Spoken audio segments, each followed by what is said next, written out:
तू जीवन की गुणवत्ता में सुधार कर, तू जीवन की गुणवत्ता में सुधार कर। अगर पता लगाना है मौसम का या फिर पता लगाना है भूकंप का, तो मापन के विभिन्न आयामों को बेहद अहम समझ और जीवन की गुणवत्ता में सुधार कर। अगर पता लगाना है डायबिटीज़ का या फिर पता लगाना है ब्लड प्रेशर का, तो मापन के विभिन्न आयामों को बेहद अहम समझ। अगर पता लगाना है सोने की शुद्धता का या फिर पता लगाना है खाद्य पदार्थों में मिलावट का, तो मापन के विभिन्न आयामों को बेहद अहम समझ। अगर पता लगाना है समुद्र की गहराई का या फिर पता लगाना है पहाड़ की ऊंचाई का, तो मापन के विभिन्न आयामों को बेहद अहम समझ और जीवन में गुणवत्ता को सुधार कर।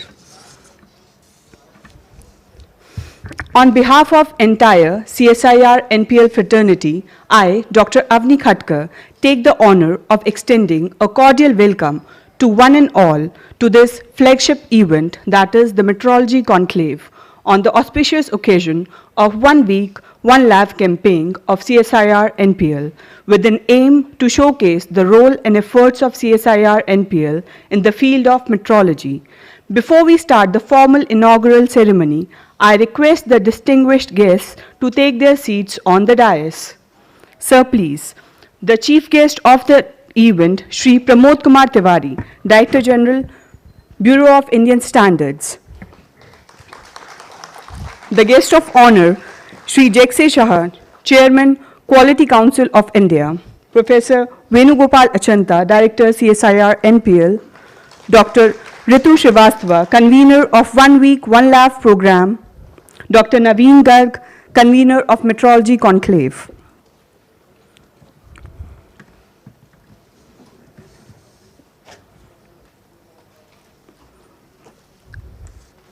We welcome you, sir.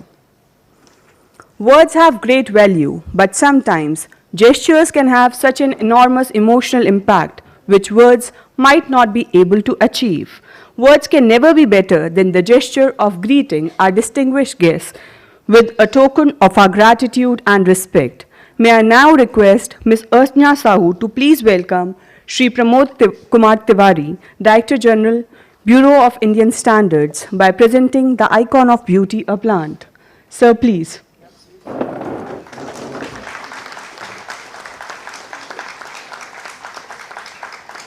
Thank you, sir. May I now request Dr. Komal Bapna to please welcome Shri Jeksay Shah, Chairman, Quality Council of India, by presenting a token of our respect and gratitude.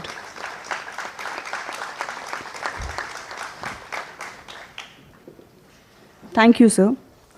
Now I humbly request Dr. Ritu Srivastava, Convener of 1 week, 1 lab program, Senior Principal Scientist, CSIR-NPL, to tell us about the 1 week, 1 lab campaign of CSIR-NPL. Ma'am, please.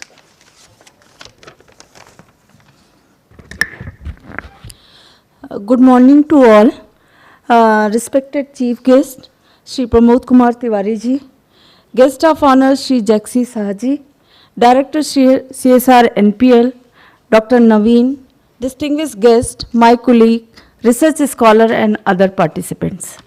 CSIR 1 week, 1 lab campaign was launched by our Minister, Honorable Minister, Dr. Jiten Singh on 6th January 2023. The main focus is to make people aware of the activities of CSIR and to reach out to the public to showcase their technologies and innovations. In this line, CSIR-NPL is also organizing 1 week, 1 lab campaign during 17th April to 21st April. And different activities have been planned: interaction with the school college student, startup MSME industry meet, Metrology Conclave, R&D Conclave, and Women in STM Skill Conclave. It has been inaugurated on 17th April by Honorable Minister Dr. Jiten Singh ji, and 3 days of startup MSME industry meet is going on from April 18th to 20th April. The purpose of this event is to make people aware of the activity of CSIR-NPL and to highlight the numerous services provided by NPL to industries. Today's event is Metrology Conclave, and this is to discuss the CSR-NPL roles and efforts in the field of metrology. I welcome you all in this conclave. Thank you. Thank you so much, ma'am, for shedding light on the campaign and providing us the overview. Now, I would humbly request our director, Professor Venugopal Achanta, who is our guiding spirit in all such activities, to please present the welcome and presidential address. Sir, please. Good morning, Shri Pramod Kumar Tiwari ji, Jaxi Shah ji, and Dr. Ritu ma'am, and Dr. Naveen Garg, who is coordinating today's event, and Nishat ma'am and NABL and BIS colleagues who are here. Thank you for coming here. My ex-colleagues from NPL, as well as present members of Metrology and Material Science divisions. So I prepared a small presentation where to show what NPL is, give briefly, introduce briefly like what National Metrology Institute is and what quality infrastructure, what role we play in the quality infrastructure. Right. So this event, as Ritu ma'am said, this is we have 3-day industrial MSME meet which is going on, which started yesterday. Today we have the Metrology Conclave. So after this, I request our guests to come to the pavilion, industry pavilion, where we have some partners which are there. Right? So we'll go after this event for a few minutes. So just to give historical perspective, the Treaty of Meter Convention began in 1875 in France. That's how the CGPM General Weights Conference on Weights and Measures, it oversees, this is the diplomatic missions, both the Treaty of Meter Convention and the General Conference on Weights and Measures are diplomatic conventions where each of the countries which signed this convention, they participate in it. Right now about 108 countries are involved in this CGPM, and this is governed by CIPM, the Central Committee of about 18 members who oversee all the activities related to international system of units in the world. And then they give their recommendations once in 4 years to the General Conference, to the CGPM, and they're implemented across the world. So the CIPM, the decisions which are taken by CGPM or the recommendations which they give to CGPM are through these consultative committees, CCs, covering different activities like acoustics, ultrasound and vibration, electricity, down to the units. And there is also a body which is called the BAPM, International Bureau of Weights and Measures, which is in Versailles, France, where the primary standards are kept against which each country tests their capabilities and also gets the recognition across the world. So the countries which signed this mutual recognition agreement, so they all participate in these activities where, for example, the prototype-based activities or kilogram, we have what is known as the national prototype for kilogram 57, NPK 57 is our prototype for India. Similarly, we have a length meter scale standard. These are taken to the BAPM and cross-checked with the kilogram and meter which are there in BAPM. And across the world, like so, the world is divided into 6 major regions, and we are under the Asia Pacific Metrology Program, and NPL is the National Metrology Institute of India. Every country has one designated institute, which is the National Metrology Institute. So for India, it is the National Physical Laboratory, which is under the CSIR.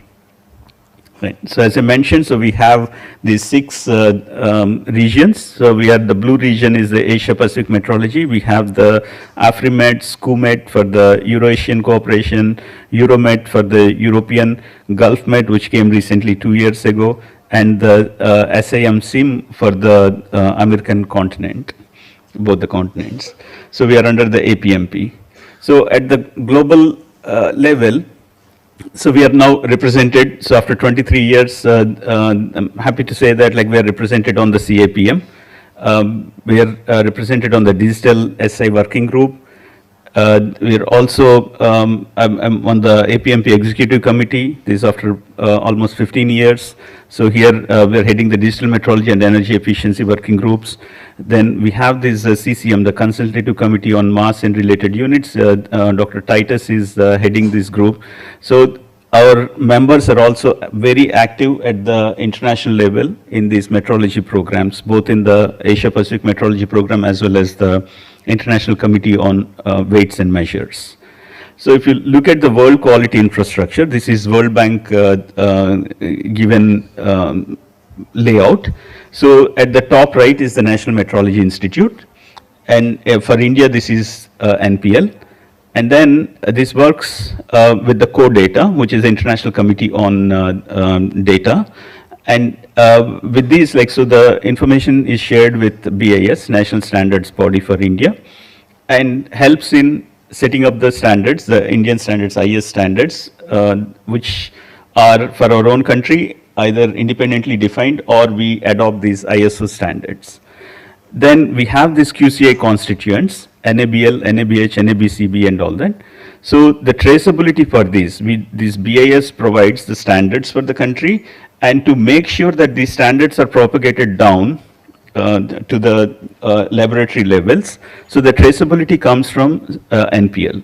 So whatever measurements to be done, whatever testing, calibration to be done, making sure that whatever is eventually going to the shopkeeper level, so these are all done through the facilities which are maintained at NPL. Right. So this is a metrological traceability chain. As NMI, National Metrology Institute, NPL plays dual role. One is to link the Indian standards, the national standards, to the international community so that we have the recognition. So whatever measurement we are doing, when we are saying 1 kg of something, 1 ton of something, or any measurement, when we're saying electrical, one volt of something. So this is same across the world. So our equipment is to be acceptable to the rest of the country when we export them. So for that, when we are saying that we are able to measure 1 volt, it has to be acceptable. That recognition comes through this, making sure that our measurements are compared with the rest of the world. Right. So what we call the inter-comparison test, which we carry out and set up these calibration and measurement capabilities for the country. And down the line, like, so we go through these regional reference standard laboratories of legal metrology and NABL accredited laboratories down to the secondary laboratories and to the shopkeeper level. Right. So at NPL, we have 6 divisions. So first one is a physico-mechanical metrology division, where we have the standards for mass, length, force, temperature, all the physico-mechanical parameters. So as I mentioned, so this is an example of a intercomparison plot. Each of these data points correspond to a different country. Right. Some countries are measuring a value, but with a large error bar, for example, this one. Right. So these do not have the capability. So when we set up something, some experiment, so we need to make sure that it is acceptable at par with the rest of the world. So we do these intercomparison tests, and for example, to set up one, say 50 kilonewton setup, it takes 3 to 5 years because the sample goes from one country to the other, and then eventually this plot has to be plotted and then said that, like, okay, this country has this capability. So this goes on, this is a laborious process, but once we set it up, we try to make sure that we do not lose that measurement capability, and we keep on investing both in money and as well as in terms of human resources to maintain these CMCs. In electrical standards, we can measure voltage 1 volt with 60 nanovolt precision. This is 1 in trillion volts, 1 part in trillion, right? So this is 80 ppb, the 80 parts per billion accuracy. We can measure the resistance. So in environment and biomedical metrology, we have been participating in every single Antarctica mission of the country, from Dakshin Gangotri to Maitri station. So we set up these facilities for measuring the environment pollutants and the environmental parameters. So we have set up these particulate monitors, 2.5 micron and sampler testing facilities. and more recently, last 3 years or so, we have set up these biomedical metrology standards. This is the first time in the country. We didn't have these biomedical equipment measurement and certification facilities. So this is for defibrillator, and one is for infusion pump. We're also working on ECGs. We set up the facilities for testing ECG machines and related facilities. In the materials and device metrology, we work on waste to wealth, where we recycle, for example, plastic to usable products. For example, silicon, we have huge tons of silicon panels, solar cell panels, which are coming out. Nobody is worried about what is happening to all that silicon. So we are looking at ways to recycle that silicon so that we can get devices. So carbon products is a very strong activity over decades at NPL. We have facilities. I mean, one of the recent ones is fuel tubes for compact high temperature nuclear reactors. Then other activities, Bharati Nirdeshak Dravya, these are certified reference materials. India imports about 10 billion plus US dollar equivalent of certified reference materials from other countries, especially US, the NIST SRM, standard reference materials. We are having program to develop these indigenously Indian certified reference materials under the brand name of Bharati Nirdeshak Dravya. So we have for the gold, silver, rice, water, chemicals, cement, petrol, right? We have all these about 130 right now BNDs which are available, which are being marketed by reference material producers. So Indian Standard Time, NPL is well known for Indian Standard Time, right from Akashvani times when that beeps used to come. Those signals always came from NPL. So we maintain a bank of atomic clocks, and we provide one of the best in the world times with 2.8 nanosecond uncertainty in Indian Standard Time. Right. So it's a sector-wise metrological services which we provide, from testing laboratories to defense labs. For example, we provide to 13 BRD, and then the 13 BRD translates their equipment across all the Air Force bases. They all send their equipment to 13 BRD, and then they get their equipment calibrated there. So for railways, textiles, even for SAARC nations, we provide these traceability and metrology services. So, but we have long way to go. For example, if you compare with US or China, which have close to 2,000 measurement capabilities, we have 236 plus another 80 or so from radiation metrology. We have little about 300 CMCs. We need huge resources, so that, like with the growing economy, we also need these measurement capabilities as our number of products and quality of products improve. We need to test and calibrate them and provide these measurement services. This is where is the challenge for the next 5 years for us to improve the CMCs. This is a state-wise distribution.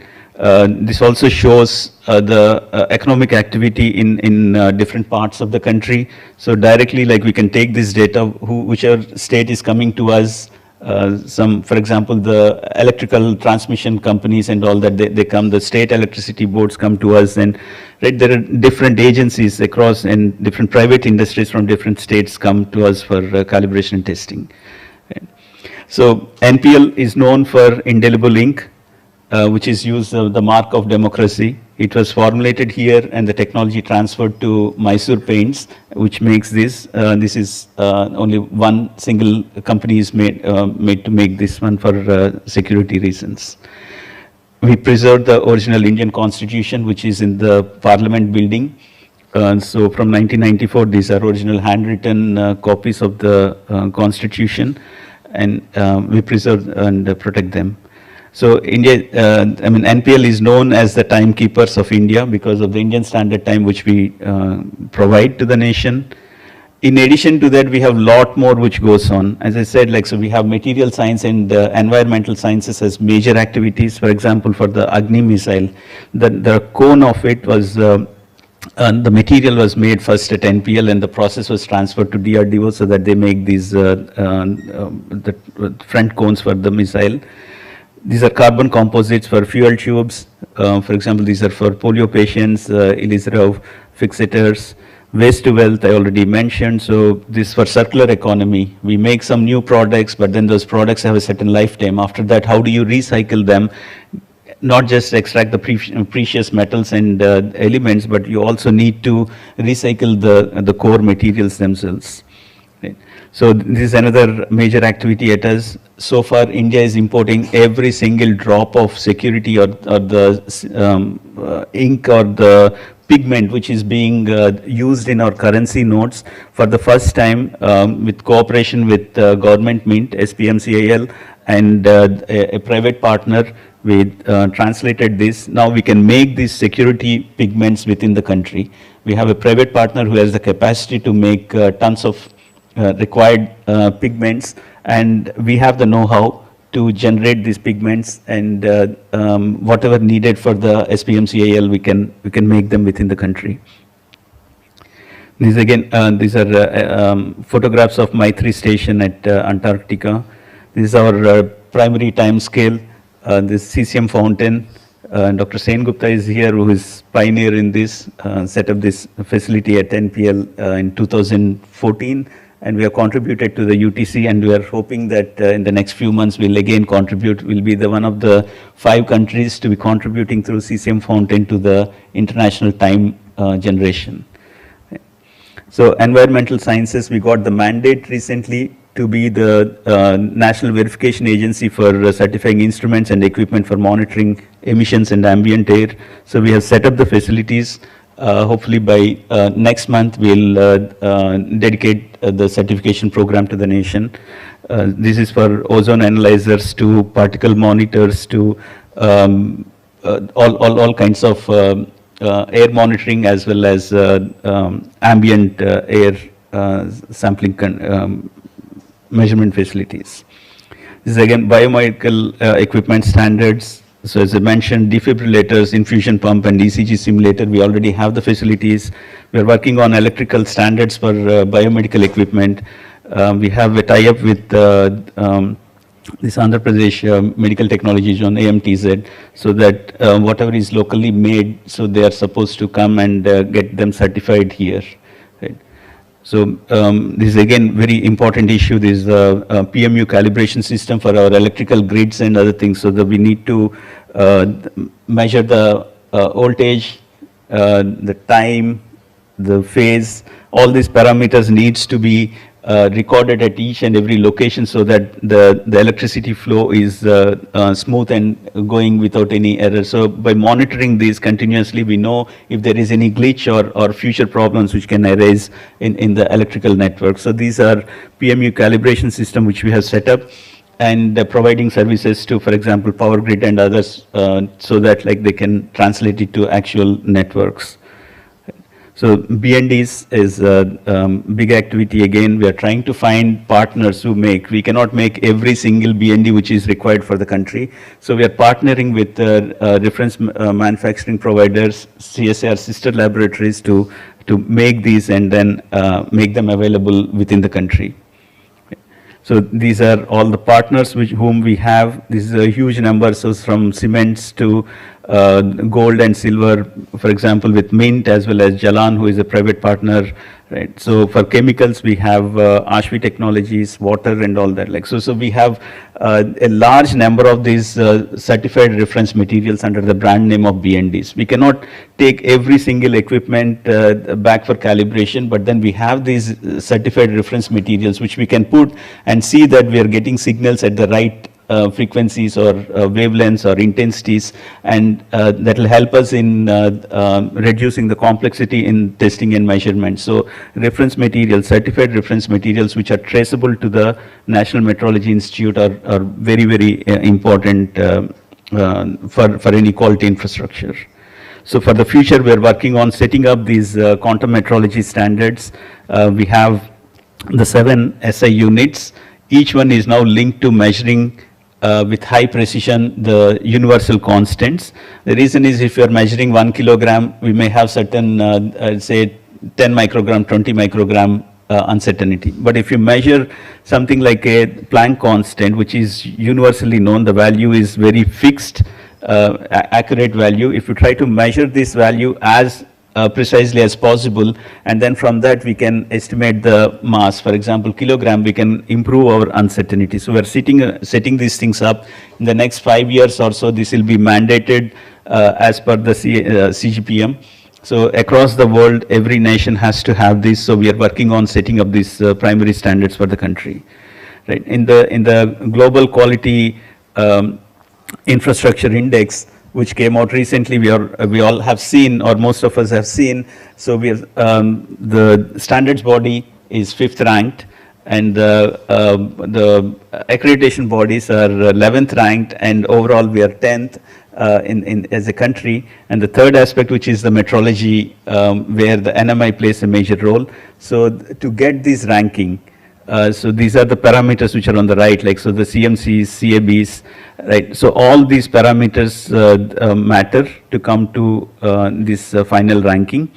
Now, what is important is that there is no change over the last year in India's position. We are still 10th, and this is not just India, but none of the top ranking countries, the top 25 remain the same. So there is no change in the ranking. So we need to really push ourselves so that we improve the CMCs. So as a metrology, like we are at 21st position, which depends on the number of CMCs we have and number of accreditation laboratories and the quality of accreditation laboratory services which we are providing. So this is something which we need to focus on. Right. As a way forward, we should work together, the National Standards Body BIS, the Quality Council of India, which is having the ABs, accreditation bodies, and the NMI, the National Metrology Institute, which is NPL. So one proposal which we have given and working on is to set these secondary standard laboratories. This is in line with what BIS is also proposing. For the last 1 year, I've been trying to push my own sister labs to come together so that we set up these secondary standards laboratories with direct traceability to NPL, so that we can handle these things and manage the quality of these laboratories. And each one specializes in one specific area. For example, we have a sister laboratory in Chennai which caters to leather industry. We have one in Dehradun which is to petroleum. So we can focus on each industry at different location and also spread these things out across the country. So this is the idea, but again, funding and resources are the major constraint right now. We are working on how to get this. Hopefully with BIS and the QCI support, we can take this forward. Making BNDs mandatory in hallmarking and regular use of CABs. For example, we are trying to push with the Jal Shakti Ministry that every state has to have. Right now, it only says that certified reference material or NIST SRM. Right, that is what is in the documentation of this Jal Shakti and other ministries. But when we have locally made indigenous ones, the wording has to change that we need CRM, and we can. I mean, our BNDs are sometimes as cheaper as 1/10 of the import costs. So we can save on large import costs if we can make these mandatory by having these import substitutes. Digital calibration certificates and digital metrology is something which we all are working on, but we are working on independently. Just focus that CIPM has a very grand vision at the international level across all NMIs, across all countries. So where we are working on the international system of units, there is the core is there, then we have the service layer and the application layer, and we are working on what the DCC, the certificate should have. There is no consensus yet. Each one is going in a different direction. Each country, even whether you use a PDF or whether you use a XML or some other format, it is also not accepted so far. So people are working on these things. There's a joint statement of intent in 2022. All of them, each of us, though NMI, BIS, QCI are all independent bodies, but at the international level, there is a consensus that we should work together, and ISO, right, CODATA, IEC, ILAC, all these are involved in this, and there is a consensus being built to get these digital certificates, right? So we should also have sit together and work, because there is a discussion at the QCI that blockchain is the one. But if you go ahead and implement something and internationally something else comes, then we will be at a disadvantage. So we need to move with the international community, and we need to work together. Right. So we are already, our staff at NPL staff are already at the Asia Pacific Metrology program in the digital metrology. Myself, I'm involved in the CIPM digital SI committees. So just to summarize, CSIR National Physical Laboratory as a National Metrology Institute, we set up these primary standards for metrology and provide the traceability within the country, act as a bridge to the international community so that our measurement capabilities are recognized in the world. We make these certified reference materials under the brand name Bharati Nirdeshak Dravya. We do have huge amount of international cooperation with the SAARC nations and other NMIs. For example, we have large amount of interaction with PTB. So we jointly do this Namami Ganga, Clean Ganga project. So we implement it with PTB Germany. Right. So as I mentioned, we are as a nation together, the three of us partners, like, so we are 10th ranked in the world. We need to improve on these things. China has gone forward. That reflects their economical growth. If we are going to be the economic power which we envision to be, our quality infrastructure has to be at par with our ambitions. So we have strong basic and applied research. We look at problems which are of national interest, like for example, the special pigments for security applications, carbon-based materials for green energy, for batteries, to supercapacitors, to other applications like strategic applications, solar cell calibration facilities. Hopefully by this time next year, we'll have the best solar cell calibration facility in the world. Right. So environmental monitoring, not just monitoring, maintaining facilities. We also do basic R&D. We go to individual houses across Delhi NCR region. It will be surprising to see that people are still using wood. They cut trees and other things to as a regular fuel in their houses. So what kind of emissions come out of them, right? What fuel is used in which region? So we mapped all those things. Then even in the Himalayan, lower Himalayan region, like, so how the pollutants are there. If there is industry localized at some point, emitting some pollutants, how it is propagating. These things are all done under collaboration with the CPCB and other environment bodies. So this one week 1 lakh program, 1 week 1 lakh program has been promoted, or the idea has been a brainchild of our Honorable Minister Dr. Jitendra Singh. Said that each of the laboratories is unique, so we should take what we are doing to the general public and the stakeholders.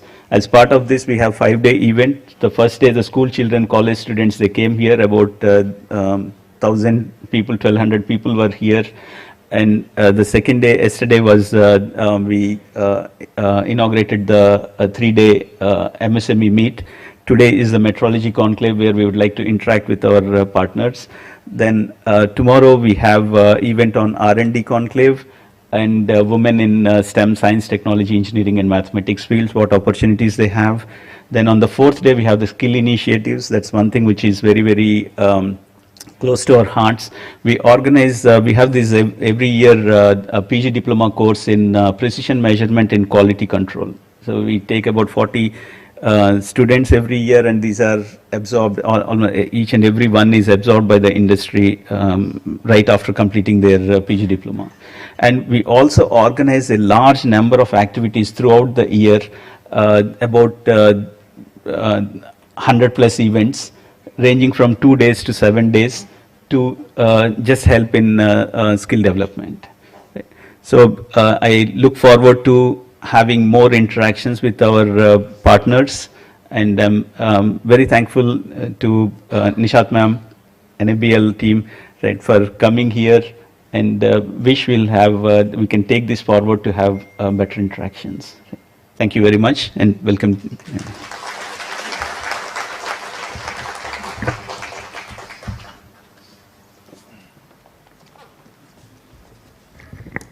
Thank you, sir, for your informative address and showcasing the role and efforts of CSIR-NPL in the field of metrology. We feel honored to have amongst us the guest of honor of today's event, Mr. Jaxi Shah, the Chairman of Quality Council of India, an autonomous body of Ministry of Commerce and Industry. He is also the founder and chairman of SEVI Group of Companies, a professional construction conglomerate. Furthermore, he is the former chairman of the Confederation of Real Estate Developers Association of India, the apex body of private real estate developers in India. As the chairman of QCI, he is working towards improving the quality of goods and services to help improve the quality of life of India's 140 crore citizens.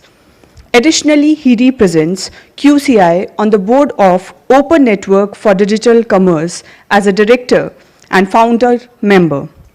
Mr. Shah is an environment and sustainability crusader and is committed towards eco-friendly construction using renewable technology for a better planet. I request you, sir, to please address the gathering. Sir, please.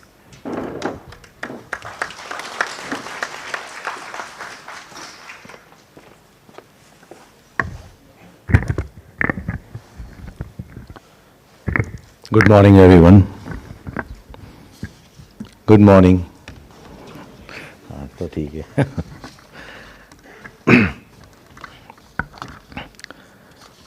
Respected Chief Guest, Shri Pramod Tiwari ji,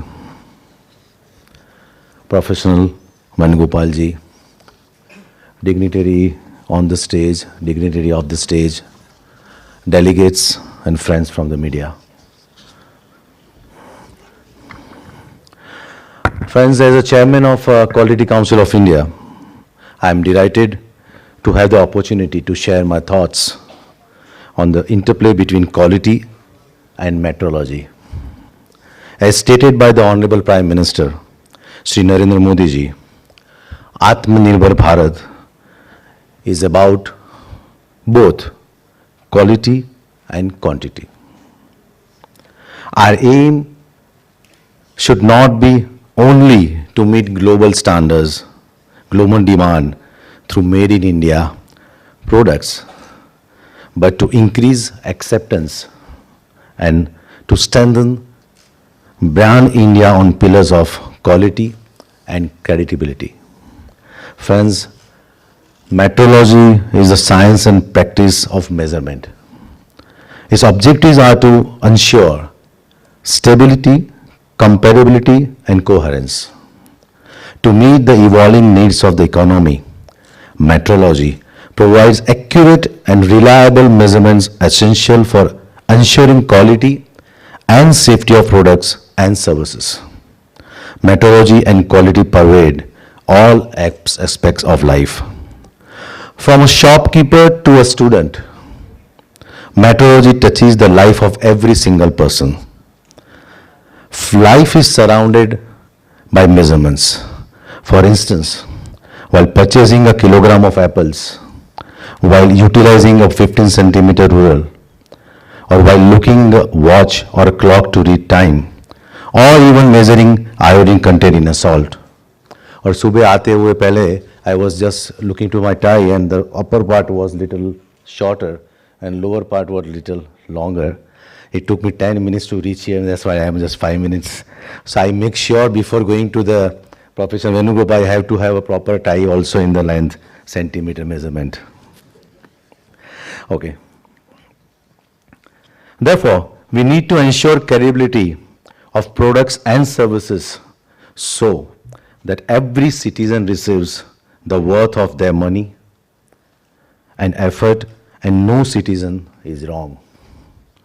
Friends, CSIR-NPL is a custodian of national standards with a responsibility of the dissemination of measurement capability to industry, government, strategic and academia that underpin prosperity and quality of life in India. Until now, India was dependent on foreign standards for quality and measurement. Now, CSIR-NPL is critically engaged in development of India's measurement standards that are internationally accepted. India's progress will be determined by its standards adopted globally. Metrology is the bedrock for scientific achievement, as robust measurement is required for any research or breakthrough. This National Metrology Conclave is a testament to how far we have come with respect to advancement in science and technology. Further, to achieve advancement in international trade and remain competitive, we need to ensure that products made in India receive acceptance by the international community. Metrology and quality are both two sides of the same coin and play a crucial role in different industry and application such as food, pharmaceuticals, aerospace, environmental monitoring, and so on. Reliability and accuracy in measurements is necessary to ensure that products and services meet the necessary quality and safety standards. For instance, in pharma industry, there is a need for accurate measurement of ingredients, pH level, and particle size to ensure the effectiveness and safety. Similarly, in the real estate industry, when a property is transacted, the size of actual underlying property becomes a determinant of price and also bone of contention between buyers and sellers. Therefore, accuracy in size measurements is crucial in facilitating property transaction. In India, there are regional variation in the measuring units for the land also. Gaj is used to denote 9 square feet in North Indian state of Delhi, Punjab, and Haryana, whereas Ankanam is used to denote 72 square feet of land in Andhra Pradesh. QCI, through its boards and division, works towards ensuring that these quality standards are met through conformity assessments. Conformity assessment is an overall umbrella of measures taken by manufacturers, customers, regulatory authorities, independent third parties in order to assess whether a product or service meets requirements, standards, or technical regulations. Therefore, both QCI, BIS, and NPL are key players in the ecosystem of measurement and quality and will together make India a developed country by 2047. I would urge you all to adopt quality practices in your daily life and to play your part in making India prosperous and self-reliant. Thank you. Jai Hind.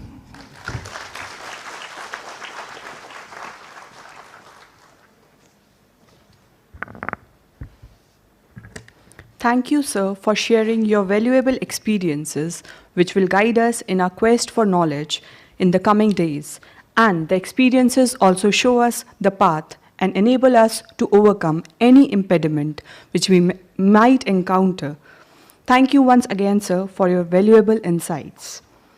We are indeed delighted and honored to have the gracious presence of the chief guest of today's event, a man with distinct vision, Shri Pramod Kumar Tiwari, Director General, Bureau of Indian Standards.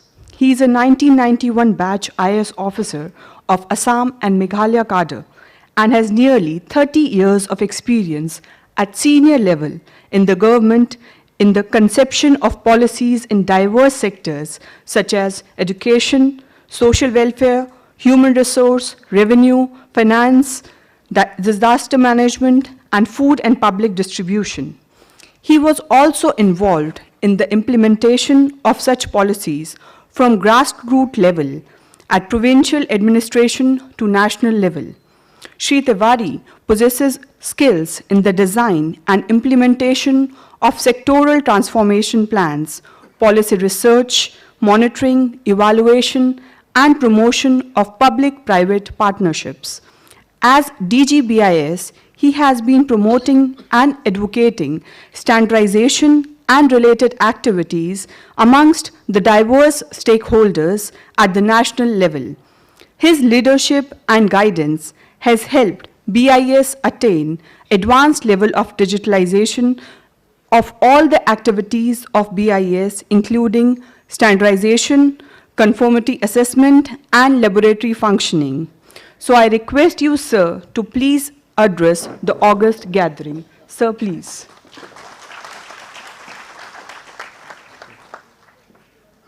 Thank you for kind words. I think Nishat has given this write-up. Okay, good morning, everybody.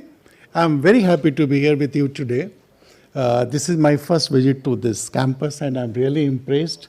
A beautiful campus, excellent building, excellent auditorium. I was just wondering, when this auditorium was constructed, there must have been an ambition that there would be many occasions in course of a year when we will have something, when the auditorium will be full of people. I'm coming to the critical point. It's not full even today. And that reminds us of the biggest challenge that we have been faced in this country, particularly in the field of science, science education, science promotion. If we have big enough ambition, and if ambition is there, do we really have a big enough plan of action to work at the scale that enables us to achieve what we want to achieve? When I joined BIS, and now it's 3.5 years, I have shared with my colleagues in BIS that I didn't know what BIS does. Even after 31 years of service, when I got this order, posting order, I asked people, BIS karta kya hai? Because my only understanding was that maybe in a state government we have this weights and measures department. So is it a national counterpart of weights and measures department? That was the limited understanding I had of the BIS.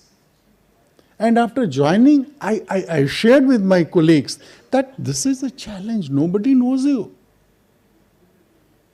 The work that you are doing, it looks very impressive when we make presentation before anyone and say that, look, we have formulated 22,000 standards. We are the 5th largest standards body in the country, of the world. Ranking is also not very bad. But the fact is that people don't know you. We had a meeting with chief secretaries of the state governments. For the first time after joining, I said that let us engage with the state governments. Tell them that, look, gentlemen, ladies or gentlemen, these standards have been made for you. These have been made so that you can use them in program implementation, in designing your schemes, in designing your activities. Majority of the chief secretary said, we are hearing it for the first time. After nearly 74 years of independence, they said, we are hearing it for the first time. The same experience we had when we had meeting with the secretaries of Government of India. Majority of them said, we don't know anything about, we have a very vague idea of what BIS does. We are not aware of what role standards can play, how important they are, what are the areas in which we have standards, how they can be employed to make them better. We do not have any institutional mechanism in the ministries or departments to really examine standards, to contribute to a standard formula. These are the challenges. So, and looking at the presentation by Professor Venugopal, I must say, it looks very impressive. And it has to be impressive. After all, NPL is our apex level body at the national level to work in the field of metrology. So it looks very impressive, but he also very rightly observed that, and I think I remember Honorable Prime Minister in one of his speeches said that we have to focus on 3 things: skill, scale, and speed. A scale is very important for us. So I'm very happy that at least this 1 week, 1 lab program has been taken up. It has to be scaled up. So in this training of the MSMEs, we can very well work together. There is a this is an area where we can pool our resources. And again, there is another area. You will be surprised how we have not, even as students at high school, higher secondary level, or even in colleges, you will recall, whenever we discuss the problems of creating scientific temper in the country or development of science in the country, one thing was always discussed, that there is a disconnect between what is happening at the highest levels in our scientific laboratories and departments and the actual users. The first successful experiment to bridge this gap was Green Revolution. At least in agricultural universities or others, whatever good work they were doing, finally we could connect to the farmers, and we saw the results. We still need to do that in other areas. And we thought of many ways to do it. I was surprised. And this is another area where we can come together while designing courses, that in none of our engineering colleges, IITs, NITs, or for that matter, none of the professional colleges standards are talked about. You talk to a civil engineer passing out of an IIT, electrical engineer, mechanical engineer, they will have either absolutely no idea or a very rudimentary idea. And these are the people who will be manning engineering departments, scientific organizations, or starting their own ventures, joining industry, and they have no knowledge. So for the first time, and it has taken us 2 years of rigorous, relentless effort to convince our IITs that in every IIT we need to have a chair on standardization. There has to be a chair professor for standardization so that we can coordinate, we can look at the curricula, and also introduce sessions on standards. Fortunately, we have all of IITs, and with Bombay and Delhi, we are in the final stages of signing the MOU. We also said that ultimately all these quality control, quality related issues, standards or various things we are doing, common people have to be aware how to achieve the scale. We can call 100 people, 200 people in auditorium, talk to them, but unless there is insight in communication, they talk of 100th monkey effect. जब तक आप जंगल में 100 बंदरों तक बात नहीं पहुंचाएंगे, जंगल को पता नहीं चलेगा. तो वो 100 बंदर को तो पहचान, तो 100 बंदर लाए कहां से? और in our country, these 100 monkeys mean a lot of a very large number. So then we also thought of one way of that, creating these standards clubs in the schools. We have been able to create 5,000 so far. Ambition is to reach 10,000. This is another. So what I am saying, Professor Sahab, is that these standards clubs, chairs on standardizations, free capsule courses for MSME sector, all these programs provide us the platform or framework for cooperation. And your suggestion regarding use of more and more Bharat Nideshak Dravya materials for hallmarking and in whichever areas we have developed, I assure you, we have already, this has become a permanent topic in our review meetings, that calibration, use of BND materials in BIS, and we will try to ensure that more and more of that, wherever possible, we use. And at ISO level, wherever standards have been developed in new areas, you just tell us what kind of cooperation or how BIS can help. One good thing is that at international level, we are represented at policy making level in all these organizations. I happen to be the member of the ISO Council, which is the highest policy making body. So we are in a position to influence decision making at the international level. One Indian, Mr. Vimal Mahendru, he heads the standard making TMB with Technical Management Board of IC. SMB, Standardization Management Board of IEC. So he is in a position to influence policy making at that level. So ISO, IEC, our presence is very good.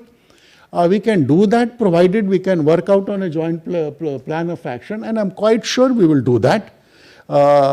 I see a lot of bonhomie between among these organizations, so it should not be difficult. With these words, I talk a lot. I mean, my colleagues in BIS say that, so I won't take much of your time. I know you are all experts, you know science, you understand science more than me, but as BIS, or as a part of the quality infrastructure now, I would like to again assure you that we will do everything possible to ensure better synergy, better coordination, better cooperation with NPL. It's a great institution, has a great future, and with fast changing technology, economy, and fast changing world where Steve Jobs says technology has shelf life of banana, we have greater challenges to address. So thank you very much for giving me this opportunity to be with you and share my thoughts. Thank you.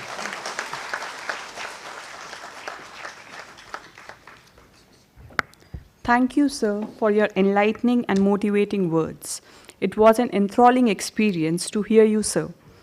Your words are imprinted deep and will continue to resound as we tread forward in our journey of life. We are thankful to you, sir, for sparing your precious time for us. Now I am delighted to announce the release of the book titled Metrology and Measurements, Recent Advances at CSIR-NPL. This book is a comprehensive reference book on recent research and development activities and the establishment of various state-of-the-art facilities at CSIR-NPL.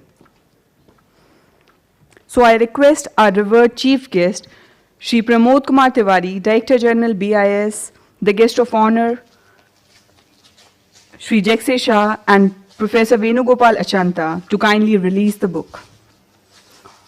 Also, I request all the editors of the book to join the book releasing ceremony on the dais. Dr. Naveen Garg, Dr. Jasveer Singh, Dr. D.D. Shivgan, Dr. Manoj Kumar, Engineer Anish Bhargav, Engineer Atul Kumar, Som Kumar, Dr. Pankaj Kumar, Dr. Arvind Gautam, Dr. Ashish Agarwal, Dr. Neeta Dilawar Sharma, and Professor Venugopal Achanta, sir. Also, we acknowledge the hard work of all the members of CSIR-NPL for contributing to the book, especially the DU heads, Dr. Neeta Dilawar, Dr. J.C. Biswas, Dr. T.K. Mandal, Dr. Nahar Singh, Dr. Sanjay Dhakate, and Dr. Ashish Agarwal.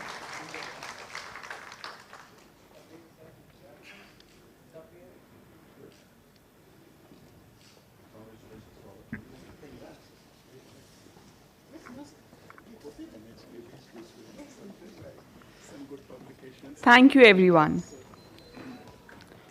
We hope that this Metrology Conclave will open up new vistas of knowledge and arouse new curiosities for unlocking the hitherto hidden secrets of metrology with a view to make the world a better place.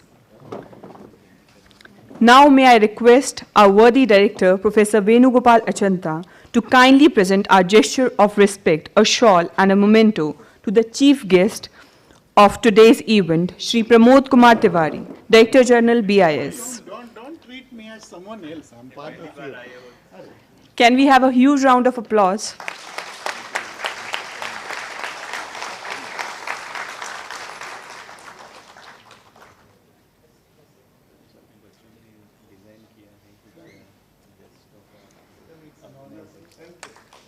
Thank you, sir.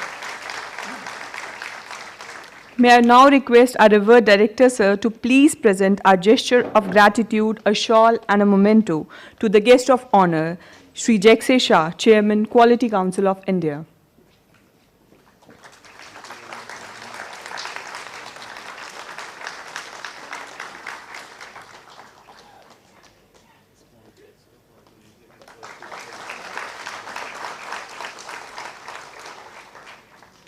Thank you, sir.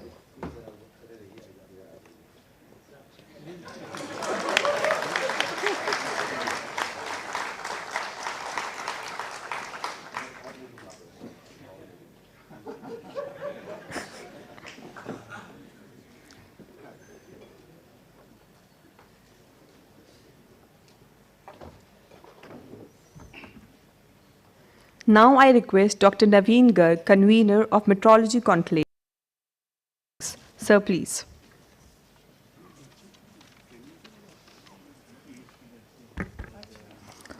Good morning, everybody. It's indeed my pleasure to share the vote of thanks on Metrology Conclave event organized under 1 week, 1 lab program by CSIR National Physical Laboratory today. So I extend my really a hearty vote of thanks to our chief guest, Shri Pramod Kumar Tiwari ji, DG BIS, and Mr. Jaxis Shah, Chairman QCI, for sparing their valuable time from their busy schedule to attend this event. And today we had an opportunity to hear them, both of our esteemed guests, and this will be surely going to encourage us in our future endeavors. I, on the behalf of my organizing committee, convey deep regards and hearty thanks to my director, Sir Professor Venugopala Chanta, for his guidance, support, and encouragement for organizing this event. I am very thankful to Dr. Ritu Srivastav and Dr. Neeta Dilawar Sharma for their guidance and support for the organization of this event. And I also thank all the divisional heads and team members of Metrology Conclave team for their valuable guidance, support, and cooperation for this event. I am thankful to all the invited speakers for delivering their lecture, their lecture during this event, the expert panelists for the panel discussion, session chairs for the technical session, and thanks to the administration including HLS, auditorium, finance and accounts, stores and purchase, etc. An event of this dimension cannot happen overnight. The wheels start rolling months in advance, and we have been very fortunate enough to be backed by a team of very motivated and dedicated committee members, students, volunteers. The list is exhaustive. I would request you to please excuse me if I missed any name. Thank you. Thank you very much for making this event successful. Thank you. Thank you, sir. Now I request all the dignitaries, invited guests, colleagues, and students to gather outside the auditorium for a group photograph, which will be followed by a visit to the poster gallery and high tea. And I request you all to join back shortly to start our first technical session. Thank you.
technical session of Metrology Conclave with the theme Recent Advances and Development in Metrology at CSIR-NPL. Metrology is the superpower endowed upon us so that we can measure things better. Measurements are everywhere, and so is metrology and its components. You may not agree, but your day begins with metrology and ends with it. Metrology is the basis on which physics rules the world. And this first technical session, it will be chaired by Professor A. Sen Gupta. Dr. Gupta received the MSc and PhD degrees. Everyone knows me, yeah, so please talk. Okay, sir. I was one of you till recently, right? Yeah. Okay, sir. I'm sorry, I No didn't problem, mean sir. to hurt It's you. okay, sir. But thank you very much. She was going to read out a whole page for me. I mean, I don't think that's needed because I till recently I was one of you. And it's always a great matter of joy and pride for me to come back here at whatever opportunity I get. So I'm actually standing in for Dr. Kishan Lal, who was supposed to chair this session. In the program, his name is still written, but for some reason, I believe he had to drop out, and so Dr. Naveen Garg asked me whether I could chair this session. So I said, okay. But I mean, I actually planned to come here and spend some time in the lab because my role really is in the panel discussion in the evening. So I plan to utilize the morning time working in the lab, but then Naveen said I should chair this session. So here I am. So we are already behind schedule. And so I think we'll keep the extras really short so we can try and catch up. I also request all the 6 speakers, oh my God, 6 speakers for this session to keep to their time and if possible shorten their talks a little bit so we can make up for the lost time. So today's, you already have been exposed to a wonderful inaugural session in which Professor Achanta Venugopal gave a fantastic overview of all the activities of NPL. And I think in this session, some of our colleagues at NPL are going to elaborate on some specific aspects of whatever we do at NPL. So without any further descriptions, let me get started. The first invited talk is on metrology for environment. It will be delivered by Dr. T.K. Mandal. Dr. Mandal is here. I'm not going to start introducing you because I think everybody knows you. So may I request Dr. Mandal to come to the dais. You want to use the laptop here?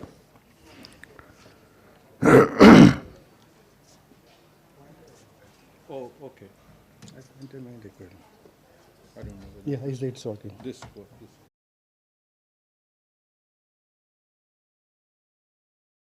Environmental metrology, and You'll try to curtail on your, so we can, on it's your okay now. duration, Yeah, and, it's, so we can accommodate 1 or 2 questions of sure.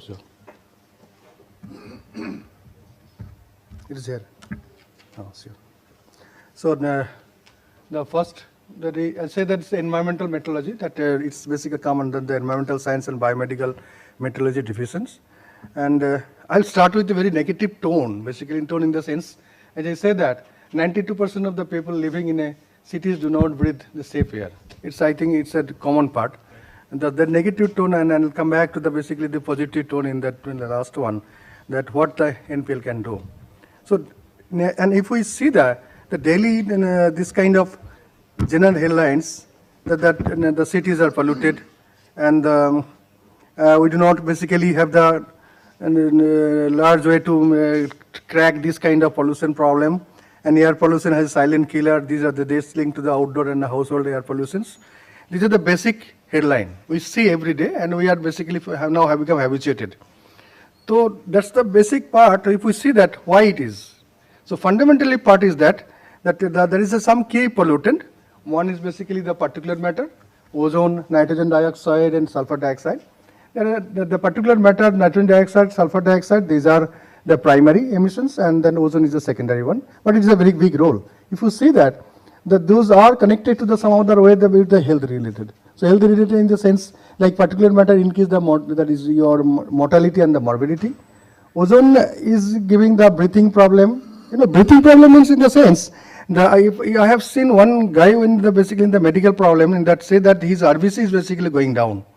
And I found that RBC is nothing but iron, and then iron rings basically have a connection with the reaction with the ozone and stick to the part. It gives a reduce the ozone. So that's give the so your blood part is getting modified when you have a high ozone.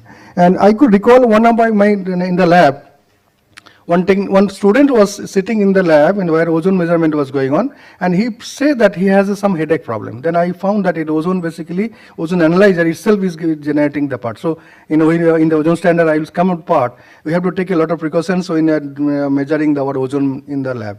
So in that case, so ozone is creating a lot of cause a breathing problem, trigger asthma, reduce lungs function, and causing the lungs disease. Similarly, nitrogen dioxide and SO2 and so on, because there is a lot of list. I do not take all the list here, but these are key pollutant which has a great link to the health. So in that case, so how we do maintain the air quality? The maintain air quality in the sense, if we go for the national level policy formation, and not only the policy formation, we have to go for enforce the policy guideline. And also go for how do we do it? We have to go for a real-time monitoring of the industrial emissions and real-time monitoring of the ambient air quality. So this is the two method where you can basically apply and collect the data.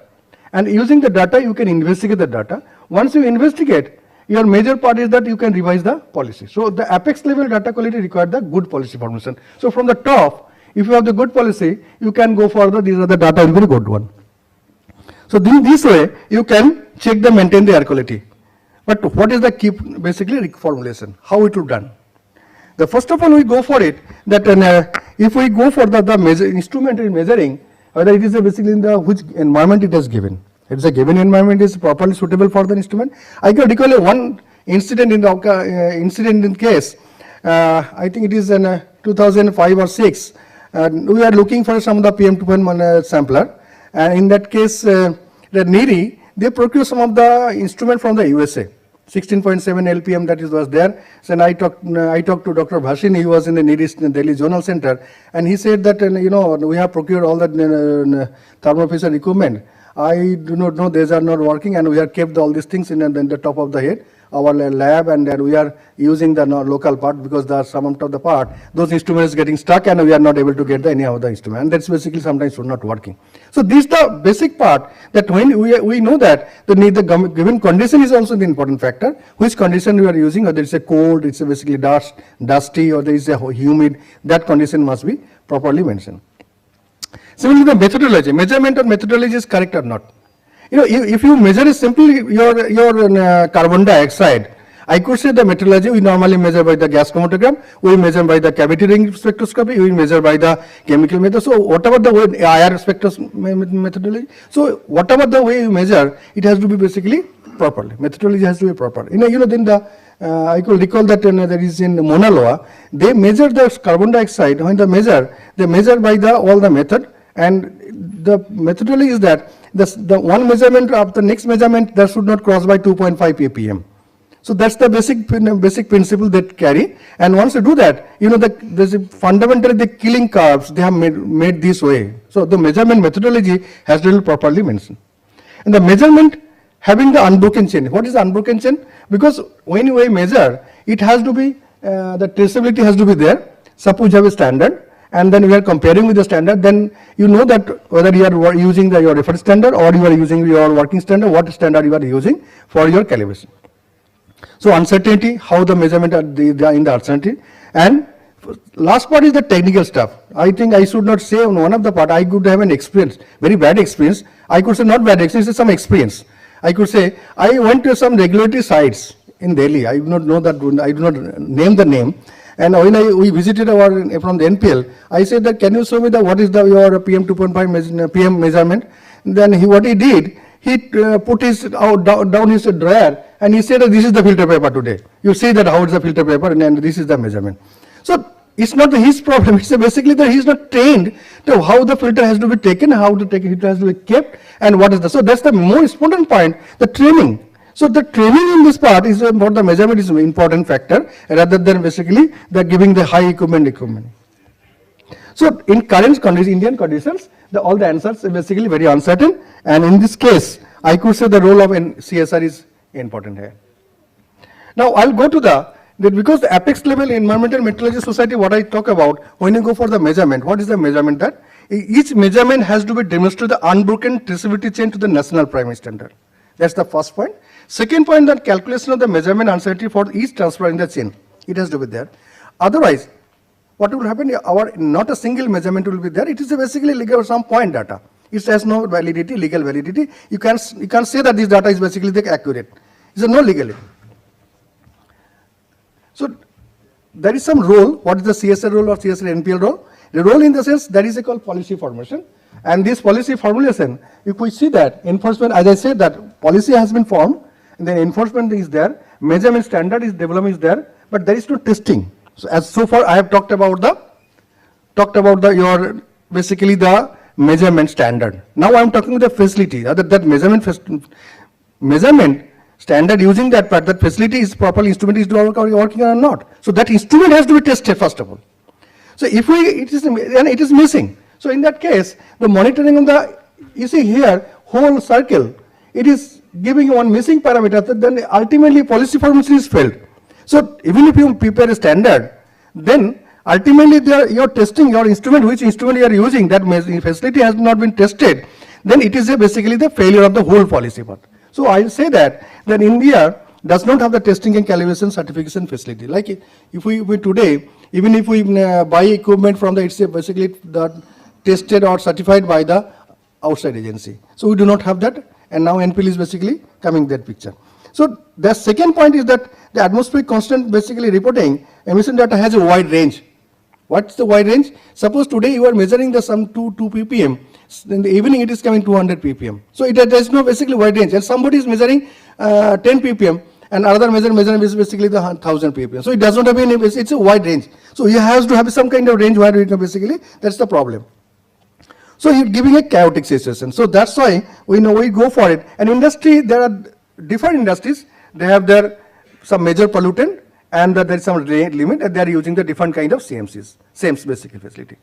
And so to bridge the gap, that Minister of Environment and Forest, they have given notified that CSIR-NPL will be the verifying agency for certifying air monitoring instrument and equipment, and funded by them. They have funded for the establishment of the facility. They have been giving a gadget, and this is a schematic scheme. I am not going to details of the schematic part, how it will basically done. Now, as I said that the certification scheme, so certification scheme has basically the air monitoring, the different countries are using the different scheme. So India has their own certification scheme. That's called the NPL ICS 2019. This is the scheme. The scheme in the sense that you can give your equipment, some manufacturer, ultimately the testing and calibration of all the parameters will be there, different process will be there, different stages will be there. When it crosses to that, ultimately the instrument will be certified. That's basically the fundamental scheme of the part. It's a very robust scheme. So this facility, what we are going to establish as per basically the funded by the Minister of Environment Forest, it will not only do the basically testing and certification, and it will give the calibration as well as your annual surveillance test. So that will both the thing will be done by this facility. And I understand this facility will be available by this year end. Now we are trying to agree the optimistic way that we can go for the October, but I will say that the realistic point of view by the end of this year, and this facility will be set up in NPL. And Dr. Rupesh and Dr. Radhakrishnan is looking for this part, and there are other people are also helping in this facility. So I will say that, as I said, that the given conditions, that if we go for a given conditions, this scheme to fulfill the scheme, the performance of the equipment has to be done in that 3 different kind of environment. What is basically the environment? That is one called the low temperature and high altitude, second is called the national, that is normal operational temperature, and third is called for the hot and humid operational condition. These are the three conditions. Once the instrument is more or less, if it's basically working properly, then you can understand that your instrument is basically suitable for any of the condition, and so you can use in any other place. That's the certification scheme requirement. Now, I will basically narrate some of the facilities in NPL, what are basically NPL doing in the environmental part. Primarily, I will say that an environment means when we are talking right now here, I am talking about the environment in the lower atmosphere, because what environment means is a whole atmosphere is an environment. So, and all the environment, I talk about that troposphere, stratosphere, mesosphere, ionosphere, all the layer are connected. So environment means it's basically connected to all the layer. And if we do have perturbation in any of the environment, it will have a health problem. That is another issues where which kind of environment is basically creating changes in the health parameters. I am not going to the details. First, currently I am looking for in the lower atmosphere. That's close to the surface. So this is a primary ozone standard. Primary ozone standard, this is called the SRP 43. It has set up an NPL, and its absorption length is 253.7 nanometer UV light by ozone mask. And it has been compared with the BIPM, and then finally we got the comparison 2009 and 2018, and you see that the data is basically fantastically good part, and then we could get the CMC 2016. So CMC is in the primary ozone standard is available. Now I will go to the secondary ozone standard. We are already in the process of secondary ozone standard, which is basically cater the other better one that on the industrial, that Cali one, and this testing facility. So this facility is already in the process. So hopefully we'll some of the analyzer will be calibrated in this part, but some of the issues are still missing.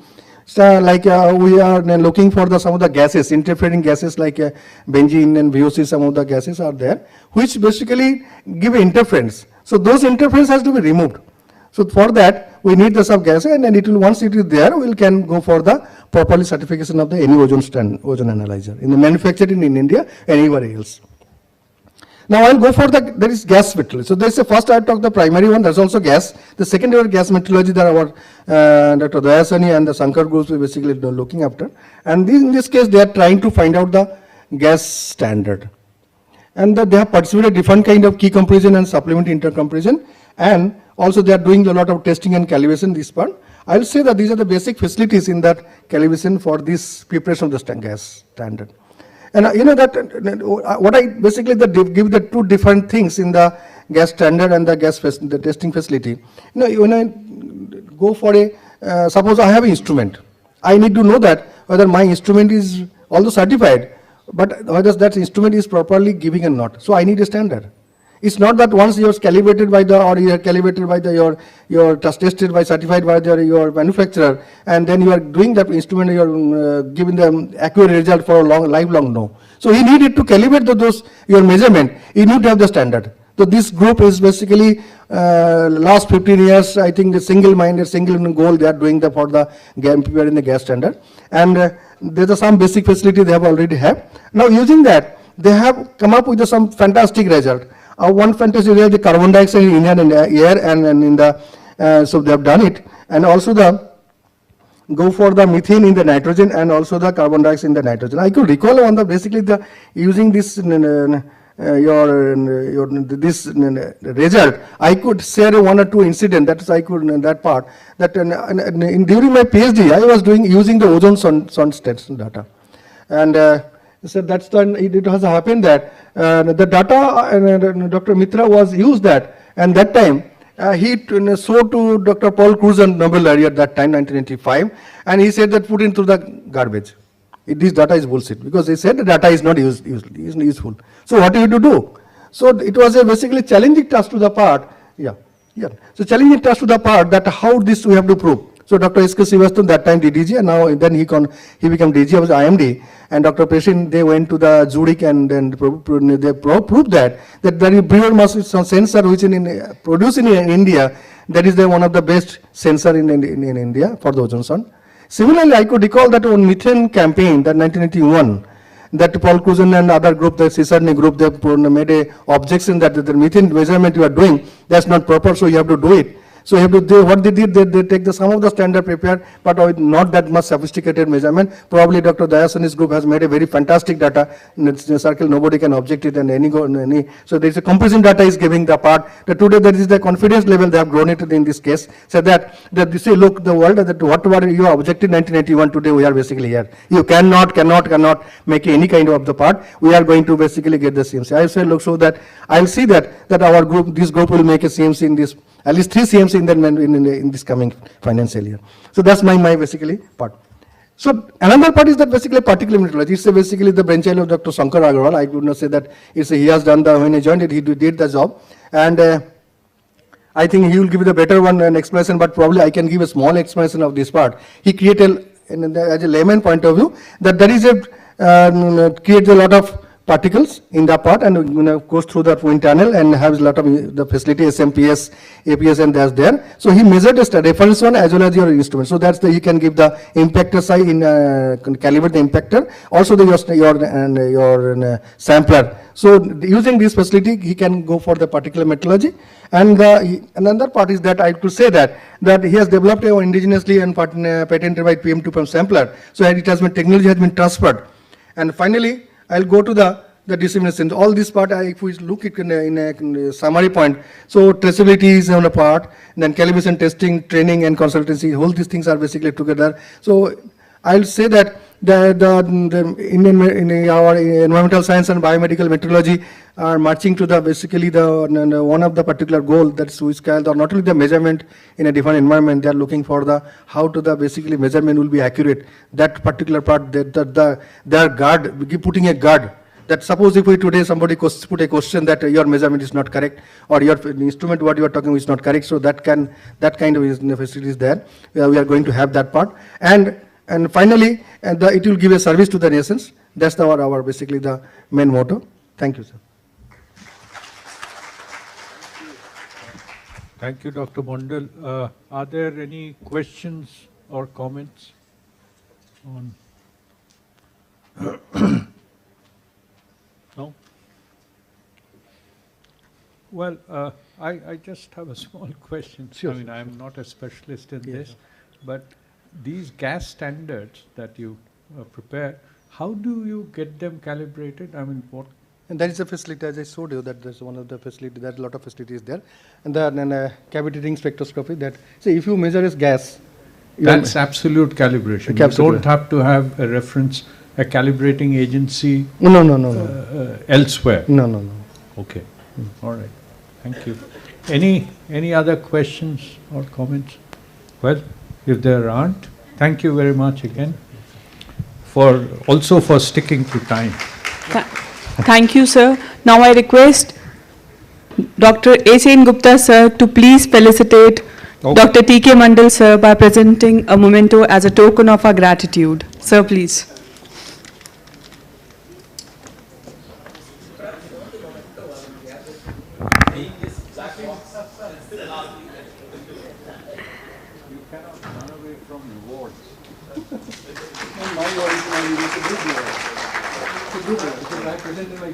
Thank you, sir.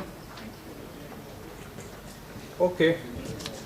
So the second talk in this session is Metrology for Heavy Engineering Industries by Dr. Neeta Dilavar Sharma, who is a chief scientist at NPL. She works in pressure, vacuum, and ultrasonic metrology group, and her research interests are basically pressure standards, high pressure physics, phase transitions, Raman spectroscopy, and so on. So, thank you, Reena. You have about 15 minutes. Sir, Neeta. Neeta. Never mind. Thank you, Dr. Sen Gupta, for a kind introduction. I will be very brief and fast. So I will be talking basically about the metrology services that at NPL we are giving to heavy engineering industries. So this is just a brief introduction. This diagram was shown by our director in the morning. We have 6 major divisions, and out of that physical-mechanical metrology is one of the divisions which is giving primary service to heavy engineering industries. So I don't have to redefine here. Since morning, we have been hearing the importance of metrology. So obviously, I'm sure it is now obvious to, especially to students, that if you want to have an economic growth with an international acceptance of your products and machineries, you need to have traceability of all your measurements, all of your products, and that's where metrology comes in. So, okay, thank you. So this is the catchword or the catchphrase that is spoken everywhere. Metrology is the growth engine of economic and industrial development of any country. So notwithstanding the fact that NPL is looking after all the standards, everywhere down to the shop floor level, it is very important. And I'm sure all the MSMEs that are coming up, the startups, the sooner they realize the importance of metrology, the higher their growth will be. So I will tell you about I will not be mentioning about the facilities that we are giving, because that is all available on the NPL website, and it's a dynamic web page whenever a facility is updated or new facilities and services are added, they are on the NPL website. So please, for all your requirements, please visit our website. But I will just give you a glimpse of the kind of services we are giving to the industries, starting with the government sector. As you can see, this figure tells you the ministries, all the PSUs and the organizations and government bodies under ministries that are taking services of traceability from the National Physical Laboratory, especially the physico-mechanical metrology division. So you can see so many industries, so many departments and ministries, they are taking our calibration services. And this figure will show you that although the heavy industries are a significant fraction of our traceability services being taken, but MSMEs are the one which are predominant, and this is very important for startups also.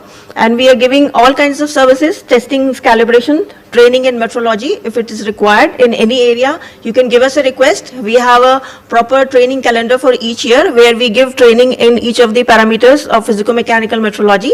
So for all your needs, you can visit our website, our training calendar, and we'll be happy to give you training. We also have training on demand or lab visits if you want. So for your particular needs, please contact the NPL administration. And we also have need-based consultancy technical services for development and measurement methods, techniques and devices. And we also develop and deploy appropriate metrological methods, of course, as per the international standards. So these are some of the major customers that we have. And to look at the strategic sectors to which we give services, this is just a brief overview, a brief glimpse of the kind of industries we are serving, starting from heavy industries like steel, automobile, foundry, aeronautics, down to space, power, pharmaceuticals, which is a very important sector. I will just give you a brief about how important these services are. So as you can see that any sectors that you can think of, all boils down to taking traceability from the primary and secondary standards at NPL. If you want to validate your measurements, please come to NPL for all your measurement needs, and you can also define what particular needs you have, so that we also add our facilities and upgrade our system. Okay, so now specifically to focus on physico-mechanical metrology. In physico-mechanical metrology, we have 8 subsections, starting from mass, volume, density and viscosity. Then we have length and dimension, temperature and humidity, and optical radiance, force, hardness and torque, pressure, vacuum and ultrasonic testing, acoustic vibration and fluid flow. And out of these, each of these circles, the emanating circle ellipses are the ones which mention the sectors to which we give calibration services. So you can see from smallest of industries to the heaviest of industries, they all need to take traceability from NPL. Some of the companies we have been told go to international bodies, but please save your foreign revenue, come to NPL for all your calibration needs, and we are here to serve you. Okay, so this is for, although pharmaceutical sector is a very important sector that mass section is catering to, because when you are into manufacturing of drugs, the ratio of the ingredients that you put in every pill is very important. So many of the pharma companies are our major customer, although not a heavy industry, but other heavy industries are there, like Maruti Suzuki, and we are also catering to the SAARC countries, the nearby our neighboring countries like Bangladesh, Nepal, and Bhutan. All of them, we give traceability to them. We also help them establish their laboratories, and of course, the water, the potable water that you drink from the Delhi Jal Board, that is also being tested at NPL at mass metrology section. In automotive industry, our length and dimension is giving major service, because whatever machine parts you make, because the various machine parts are not always made in one manufacturing units. They are made at different, they are outsourced and then they come and fit together. So how do you ensure that they fit together? If they will fit together when their dimensions match completely. So our length metrology section is giving very good services to heavy industries like Tata Motors, Larsen & Toubro, BHEL, Air India, Maruti Suzuki, and you name it, even cement industries. So just an example is mentioned here. For example, in aerospace sector, the accurate measurement of in-service wear of turbine blades will be difficult if they don't fit. So everything that is there in heavy manufacturing has to be traceable to our length metrology section. We have also established a nanometrology section, which is also very active now. And so even for your smallest calibration needs, you down to nanometer, you can come to length metrology at NPL. The temperature, although it seems temperature means only a thermometer, but it's not just a thermometer. We give calibration services to heavy industries for like metallurgy and foundry, because when you have furnaces and you cannot go near, you need to measure the temperature at which your process is undergoing. Then pyrometers are very important, so you need to calibrate your pyrometers, and we are giving these services to heavy industries like metallurgy, foundry, refracting, lighting industries, so through various calibration services at NPL. So this is an example of a tungsten rhenium thermocouple for nuclear environments, because in nuclear environments also you reach very high temperatures. So to get a map on the each part of the reactor, you need calibration of temperature, and our temperature and humidity section is providing these services. Railways is an important sector, because all the railway lines that are laid down, you have to make sure that they are of the correct quality, they are crack free, so that they don't break under pressure. So ultrasonic section at NPL is giving a very important service to railway industries, like they do the crack testing and the okay, I should mention that railways is of course the 4th largest railway network in the world, and for passenger safety, the testing of railway tracks is important. So using ultrasonic technique, as you have seen mentioned here, if it is defect free, you get a particular kind of ultrasonic signal, but if there are cracks in between, you get a different kind of section. So the diesel locomotive works and the RDSOs, they are our major customers. And not just for ultrasonic testing, force and hardness, their hardness is also an important factor. So we are giving calibration for hardness testing of these, and also for ultrasonic testing. Apart from ultrasonic, there are of course electrical and electronic parameters, but I'm sure my colleagues will be talking about it, so I will not be focusing on that. Acoustics and vibrations, because the kind of noise that is created, that is also an important factor.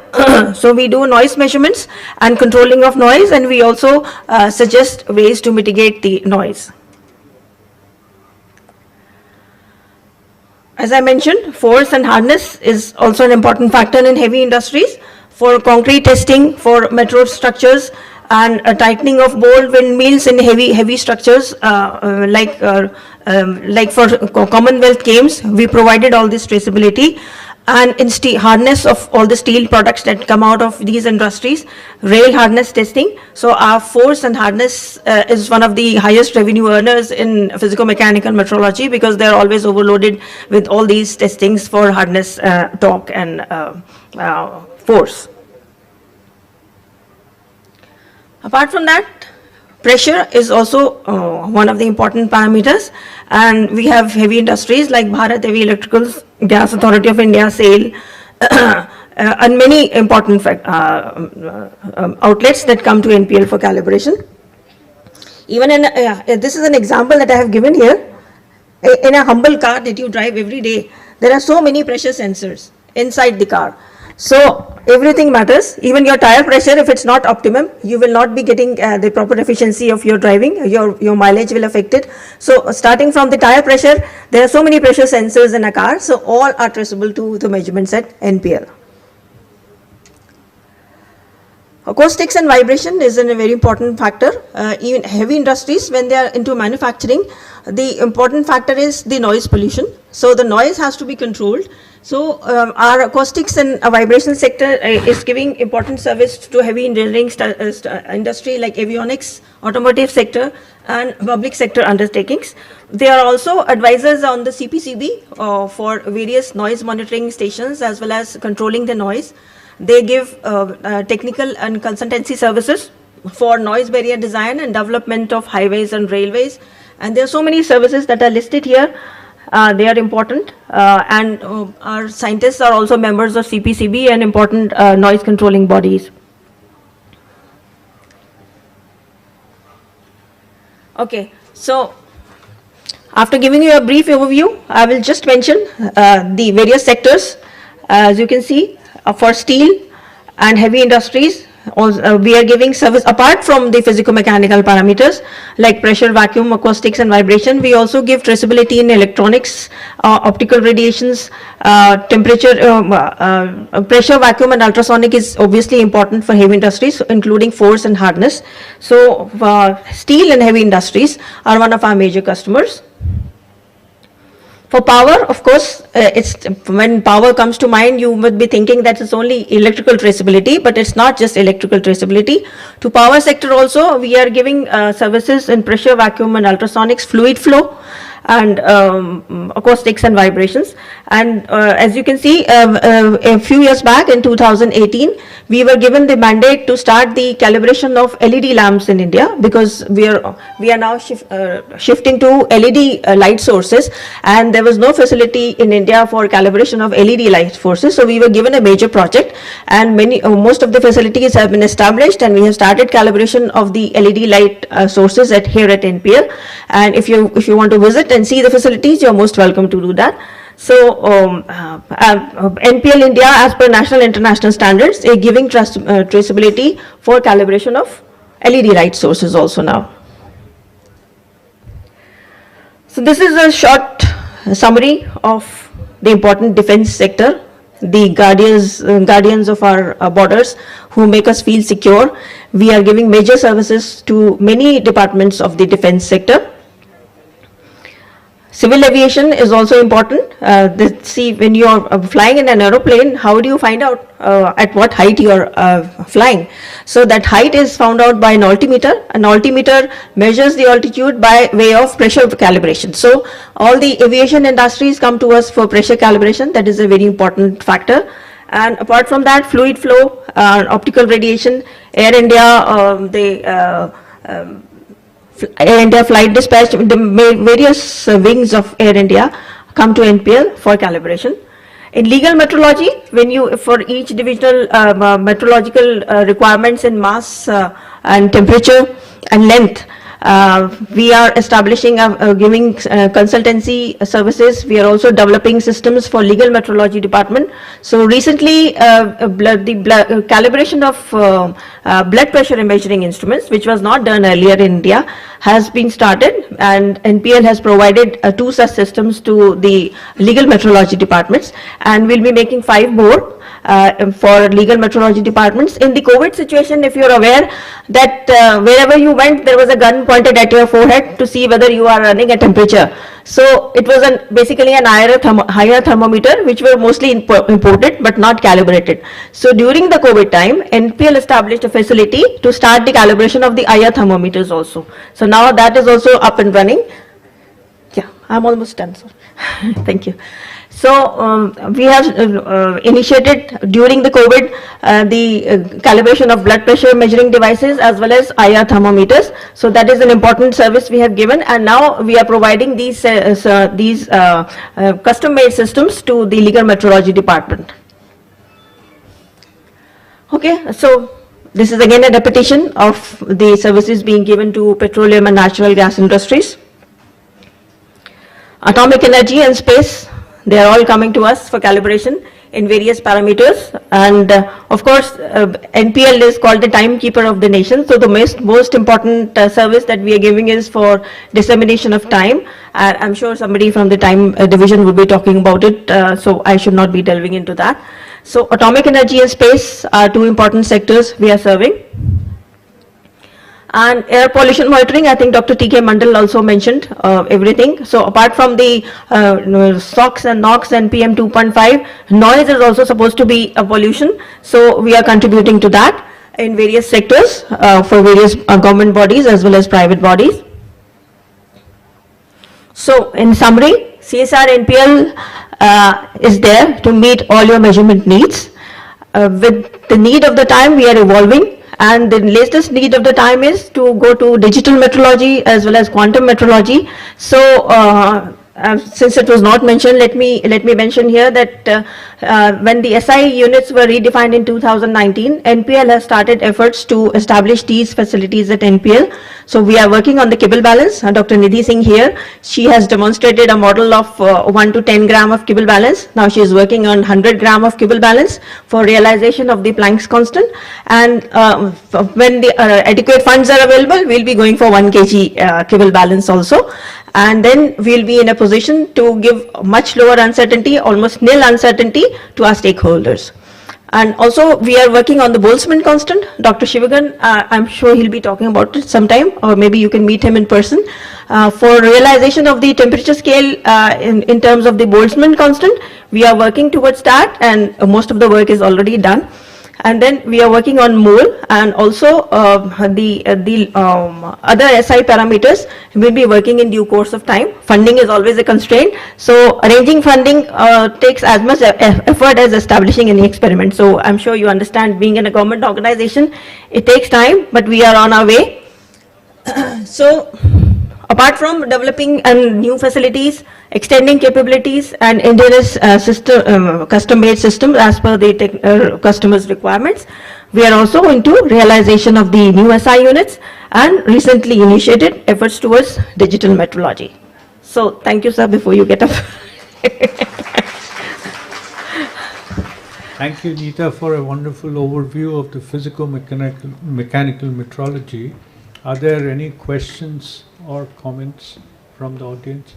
There is one at the back. Can somebody give him a mic, please?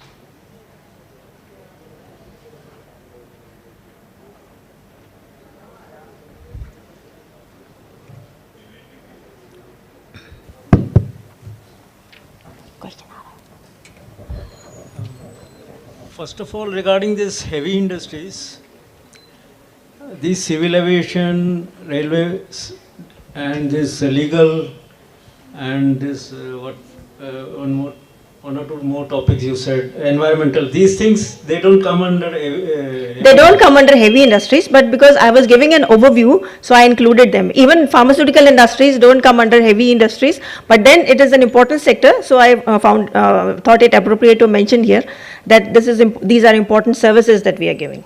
And the services which you are providing,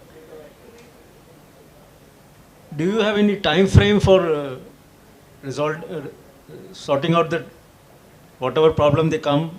You have any time frame for resolving their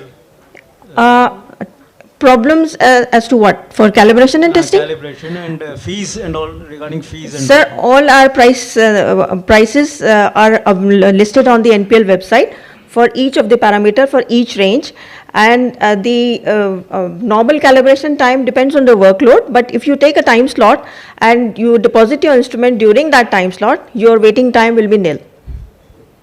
I think you could contact the CFCT, which is the right department for all these questions. So all the charges are there on the NPL website. along with the detailed table of the parameters and the ranges. So you can consult that website. Okay, thank you. Thank you. Any other questions or comments? No? I have a quick question. You mentioned one of your customers is Delhi Jal Board. What do they come to you for calibration of? And they come for the density evaluation of their. Okay. I think Dr. Nidhi here will be able to give you a better answer. Anyway, I'll talk to her later on. Yeah. We are running out of time. And another very Because interesting thing every you said, material has supposed to be a pure material. It has to have a proper density, a defined density. So that matters. Wonderful. And also one of the interesting things I was noticing that you said was turbine blade in the aviation sector, wear and tear of turbine blades. What do they come to you for? If they don't fit together, if they Dimensional dimension, metro- yeah. Great. Thank you. Thank you very much. So, thank you again, Neeta. Thank you, sir. We'll move over. I will not go down because I'll wait for the memento. Oh, yes. I forgot that too. Yes. Up to now. Yeah. Yeah, that'll save us time for you to come back.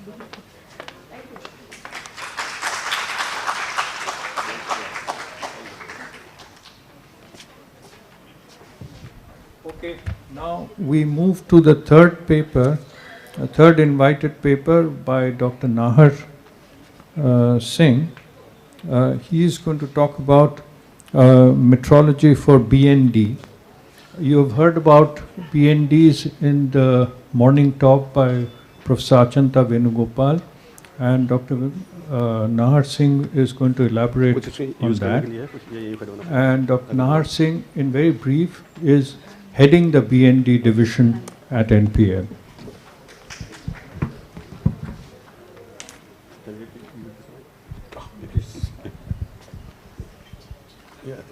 Good afternoon, everyone. First of all, I would like to request Chairman, please give me permission to start my presentation. Please. Thank you. Please. So, our main presentation is related to basically this information related to reference material. So, what is the role of reference material in our life? Why we have developed this, and what is the use of that?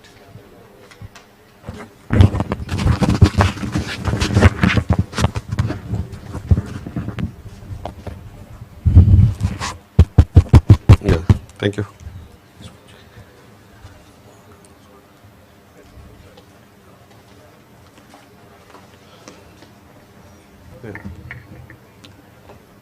Most of the persons are from NPL. They know what is this NPL. The stone laid down in 4th January 1947, and this building has been inaugurated in 20th June 1950.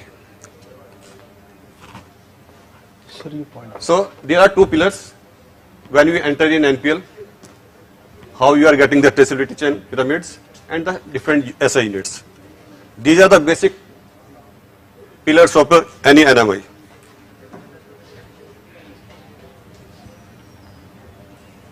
Now, what is the requirement of this NMIs? Why they have created this one? You know, after World War II and during World War, most of the industries across the world get destroyed because of this war, and there is a requirement of different commodities, industrial products, household products, and it get destroyed. So, is there any problem? So, after World War II, 23 countries in Geneva agreed to regulate international trade through this GATT, General Agreement, Trade and Tariff. And they have created. Excuse me. I think there's some, those of you at the back who'd like to talk amongst each other, could you do it at a slightly lower volume because it distracts all the audience here, particularly the speaker. So they have created WTO, World Trade Organization. The main objective of this WTO was tested once, accepted everywhere, barrier-free trade and conformity assessment. And 44 countries had made this agreement, what we call ILAC, International Laboratory Accreditation Corporation. And in 2000, 36 members from 28 countries agreement to include inspection bodies called as MRA. And APLAC has been created in 1995 on regional level. European Corporation accredited in Netherlands 1997, and this Inter-American Accreditation Corporation 1996, and NABL is also linked with ILAC and Asia Pacific Accreditation Corporation as per MRA. So these are the different 6 national regional metrology organization, and NPL comes under APMP, Asia Pacific Metrology. So there are 40 economies under APMP. So all the regional metrology organization can participate within all the 6 organizations. Now we come to about this, what is the quality infrastructure within the country? There are basic 4 pillars of quality infrastructure. Everybody says sometimes NPL is great, NABL is great, like that. Everybody is praising their own. But these are the 4 pillars of quality infrastructure. Because the main role of NPL is to provide the traceability. And BIS, where standard is not written, document is not available, BIS create these standards in written form. When it is, because what BIS is doing, they are borrowing from other countries. They are making, using as such ISO, or when they are converting in Indian scenario, they call IS. So we are using ISO or IS standards, which is responsibility of BIS. And again, QCI, Quality Council of India, accreditation, NEBH or NABL, the major responsibility related to accreditation. And third is legal metrology, like CPCB, DOT, FSSI, BIS, these are the legal metrology institutes. So all these 4 pillars across the world, country, create our quality infrastructure. Now this is NPL, just say, these are different 7 divisions, and under this red color, all under ISO 17025. This black color is related to admin and other supporting departments, and this blue color under QMS as per 17025 and 17034. This is our division and gas metrology, CFCT and QMS. These are linked with the BND related activities. Now, suppose this is a scientist. What scientist is doing? They are doing what they think. It may be required for industry, may not be required. He has created someone, but who is going to utilize that? Nobody knows. And this is the industry. They are saying, we want this. So what is there is no link between the scientist, what scientist is doing, what industry want. Industry requires something, scientists are doing something. But again, suppose they have made some collaboration. They have made some device. Now, where is the validation? They are saying this is a jugaad system. They have made some device. Because without validation, then NPL come into picture. So there is a requirement of researchers, industries, and validation product to make a good product. Like this is TRL level. All the institutes like this, the teaching institutes, are very good, intelligent in concept. Just see, but metrology is not very less, and just see, when we are going to make some product, it is very difficult. They can give the concept, but they cannot do the metrology, they cannot do the manufacturing. In the same way, industries is very good for making any product.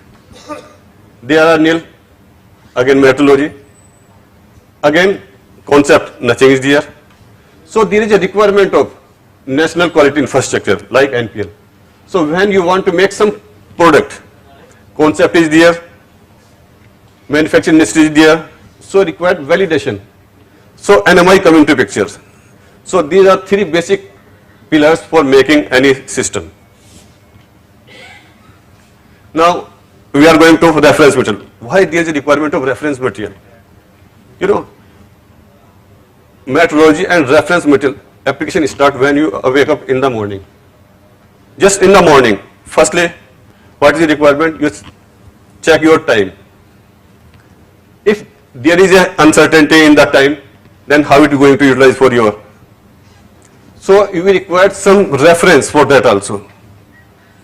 Again, you are going to some washroom like that, you are using toothbrush, something, paste, soap, everything is required quality. Where is it coming from? It requires some certification, whether you are, this soap is as prescribed or not, like that. So several countries like NIST has started this work in 1910, USA, for the production of reference material. They called it SRM, Standard Reference Material. This is their trade name. In 1954, BAM Germany started this program, and 1960 European Union, Belgium. Now in the same way, we have started this work in 1995 by late Sri Dr. A.K. Garwal under the supervision of Dr. Kishan Lal, former director of CSIR-NPL and head Material Characterization Division. Now this Material Characterization Division is BND. So what is the use of this? Why we require reference material? To demonstrate the accuracy of the results, for calibration of the major equipments, monitor laboratory performance, and for validation of the methods, and for comparison of methods. And again, to enhance the global acceptance of the measurement and products. And it is also one of the requirements above 17025 and 17036.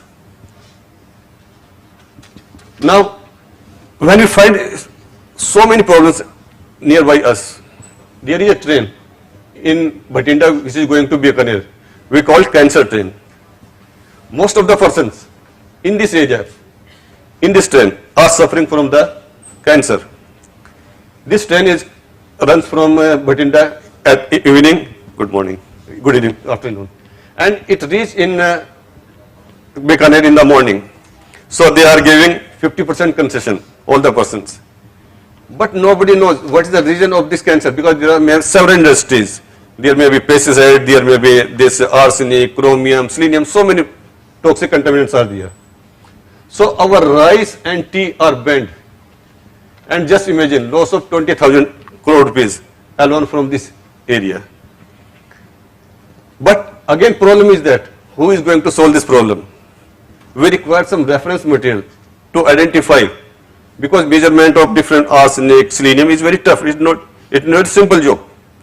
So it requires some reference material. On this basis, you can provide the good products to the other countries.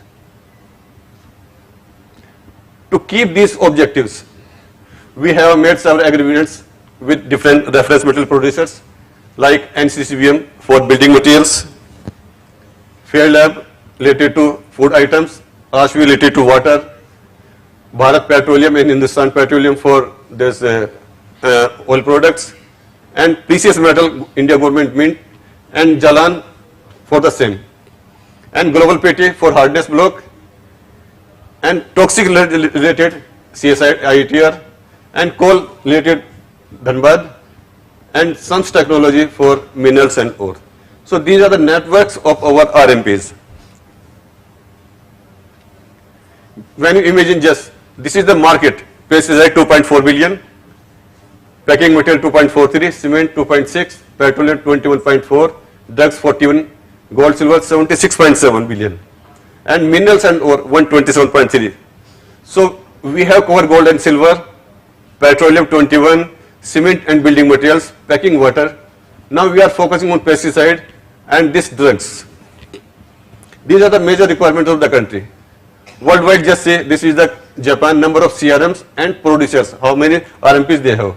This is related to Japan, they have 1439 reference material and there are 36 reference material producers. While India, I think we have maximum 15 numbers of RMPs and out of 12 is with NPL. So to fulfill the requirement, there is a country's demand in different areas.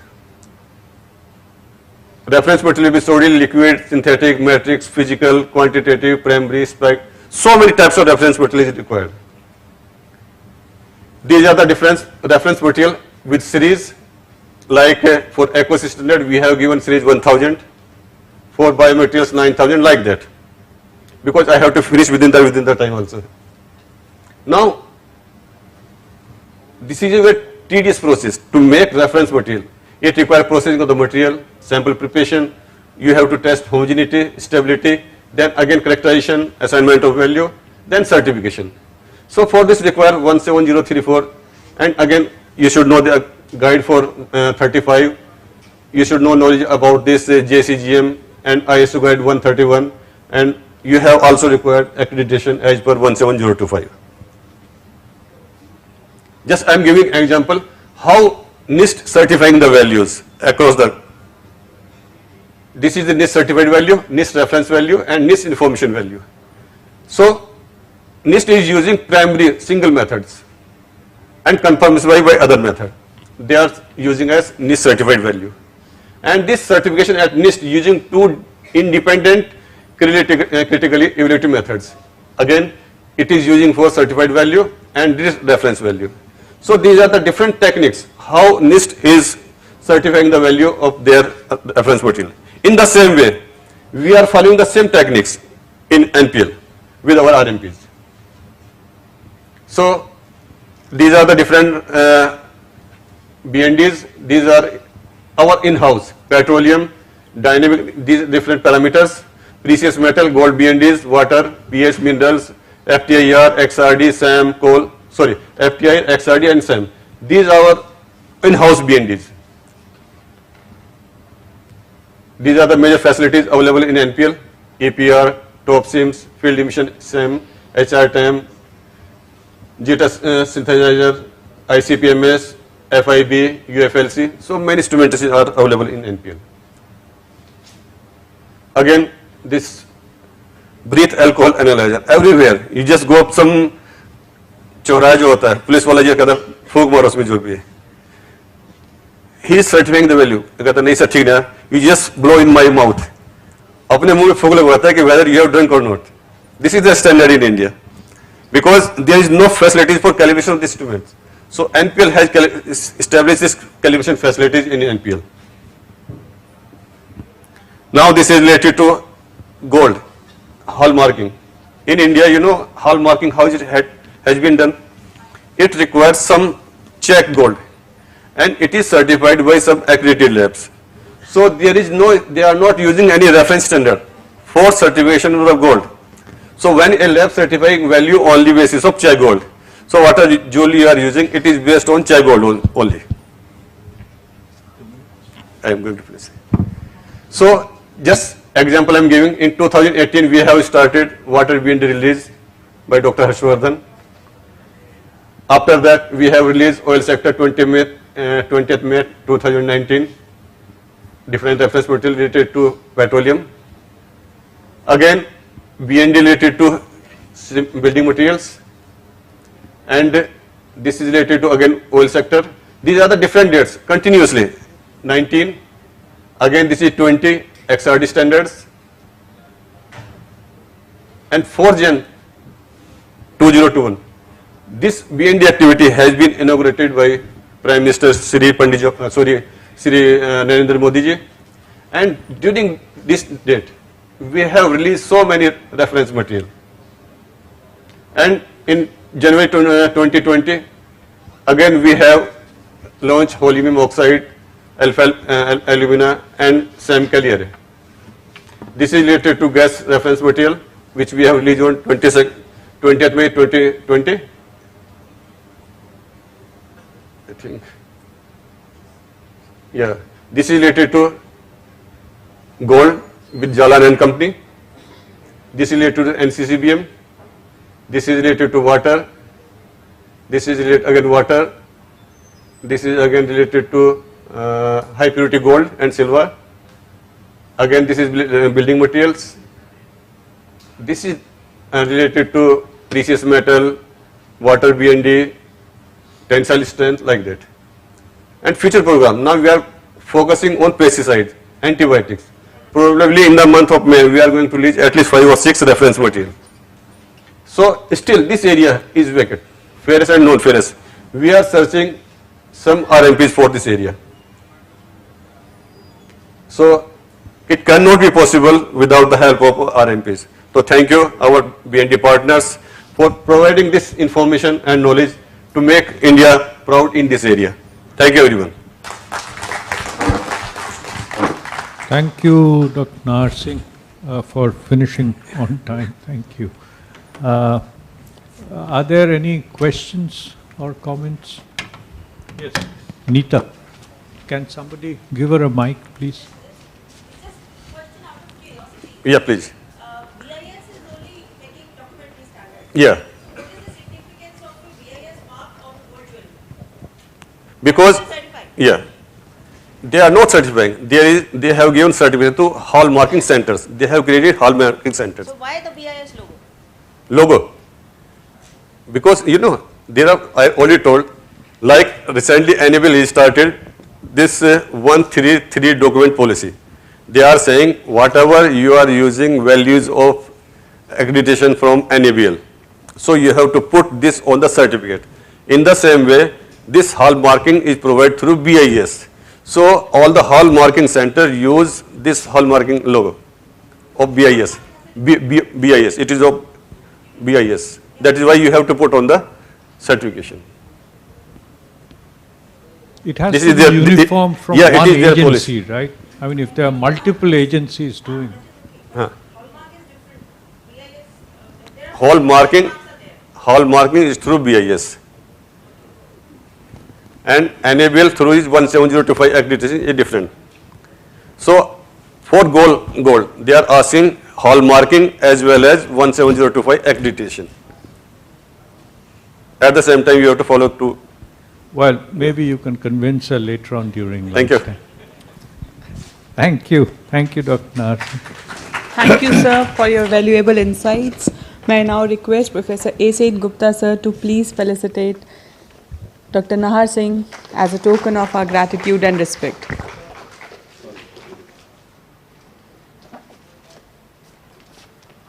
So we now move on to the next talk by Mr. Abhijit Das from NABL, who is going to talk about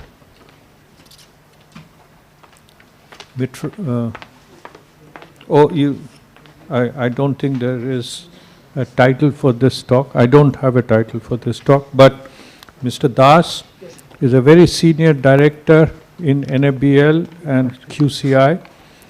And of course, I'm not going to read out the entire text that I have, but he is primarily responsible for coordinating NABL accreditation for testing and calibration laboratories and related matters.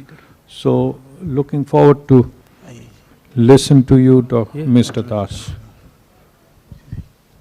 Collar चाहिए होगा कि उससे बोलोगे नहीं ये वो है sir इससे नेक्स्ट होगा अच्छा पॉइंटर लगे ओके स्टार्ट नहीं हुआ हेलो हाँ सॉरी ठीक ठीक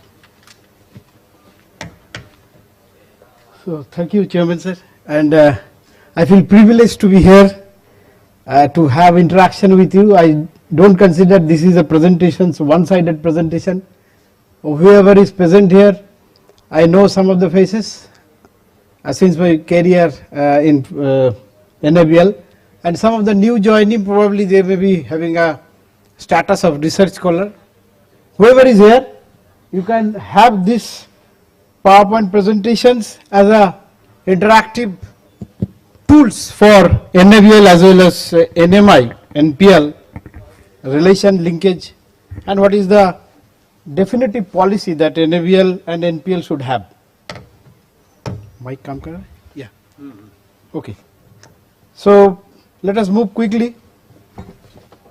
Sorry. Is this like Rahul Gandhi does every once in a while? Thank you, sir.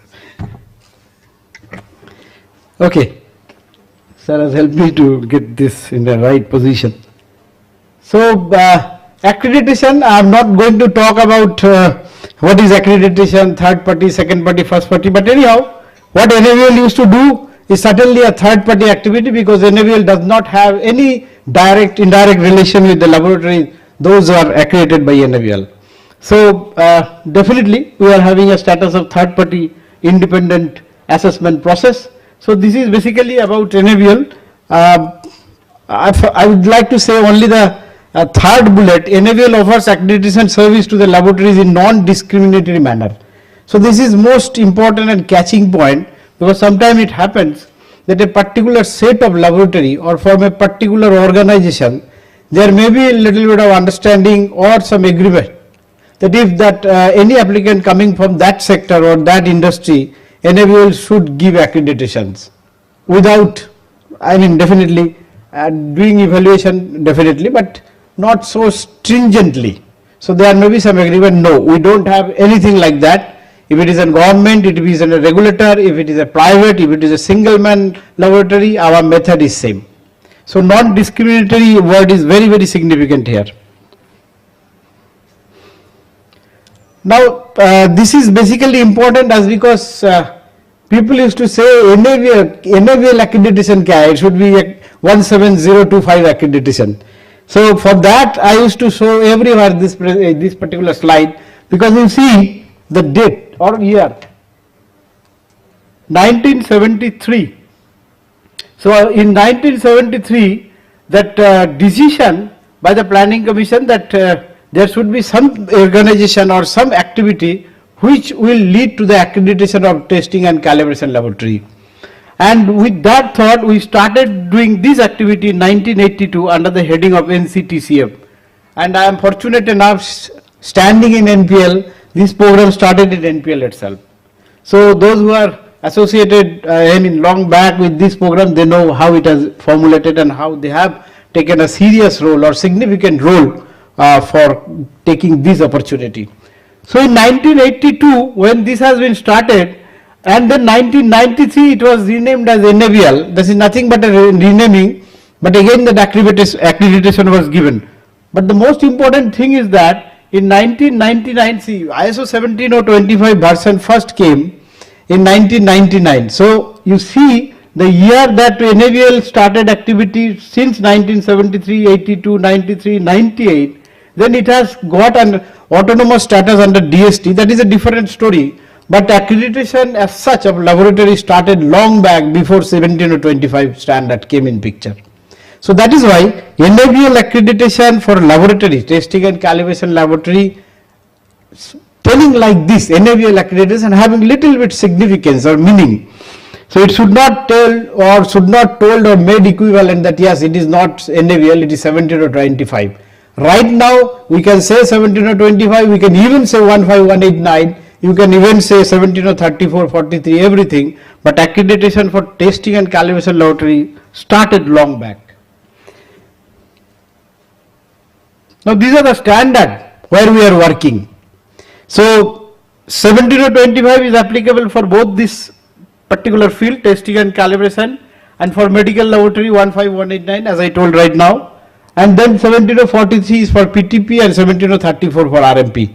So these are the 5 different standards that we are right now working, and additionally we are also thinking about another standard for biobanking.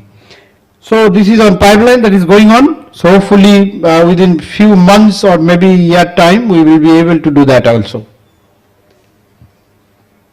Now this is very much important because standing and giving presentation in NPL, I should also say something about my organization for the international linkage, because sometimes our activity is well done, but activity remains within the boundary of that particular country or economy. So if any organization or any activity is going beyond the boundary or the country, that is normally everywhere it is praised and value addition is always there. So NABL, as you know, having an ILAC and MRA, APAC MRA status since 2000, and we have right now for all activities, testing, calibration, medical, PTP, RMP, all activities under the ILAC MRA signatory status. So this is a rare opportunity. There are very few such accreditation body in the world that having all the activities under ILAC MRA signatory status. Now this is another area, some of the important points that I should like to say, that our accredited laboratory reports is acceptable to 108 economy under ILAC MRA signatory status. This is basically the value addition for the laboratory, those who are taking NABL accreditation, because the report or certificate given by all those laboratory should be acceptable not only in the domestic scenario, also in the international market. So as per the agreement or MRA signatory terms condition, this 108 economies should accept each economy's accredited laboratory, those who are under the accredited laboratory having a linkage with accreditation body, that accreditation body having a linkage with ILAC and APAC, or maybe other regional bodies, MRA signatory status. So this is very, very important advantage, I should say, because there are restrictions like WTO and TBT. I am not saying that if they are accredited 100% acceptance is there for the other current countries. Exporting country and importing country may have a different set of regulations. That regulation needs to be complied, but anyhow in general this 108 countries used to accept all those certificates. Now this is the 4 different area where this accreditations is being accepted. If you start from this industry, because nowadays without industry, I was discussing in the tea break that without having the full cooperation or collaborative effort of industry, our infrastructure or overall growth of quality infrastructure is next to impossible task. So this accreditation activity is always acceptable to industry, one of the pillar or one of the major user for accreditation sector. Next is the government. Definitely, as you know, all the government departments used to get that accredited laboratory service for decision making. So somewhere for even tendering purpose also, that facility from where the test or calibration certificate for a particular equipment or any other services are coming, whether that service is taken from an accredited facility or not, that is a question for a government department. Next is regulators. As you know, in food sector, in water sector, even in ionization radiation sector, there are different regulators in our country, and accreditation right now having a linkage with all the regulators. NABL is having almost all regulators under board to have a MOU, and their requirement of different laboratory sectors are being controlled or accredited by NABL. So this regulator is having a happy situation with NABL because of that large number of laboratory accredited by NABL are being used by the regulator. For consumer, as you know, directly a consumer can go to take a service from an accredited laboratory even for the medical test under 15189. There are surge of requirement came when our COVID scenario came in our country. So all the way during that COVID period, we have given 1200 plus accredited RT-PCR RNA testing laboratory. And all these RT-PCR RNA testing laboratory were recognized by ICMR, because during initial period of COVID scenario, there were very few laboratories and a sample used to take more than 15 days and cost wise it was very high. So scenario changed all the way when we have given accreditation to more than 1000 plus laboratories. I have listed some of the government department where this accreditation has been utilized in length and breadth. You can see so many departments are there. Jal Shakti, this is basically right now in India there are more than 750 districts, and under the 750 district we have taken a district level laboratories accreditation scheme by the government of India's Jal Shakti mission, under Jal Shakti mission, and right now the scenario is 641 district laboratory have been accredited. So all these 641 district laboratory is accredited for basic parameter to test whether that water is potable or not. So this much, yeah, thank you. So this is we have done along with this ministry's program or mission. Then there are another important ministry, I should say, Atomic Energy, that is a regulator basically. Atomic Energy Regulatory Board or AERB, who are having a recognition or licensing system for the quality assurance entity or facility, those who are doing QA activity for the ionization radiation, even medical diagnostics facility like your X-ray, CT, PT, all these things, USG.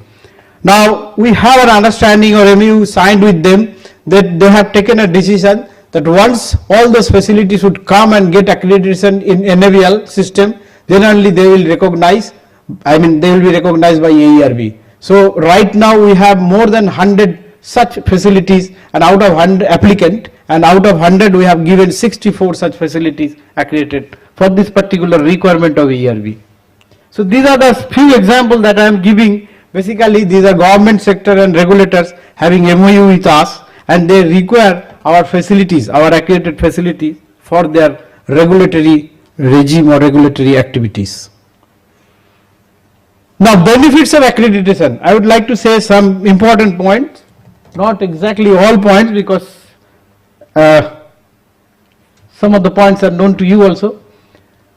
Enhancement of customer confidence and satisfaction. This is very important, because in the morning also we heard so many things that where we should go, which lab or which facility we should take, that yes, the reliability or the basic result or whatever the report that has been given by that particular laboratory is trustworthy, or I should rely and I should go further to have next level of my activity.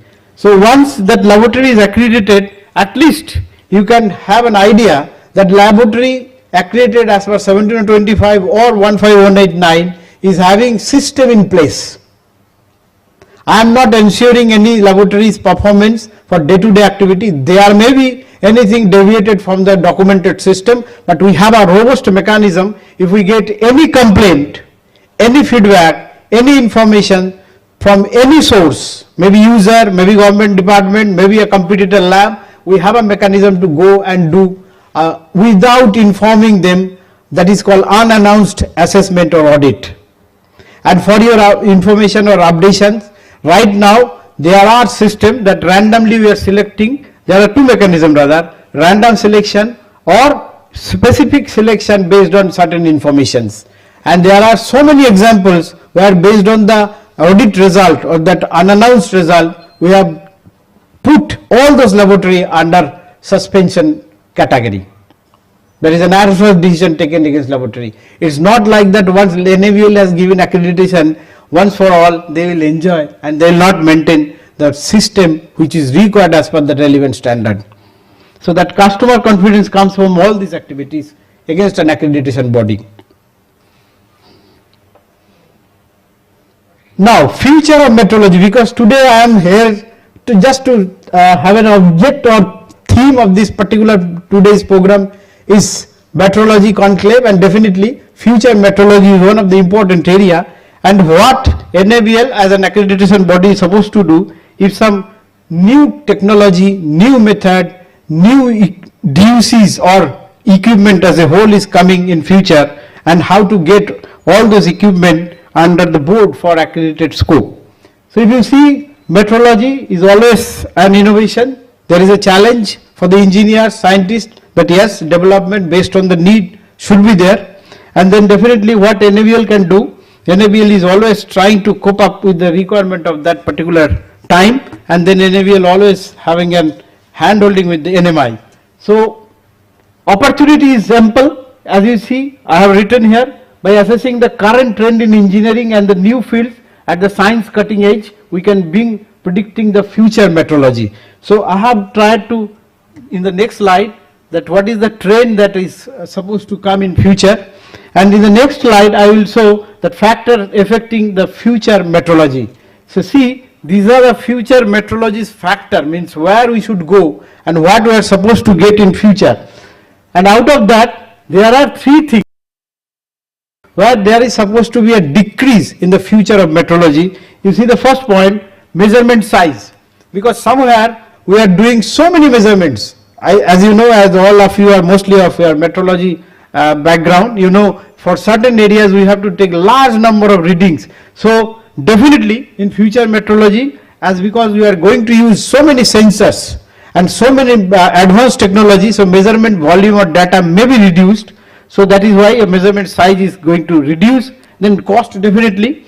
If we are using multi-sensor system, definitely by individual sensor versus detector, data acquisition system, all these things will be reduced. And then barriers to uses, because if I use one sensor, I cannot use that sensor for other purpose also. Thermal cannot be used for, definitely not for RH. Maybe partly for RH, but not for dimensional measurement or laser technology. So these are the things where there are decreases, and these are the things where increase or scale up. So first of all, the speed. If I am talking about multi-sensor, definitely the speed will be there. Along with the speed, there will be accuracy also. And third, very important point, integration. Because some of the multi-sensor or multi-parameter equipment, if you can integrate and do measurement in a single assembled system, then your system measurement time and integration will be very effective. Sure, sir.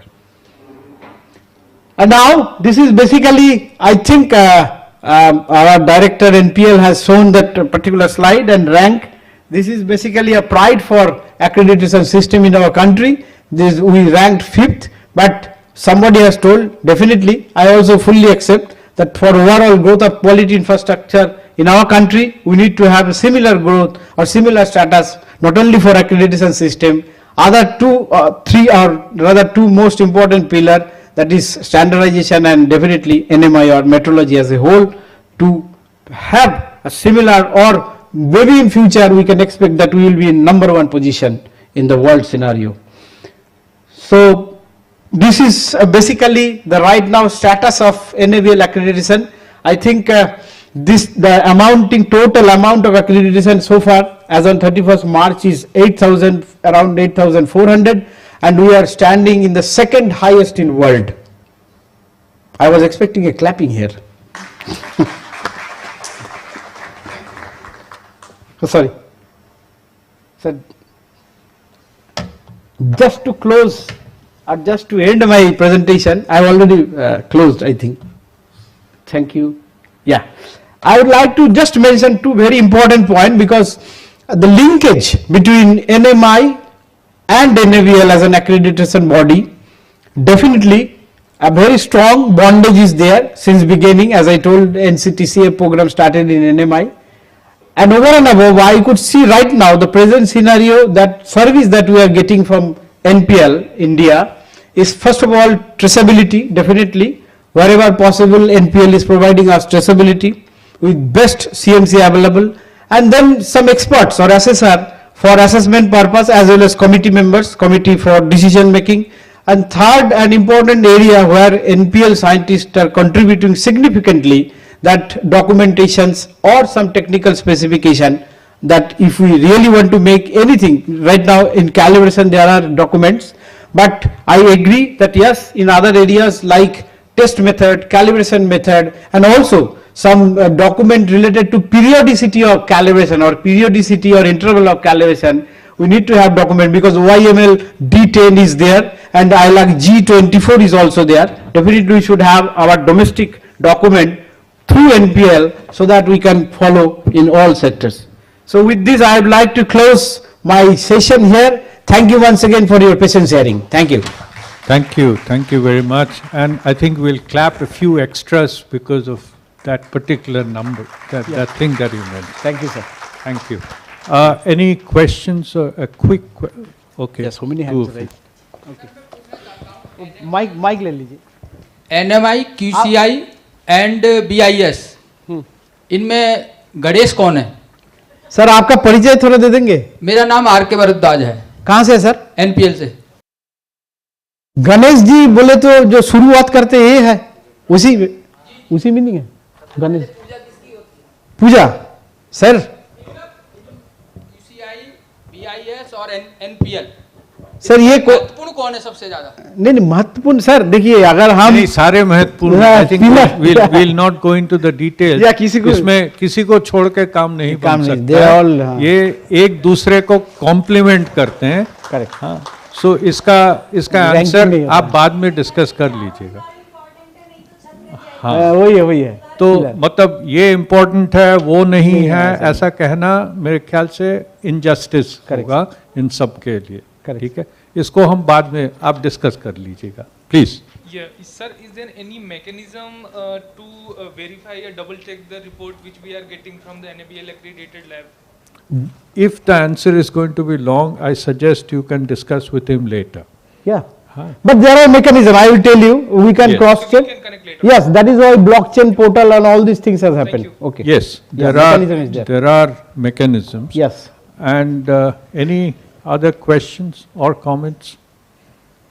No. If not, I just have a quick comment. In the future, that you were showing, you had listed out several things that are going to happen in future. Yes, sir. And like the measurement size and cost and Yes, so yes, on yes, and so yes. forth. Yeah. But I was actually thinking that perhaps you could mention also that it's not that the measurement size will reduce, the data volume will still remain the same. Yeah, yeah. But But, it's manual, just because the measurements are going to be automated Correct, more and correct, more. correct. And also the processing of the data will be Correct. more More, automated, yeah. more Intelligence, streamlined. yeah. Artificial That's intelligence why can be used, processing will be easier. Yeah, process Perhaps. time will, yeah, Yeah. yeah. Thank you. Thank you. Thank you, sir. So thank you again, Mr. Das, and we'll give you a memento in.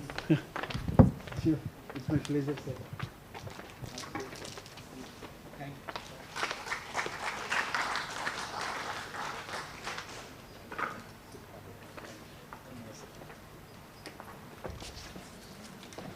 So now we shall move to the next talk on legal metrology by Mr. Ashutosh Agarwal, who is presently the Director of Legal Metrology in Ministry of Consumer Affairs. You are no longer the acting director, you are the director. Oh, thank you. So I'll not introduce him because of shortage of time, and request him to talk on the Department of Legal Metrology. Thank you very much, sir. Good morning to all. सब लोग सो गए.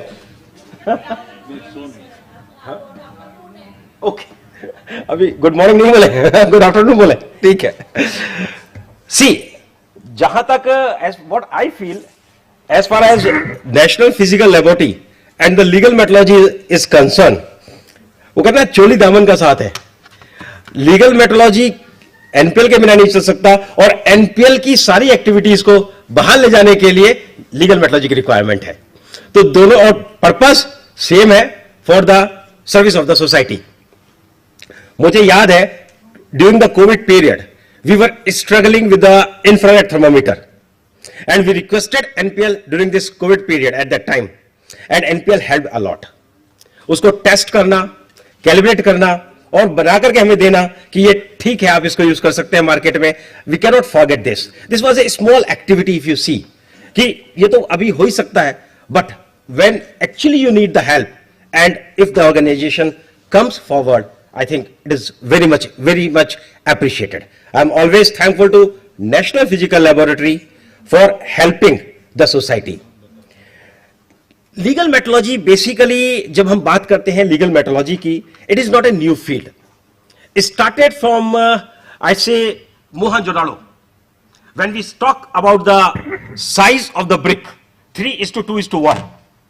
Letter on Mohenjodaro के बाद हम बात करें in the ancient period when there was Chanakya Maurya emperor, they also made up very strict rules that every weight and measure has to be verified by the government, by the summon.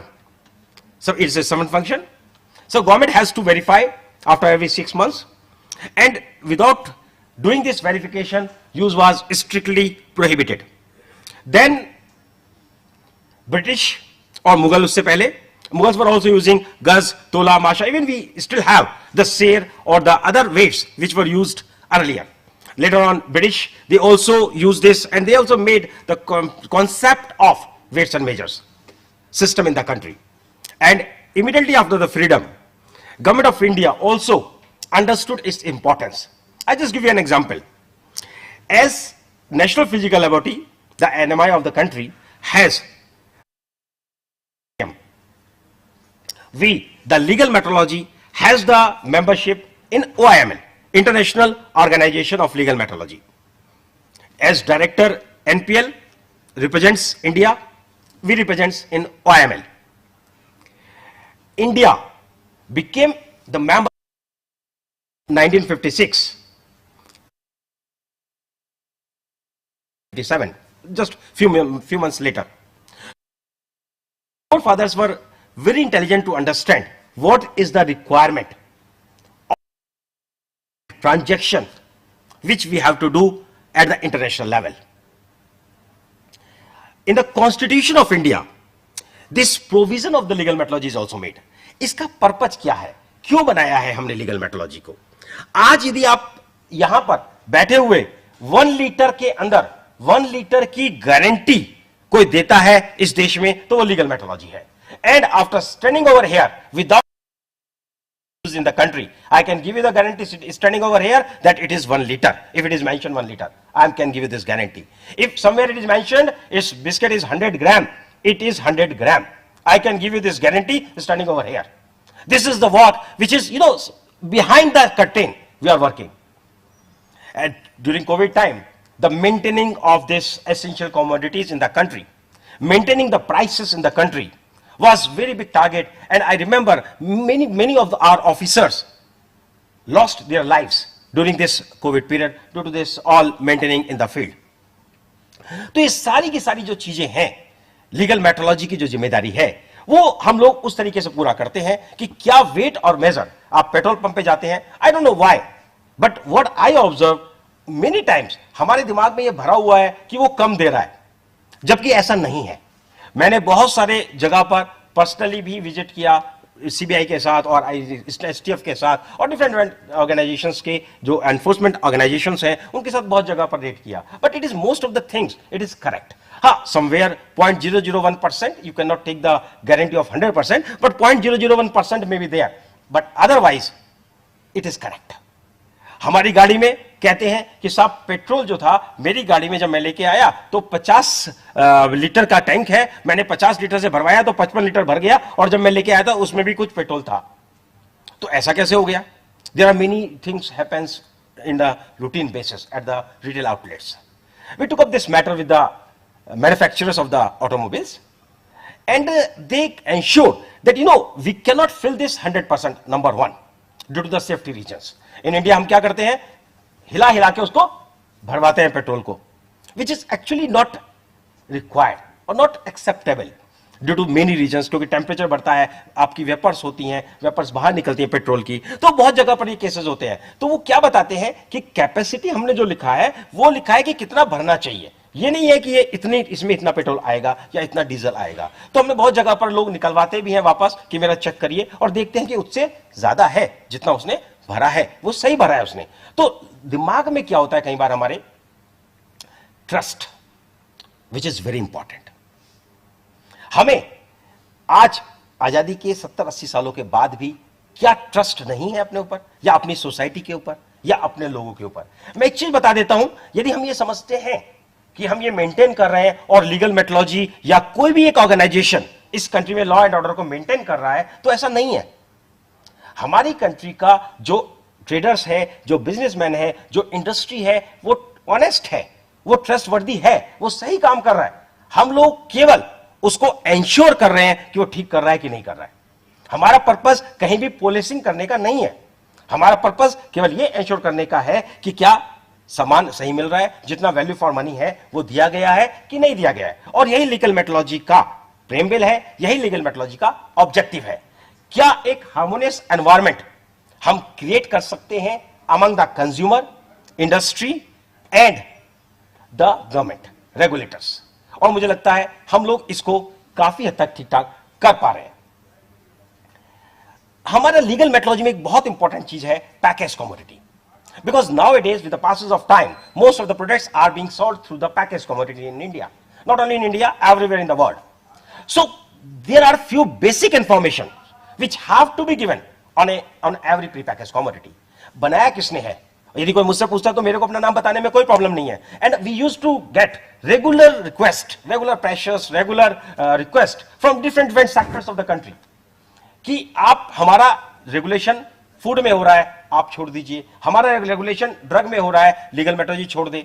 मेरी समझ में नहीं आता, इफ द सेम इंफॉर्मेशन 4 लोग मांग रहे हैं तो उसको एक बार पब्लिश करने में प्रॉब्लम क्या है? Name and address of the manufacturer और पैकर और इंपोर्टर, नेट क्वांटिटी, एमआरपी, ये तो बेसिक इंफॉर्मेशन है जो कि हमारे पास हर कंज्यूमर के लिए होनी चाहिए on A pre package commodity. यही हम एंश्योर करते हैं किसी भी प्री पैकेज कमोडिटी के ऊपर.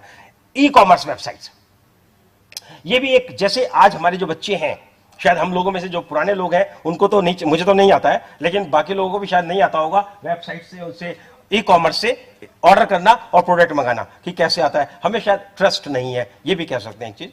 बट बहुत सारी कंप्लेंट्स आती हैं कि मुझे डिस्काउंट मिला 50% का, और जब मैं वहां पहुंचा, जब प्रोडक्ट मेरे पास पहुंचा, तो after the 50% discount its cost was even declared cost, printed cost was less than which he has given to me. तो इस टाइप की कंप्लेंट्स आती हैं, प्रोडक्ट कुछ और पहुंच गया, नहीं पहुंचा, या आपने डिक्लेरेशंस सही नहीं दिए हैं, तो वहां पर भी हम लोग एक्शन लेते हैं under the legal metrology act कि you have to give the basic information on the website, whether it is Amazon, Flipkart, and we used to issue the notices on the regular basis. हमारे जो notices हैं वो भी वैसे अभी criminal हैं सारे के सारे, और उस केस में यदि आपका केस कोर्ट में जाता है, यदि if you are not compounding, because the provision under the law is you can compound the offense before going into the court of law, and if the case is not compounded within a period of time, we used to put it in the court of law as a criminal offense. So these things are basically for the purpose of maintaining a trust in the society.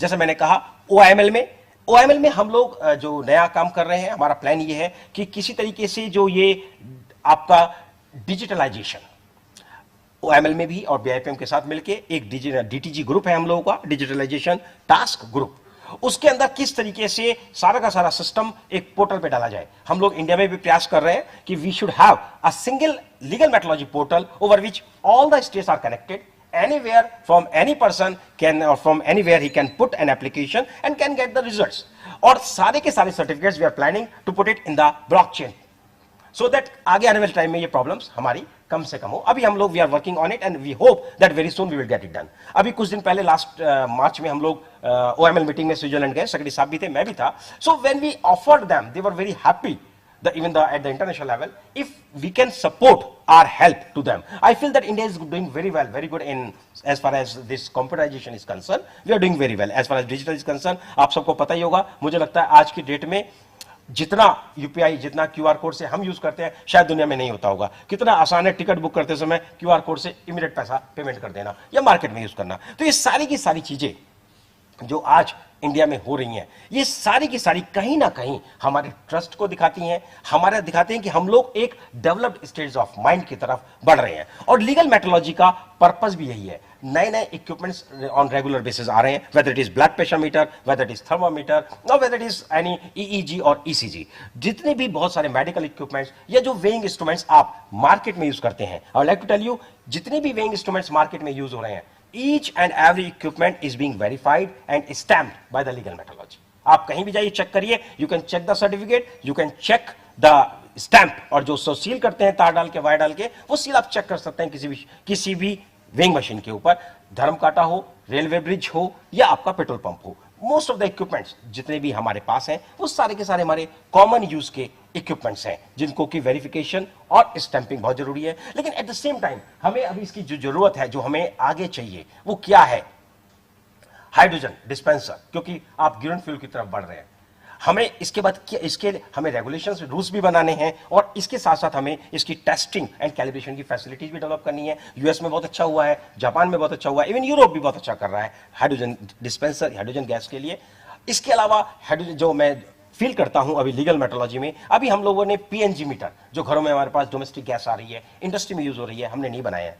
Now earlier there was not the problem, but nowadays we are facing we are also letting know a new problem of this energy meters.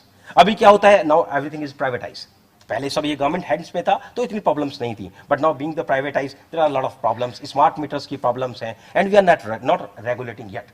we are thinking over it, and we are planning to have the rules and for the enforcement, for the verification and stamping. So these are the few things जिसमें कि जो directly related हैं हमारे normal common consumer के साथ। इसके अलावा मुझे बड़ी खुशी होगी यदि आप लीगल मेट्रोलॉजी के बारे में कुछ पूछना चाहते हैं या कुछ बताना चाहते हैं, व्हाट वी शुड डू और what where we are lacking behind, तो बहुत अच्छा लगेगा, so that we can think in that direction, क्या अच्छा कर सकते हैं। जैसा कि डॉक्टर साहब बैठे हुए हैं और डॉक्टर आशीष अग्रवाल साहब बैठे हुए हैं सामने, ये लोग टाइम प्रोजेक्ट हमारे साथ कर ही रहे हैं, and we are expecting that by the end of this year we will be having at least some pilot project of disseminating this time in India. We are working on it. I hope that by the end of this year we are having this plan. ये आपके जो हमारे NABL से director साहब हैं, इनकी हमारी जितनी भी लैब्स हैं वो सारी की सारी लैब्स हमारी ऑलरेडी एक्रेडिटेड है, हमने इनसे रिक्वेस्ट किया था बीइंग द गवर्नमेंट एजेंसी हमें फ्री कर दीजिए, एंड बड़े कॉर्डिनरी इन्होंने एक्सेप्ट किया कि हम इनको फ्री में आपको ये सर्विसेज देंगे. We are thankful to you sir. And इसके अलावा सॉरी सर, नहीं सर, जो काम फ्री में हो जाए अच्छा, बाकी हम फंड कहीं और लगा देंगे. So these are the few things over which on which we are working. मुझे यदि कोई कुछ बताना चाहते हैं लीगल मेट्रोलॉजी में या कहना चाहते हैं, आई होप कि सब लोग लंच के लिए वेट कर रहे होंगे. I will not take more time, इसलिए मैंने स्लाइड्स गो थ्रू नहीं किया, जो बेसिक कम्युनिकेशन था केवल वही किया. इसके अलावा आपको लगता है कुछ मुझे बताना है तो काइंडली बता सकते हैं, किसी ने कुछ कहना है तो, या कोई पॉइंट जो रह गया है. बट आपका टॉक खत्म हो गया सर. Wonderful, thank you very much. Thank you sir. Thank you. Any questions? भाई आशुतोष जी ने बताया कि if you want to say something, you know, you feel something extra that they should be doing, or something that they're not doing enough. Yes. Please let us know what best or anything else which can be done. Even NPL से sir हमने request किया था कि हमें equipments लेने हैं, NPL हमें proposal ही नहीं दे रहा है. I see. नहीं, पर वो तो NPL से शिकायत आप इस फोरम में ना कीजिए. सर NPL साइड है, मैंने सोचा बोल देता हूँ यहीं पे. अच्छा, चलिए sir. Anything else? Any other point, comments? आपका जो कंपल्सरी एनफोर्समेंट का रिजीम है, उसको बढ़ाने की दिशा में क्या करना है? मैम नहीं सर, मुझे जरूरत नहीं, मेरी आवाज़ तो काफ़ी तेज है. Thank you. Ma'am your point is very valid.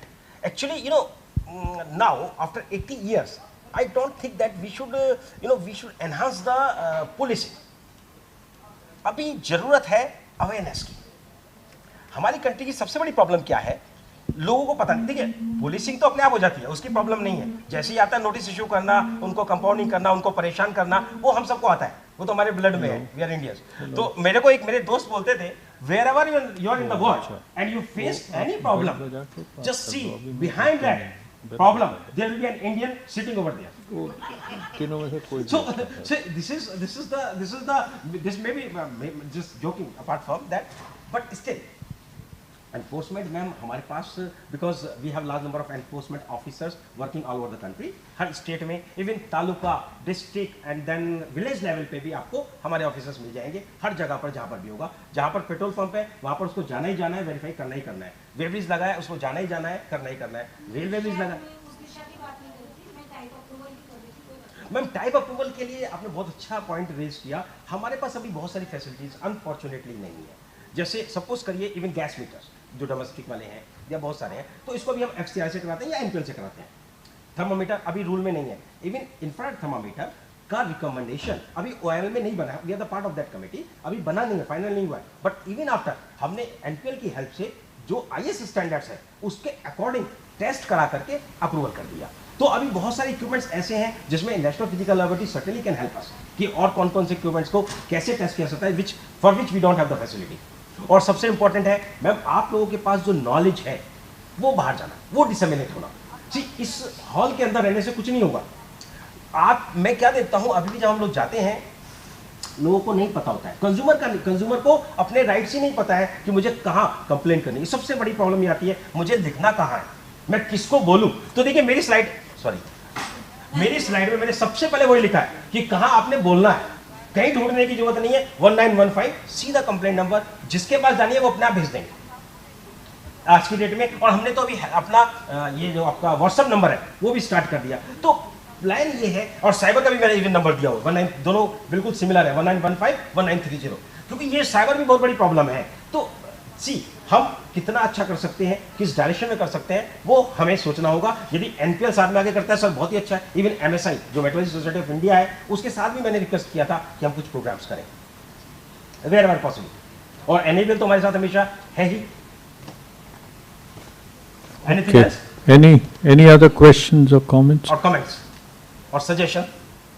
पंडित जी अभी कुछ बोलिए. Thank you. नहीं, बाद में बोल लेंगे. Thank you. So the success of your efforts are primarily based on the entire workforce that you have that enforce the legal aspects of this metrology. Wonderful. Great. Thank you very much, Ashutosh ji. Thank you very much. Okay. Thank you, sir, Thank for you. your valuable Thank you. insights. We request sir to please felicitate Thank you. Shri Ashutosh Agarwal, sir, with a token of our gratitude and respect. May I now request Dr. Ritu Srivastava, convener 1 Week 1 Lab program, to please felicitate Professor A. Sen Gupta, sir, by presenting. Before she does that, we'll just, because the audience may be slightly confused, in this session we had actually 6 papers, so we have done so far only 5, but the organizers have decided, in view of the, view of everything running behind schedule, we have decided to push this last paper to the session in the afternoon. So that's how the session stands closed today. And it's my pleasant duty to thank all the 5 speakers for this session. And I think we have heard some very interesting topics, starting with details on the work being done at NPL on environmental metrology by Mr. Tuhin Mandal, and followed by a complete detail of all the works in physico-mechanical metrology by Neeta, and particularly who are our stakeholders. And the topic said for heavy industries, but I think you covered basically all your stakeholders, right? And then another talk on a very important topic, the Bharatiya Nideshak Tapya, BND, by Dr. Nahar Singh. And I think they're doing really great job, starting from a very modest beginning. I can certify that because I was also in NPL at that time, by Dr. Agarwal and Dr. Kishan Lal. And now they've, I think, come a very long way, and they have miles to go before the rest. And of course, we had a very nice lecture by Mr. Abhijit Das on the NABL and the nice work that you are doing. And we are really proud of your being one of the best in the world. And you'll probably and one day reach the #1 position in quality systems. And finally, of course, we had a very energetic talk by Shri Ashutosh Agarwal. And of course, the nice work that you're doing in legal metrology. We are all behind you. We want you to enforce real, compliance to all the legal aspects of metrology. The consumer should not be cheated no matter what. So thank you again, all the speakers, and thank the audience for your patient listening and active participation. Thank you, organizers, for letting me chair this session. Thank you.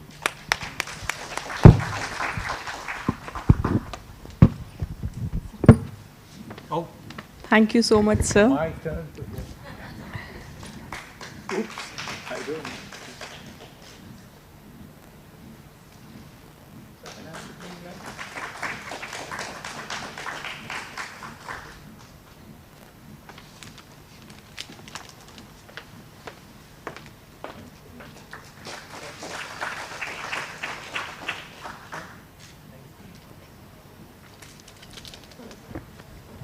Thank you, everyone.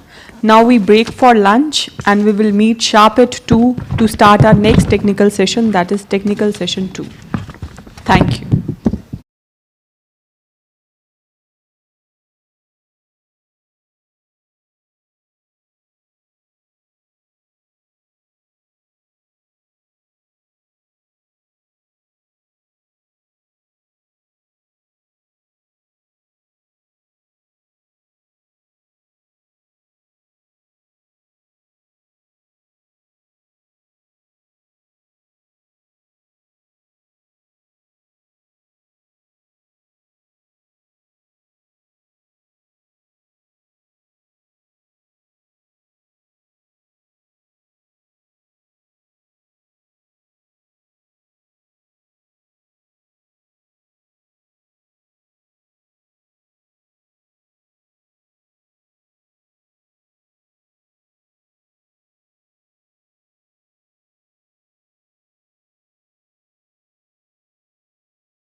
The second technical session of the Metrology Conclave with the theme CSIR-NPL, Efforts in Metrology and Roadmap for the Future.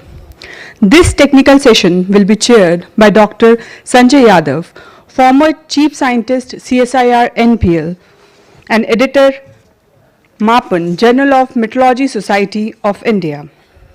Dr. Sanjay Yadav was born in 1962 and obtained his master's degree in science in 1985 and PhD degree in physics in 1990. He is recipient of many research awards and scholarships,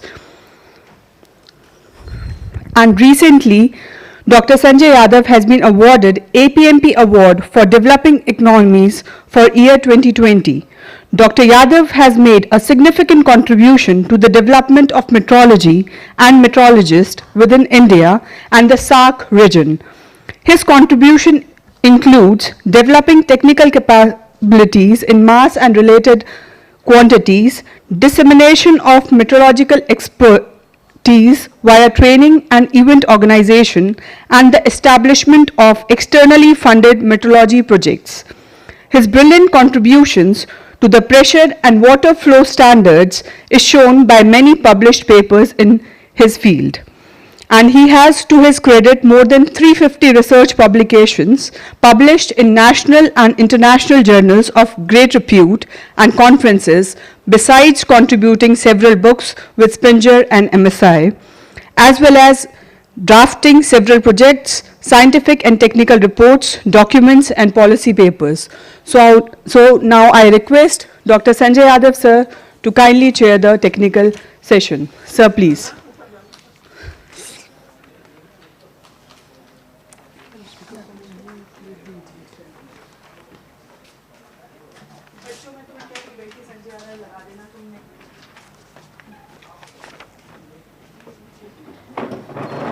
Thank you, Dr. Ravani, for the nice work.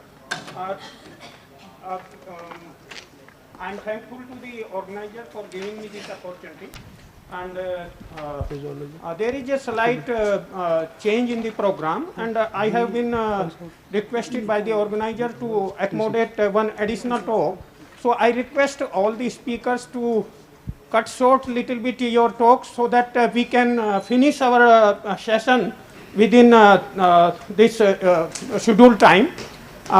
Maybe I request you to finish within 17 minutes out of 20 so that we can accommodate one additional talk left before.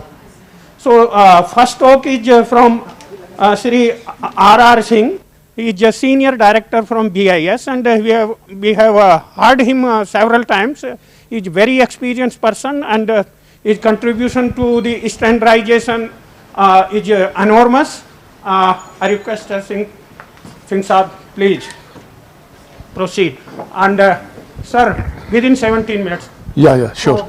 After 15 minutes, I will make. Okay, no problem. You alert. Wait. So good afternoon, all the delegates present in this auditorium. And actually my presentation was scheduled in the last session only, but because of paucity of time it could not be completed. So that's why it is here. So first of all, I would like to thank NPL, CSIR for inviting BIS to give a presentation in this seminar on conclave on metrology. So I'll give you first a slightly what BIS is doing in area of metrology, and later on we'll talk, if time permits, we'll talk about something about the quality in general. So as far as the BIS is concerned, it was formulated, or it was formed before independence, because at the time of independence, our first Prime Minister Jawaharlal Nehru, he envisaged that after independence, for technological and scientific development, standards will be needed. And for that, a standards institution will be required. So that's why Indian Standards Institution was formed in 1947 under Societies Act. Later on in the year 1986, BIS was given the status of a statutory body. And in 2016, with the BIS Act, which was revised, Then BIS was given the status of national standards body. So in the 75th year of independence, that is in the Amrit Kal of independence, we are striving for excellence in quality. As far as the structure of BIS goes, it is at the apex body is governing council. Below that, we have got executive committee. Then for standards formulation, we have got a standards advisory committee under which various division councils are there. Under each division councils, there are various sectional committees, subcommittees and panels. The panels are generally, they are acting on the very specific product, very specific projects for standardization. The major activities of BIS are standards formulation, product certification, management system certification, laboratory testing and training. In BIS has got 15 division councils for formulation of standards. So the division councils are production and general engineering, mechanical engineering, civil engineering, petroleum and coal related division council, then electronics, electrotechnical, food and agriculture, chemical, service sector, transport, water resources, medical and hospitals, management systems, metallurgy and textile. So in all, the PGD division council has published 2,500 standards till date, and in all BIS has published more than 22,000 standards. PGD has got membership in 74 ISO committees and 27 sectional committees are there under PGD, and weights and measures sectional committee is under that sectional committee which deals in standardizations as far as the metrology is concerned. This sectional committee has published 54 standards and under development standards are 5, and it is also collaborating with ISO TC 28 SC2, that is measurement of petroleum and related products. Now, the standard formulation process of BIS is very transparent and very open, and we have got a committee structure which constitutes manufacturers, consumers, technologists, regulators, and in the meeting we generally apply a consensus approach. So the views of every member is taken care of. It is due diligence is given that every member's views are presented and represented in the committee. Then every draft is wide circulated before finalization. All the comments which are received, they are discussed threadbare in the technical committee meetings. And once a draft is finalized, then it is printed and gazetted as an Indian standard. And every standard which is printed is periodically reviewed every 5 years, or maybe in some cases after 3 years, so that any technological advancement which have taken place in the meantime, they can be included in the standard. Now, in a nutshell, if you see, then this is a flow chart of entire standard formulation process. So, our new work item is generally proposed by anybody or any member of any section committee or division council or any government body. Then based on that new work item committee, it is circulated to the members, then comments are received. Then these comments are again discussed and preliminary draft is prepared. Then on pre-draft, again it is circulated to committee members, then comments are received, the comments are discussed in meeting. Then based on the finalization of the preliminary draft, wide circulation draft is prepared. And again the wide circulation draft is wide circulated to a vast majority of circulating members. It is also put on BIS website so that anybody can offer comments on the wide circulation draft. Once a wide circulation draft is finalized by the sectional committee, it is adopted by division council, and that adopted standard is sent to publication, and once this standard is published and gazetted, it is known as a national standard. So this is in a nutshell our committee work structure, how it functions. We follow in our entire standardization process, we follow the principles of good standardization practices given by WTO. These are impartiality and consensus, effectiveness and relevance, transparency, coherence, developmental dimension, and openness. So anybody is welcome, can give comments on any draft, any standard, and all the comments are discussed in our committee members. No comment is just put aside. Now, it becomes why it is important to participate in standards development, because if you participate in standards development, then you have early awareness of future market rules and emerging themes. You can promote your own interest at the standardization level, if possible. Then you can gain access to information that would not normally be received, and you can influence development or setting of standards. So instead of being a standard taker, we all should strive to be a standard maker. Now, as I have told that 2 sectional committees of production and general engineering department are engaged in formulating standards related to metrology.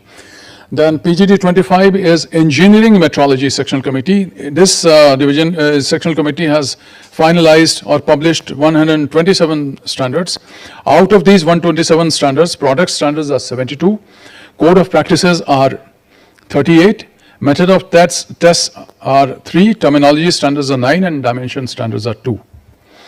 Some of the important standards published by PGD 25 is plunger type dial gauges, engineer square, screw thread gauges, angle plates, external micrometer, internal micrometer, and feeler gauges, angle plates, slip gauges, radius gauges, sine bars, and bevel protractors. Prismatic angle bars, length bars, dial snap gauges, measurement of roundness, series of standards on geometrical product specifications. Another sectional committee which is engaged in metrological standardization is PGD 26, that is Weights and Measures Sectional Committee. It has published many standards, out of which some of the important standards are SV4, that is metric change in India, IS 1056, that is commercial weights specification, 1058 legal metrology commercial capacity measures, then 1433 beam scales, 1434 specification for counter machines, 1437 specification for automatic weighing machines, 2489 for baby weighing machines, 2747 taximeters, 14439 part 1 on gas volume meters, part 2 is on diaphragm gas meters, part 1 is for general requirements, then 15672 is on flow measurement of natural gas and fluids by Coriolis meters, 15673 is on flow measurement of natural gas by rotary pistons meters, 15674 is flow measurement of natural gas by ultrasonic meters, 15675 is flow measurement of natural gas and fluids by orifice plate meters, and 15676 is flow measurement of natural gas by turbine meters. 15677 is metering of natural gas, code of practice. So all these standards have been published by related to metrology by PGD 26 sectional committee. So you can see that some of the standards are recent, maybe formulated in 2006, and many are formulated way back in 1960s. So you can understand how this particular topic was given importance even in the 60s and 70s for the standard formulation. Now, some of the benefits of standardization in metrology is that it helps in selection of measuring instruments. It tells you how to take measurements, and some of the code practices standards, they give such kind of things. Then standard atmospheric conditions are also specified in IS standards, so you can know about which kind of standard atmospheric conditions are applicable in India. And you can we can also decide about limits and fits in designing various machine components and ensuring accuracy, reliability, and reproducibility in measuring and later on in design process. And the standards also helps in reporting of observations and results. So we also have a standardized format for reporting the observations and results of various tests given in various standards. Now, a very important standard which we all should read, that is SV4, which is on metric change in India. This standard is a very beautiful standard. This is basically, this is not a standard but a special publication. So how the metric change in India that took place, how from FPS system we gradually shifted to SI units, what all challenges were there, how educational institutions were made aware about these changes, how for earlier you may realize when we were young, we used to have coinage system of ANA and this. Now it has all been changed in decimal systems. So similarly for weights also there was MUN, SAIR and all such units over there, now kg is there. So how everything has changed from that stage to this stage has been beautifully captured by our first Director General of BIS, Dr. Lal C. Manman, and various other authors have given their contribution in this standard. So this is a standard which we all should, all those who are interested in metrology and measurements and all such things, they should read about it. Now because I have got 4 or 5 minutes left, so I'll generally, this was end of my formal presentation. Now I'll talk about some of the quality measures, why the quality is important and why standards are important. Earlier in the inaugural session, our DG BIS, he was telling that when he joined BIS, he was not aware about what BIS does and what are the roles and responsibilities of BIS. Actually, BIS is a standards setting organization, and the need for a standards comes from the requirement of quality, and quality does not mean that product quality or service quality. It has various dimensions. It encroaches in our every aspect of life. It has its social dimensions, it can have our own personal dimensions. It also deals with how we interact with other persons, how we have, how much sensitive we are towards other people. So once we are transforming ourselves, we are making ourselves more quality conscious, and we are just transforming ourselves into a better human being, then automatically it will be transformed into the quality of the products and services which anybody is manufacturing. Or as a conscious consumer, we will also demand quality from the producer, and automatically the product quality will come into the picture. So we won't have to work that much hard for ensuring the quality. And for that, each one of us will have to work very diligently towards ensuring that whatever we are doing to the best of our ability, to the best of our competence, and we are enhancing our ability and competence day by day. So every day we should be at least by 0.1% or 1% better than what we were yesterday. So if we start doing that, then gradually we as a citizen will be improving. And once as a citizen will be improving, we will be contributing in the quality of our nation, and that will lead to a world-class quality and world-class country as which the India has very much capability of becoming. So now we have got many such slogans like "Make in India" and this, that. So if we can have a single slogan like "Standardize in India," then all the slogans will automatically be taken care of. For example, Make in India will be included in that, Innovate in India will be included in that, Research and Develop in India will include in that. So we should all think in terms of whatever we are doing, whether it's big or small, it doesn't matter. But whatever we are doing, we should always think in giving our best quality, so that we can become world class. Maybe not immediately, but 5 years, 10 years, 20 years down the line. So this is what I had to say about this. I think I have stuck to the timeline. Thank you so much. Jai Hind. All the best to all of you. Thank you very much, Dr. Singh. I can take one or two small questions, not bigger questions.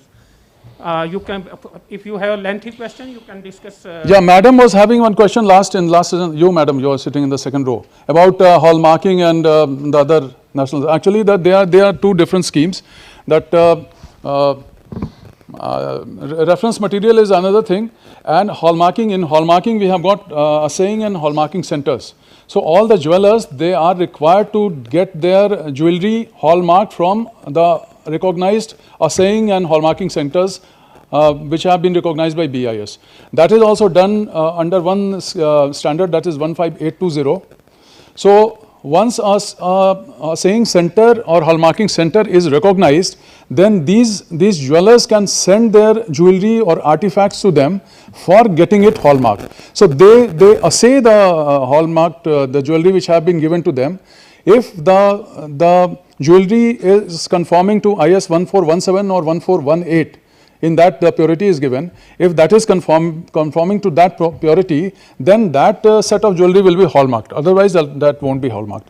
So once a jewelry is hallmarked, and you receive a jewelry from any jeweler which is hallmarked, you can be assured that that is whatever characters is given there, it conforms to that. ISI mark? Pardon, ma'am. I can't. Five marks on the. Yeah, 5 marks are there. 5 marks, 1 mark. You are not audible, ma'am. Why can it not be consolidated into one? 1 mark only. Yeah. The 1 mark is hallmark there. No, but there are 5 different. 916 is different. So actually they are separate things. One is the logo of the hallmarking center, and that is the name of the jewelry, and that is the cartage of the jewelry, and the final one is hallmark, the hallmarking mark of BIS. So that's all the. Maybe digital. Now HUID, that digital mark is there. That is a unique mark for every jewelry. So this is a system which is nowadays being followed. It can always be improved upon if some other system comes and it can be incorporated. Thank you, Dr. Singh. Thanks. You have delivered your talk well within time. 17 minutes. 1 minute, sir. A small memento from NPR.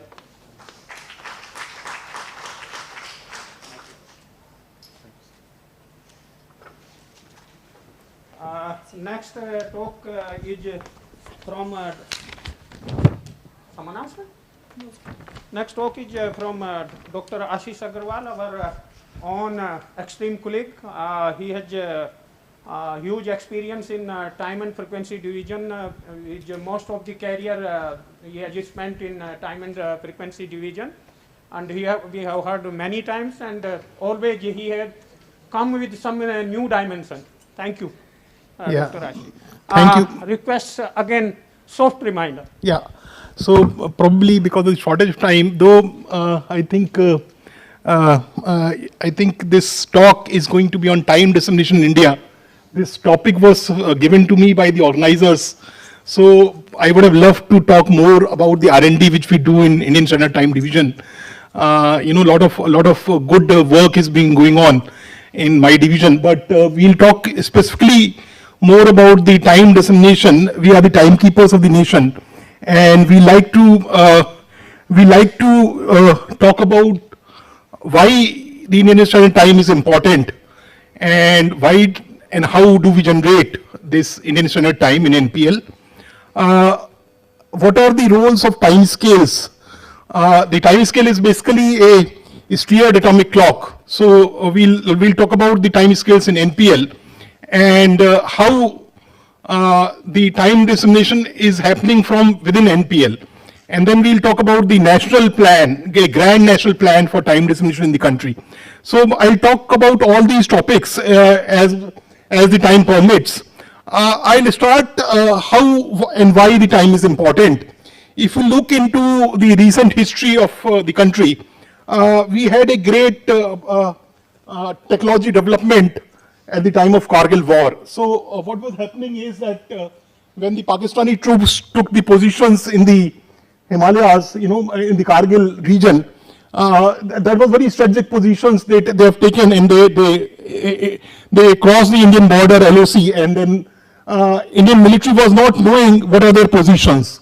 So they sought the GPS data of this mountainous terrain from the US to pinpoint Pakistani troops which are occupying the positions in the mountain regions, and these positions were to be used by Indian fighter pilots.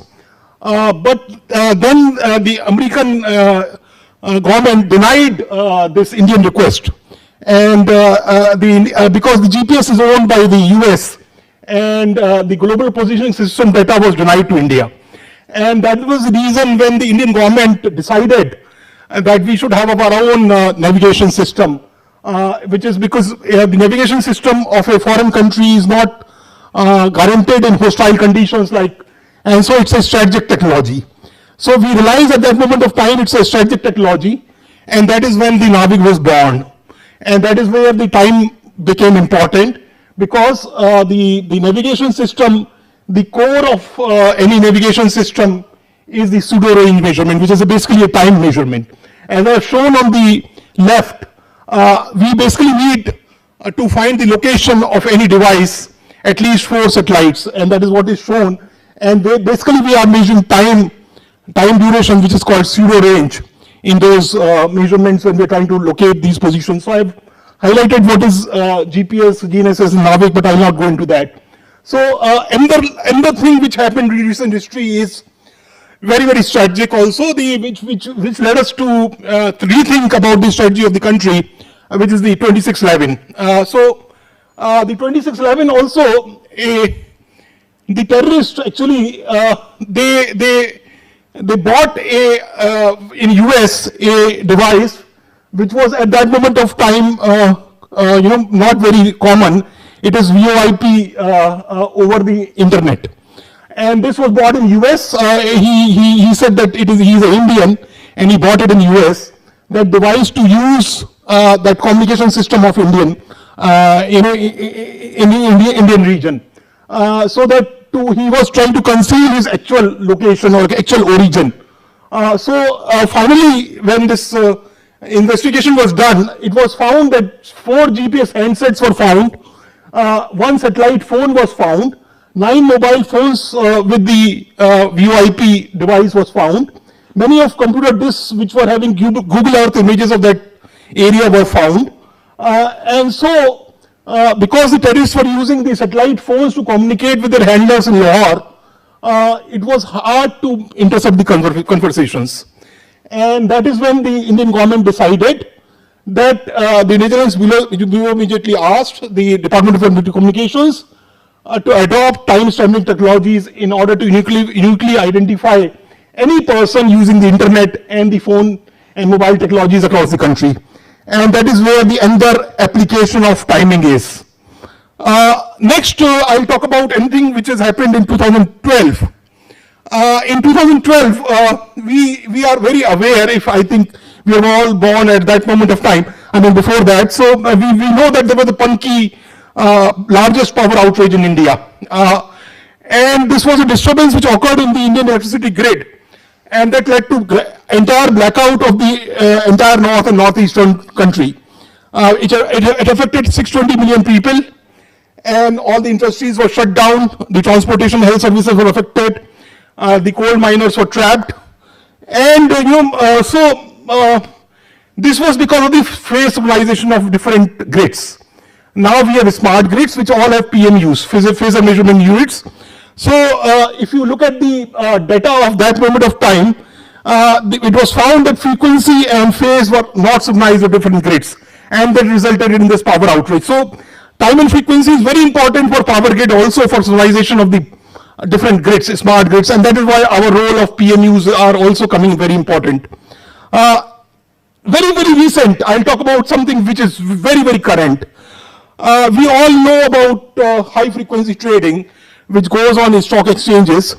Now, in very recent times, what has happened is that the National Stock Exchange actually allowed certain stockbrokers to rent a specific racks inside the stock exchange of the government, National Stock Exchange. And this led certain stockbrokers to have a favored trade data. And because of the improper dissemination of information from the computer servers, National Stock Exchange suffered. And because of that, we all know, it is right now in news, that the National Stock Exchange MD and CEO Chitra Ramakrishnan is being prosecuted right now for this mistake by CBI. So basically what is happening is that a broker, if he is having information microsecond earlier than compared to the rest of the people, he is much richer. Because, as I have shown here, this is Times of India article, and this is taken from Times of India basically. A 10 paisa price mismatch, will lead in few microseconds will lead to about gain of about 10 lakhs. So it's a huge financial loss to the country. So that is why this co-location scam is also linked to time. If the stock exchanges servers are not, time synchronized, or they are giving preferential treatment to certain people, the country will lose a lot of money. So these are the reasons that the government has decided that why should we, adopt Indian Standard Time. And that is why I have written that Indian Standard Time is the key to Indian science and industry. And this is what influences, drives, underpins and what we do and what we experience in everyday lives. So I have talked about financial services, the stock exchanges. I have talked about navigation, the GPS, GNSS, NAVIC, which we use every day. The defense systems are also time synchronized, and radar systems are also time synchronized. The power I talked about, smart grids, the importance of that. The space missions which we have, they also are required for the they require the timing technologies. The telecommunications, the 5G which we are using now, is dependent on accurate time synchronization of different networks and different aggregation centers or different towers of the telecom network. We all aware, I'll talk about the initiative of the government where cyber forensics and cyber security is becoming important. The transportation, whether it is aviation, whether it is naval systems, or whether it is ground transport or railways, it is all important and depends on time.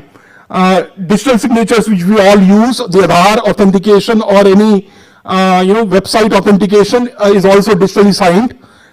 So now we're talking about AI and Internet of Things, which also depend on time. All the government schemes now do depend on time because they are e-governance or e-mudra or any government platform is also having digital signatures. So how do we generate time in NPL? We have bank of atomic clocks, and I think they are all the frequencies of these atomic clocks are all compared, and the data of those comparisons is used to the microphase stepper, which is basically trying to so microphase stepper also takes the data from the BIPM circular T to correct its time scale to international time scale called UTC. And this is distributed across the world and across the country. We have bank of NTP servers meant for time distribution, and also we are giving time to the ISRO, the traceability to time scales in Bangalore and Lucknow using satellite links. This is something which we have created a copy of primary time scale in NPL, which is called a backup time scale in another location, in another building of NPL. And then we also, creating a disaster recovery. I'll try to talk about how the time scale is good for the country. It is within few nanoseconds of the international time scale, and that is what's shown in this, I think, last 2 years or so. This is the graph of how the time scale of the country is performing in last 2 years or 2.5 years. And I'll now talk about how the time dissemination is planned across the country. Basically, we are trying to put 4 atomic clocks in 5 cities, and that is going to make the new time scales in different 5 cities. And these 5 cities are basically Faridabad, Ahmedabad, Bangalore, Bhubaneswar, and Guwahati. My colleague Ashutosh was here just before the lunch, and he gave the talk. He is the one who is funding this program, and this program is actually also trying to create a disaster recovery in another seismic zone because Delhi is in a seismic 3 zone. So we are trying to find a better seismic zone. So we have found it in Bangalore, and we are trying to move a disaster recovery center for Indian Standard Time in Bangalore. So these time scales are planned based on 4 atomic clocks, as I said, and the things are grand because we are trying to disseminate time using optical fibers from them. Certain technologies are being implemented for the first time in the country in this project. So we are trying to create a satellite links between these time scales and NPL, and these are called common view GNSS links.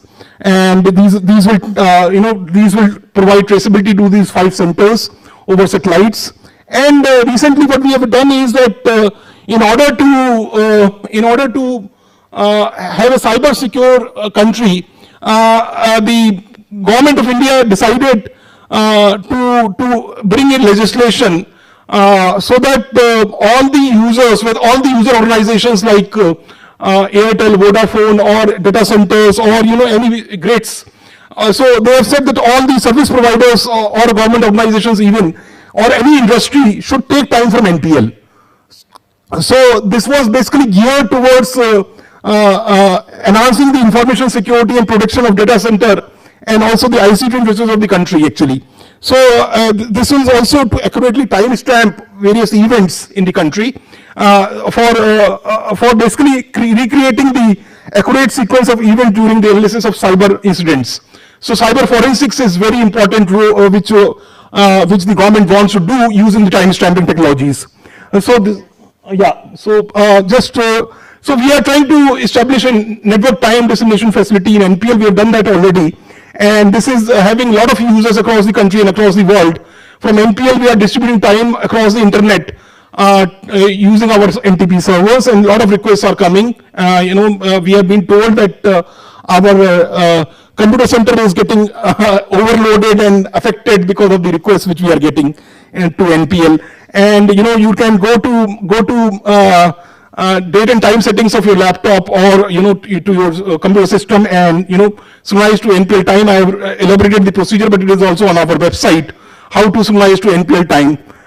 Finally, I'd like to say that we also have a web time display which was created in 2017, many years back. So you are free to use them. It's a very accurate representation of Indian Standard Time. And the 39-second here means there is 39 seconds at the same time across the world, whether it is in Japan or in US or in Germany. So the clocks in behind you, the 43rd second there is 43rd second in America and 43rd second in Japan and 43rd second in Germany or any other country. So that is the power of time synchronization, and that is where we stand. So finally, I'd like to just show that we have certain work for the calibration also. We do a lot of calibration of the equipment in the division, not only for time and frequency, but also for the HF voltage, HF current, and microwave parameters. And then we also do work with the magnetic parameters also in the country, in our laboratory. So my division actually is doing a lot of work in the area of metrology, and we are having electromagnetic metrology division, a magnetic metrology division. We are also developing a lot of technologies. We are also developing a lot of atomic clocks. We are also trying to make a next generation optical frequency standard. So a lot of things are going on in the division. With that, I would like to end my talk. Thank you very much. Thank you, Dr. Ashish. 1 minute left, so we can have 1 or 2 questions.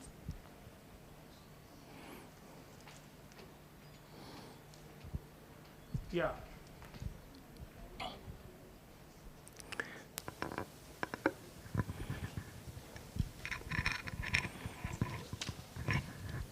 So we have like one time in the India. So in the Europe we can see the time shift as we go means in the winter or the summer. So India also has these 2 hours of time lag between sunrises. So do we need also system there, this type here? So your question basically pertains to 2 things now. Because the expense of India is about 30 degrees.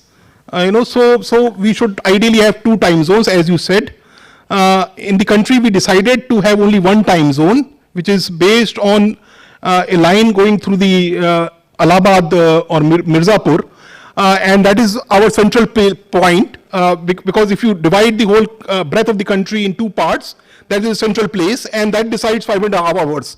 But now you talked about certain second aspect, which is daylight savings, because you said that in certain countries they are, that is only true basically when we are very far from the equator. So because winter times are shorter in the northern hemisphere compared to the summer timings, so that is why they have two different daylight saving timings, and that is a totally different aspect. But in India we decided to only have 1 time zone because of the security reasons also. And if you know, a country next to us is China, which is much wider, but it's still having a single time zone. So there is no requirement to really have a second time zone, but we have given a proposal to the government, and government is the one who need to decide whether to have a second time zone in the country or not. Thank you. Yeah. Thank you, Dr. Ashish, for a very good talk. Thank you. Thank you very much. Time save around. Thank you.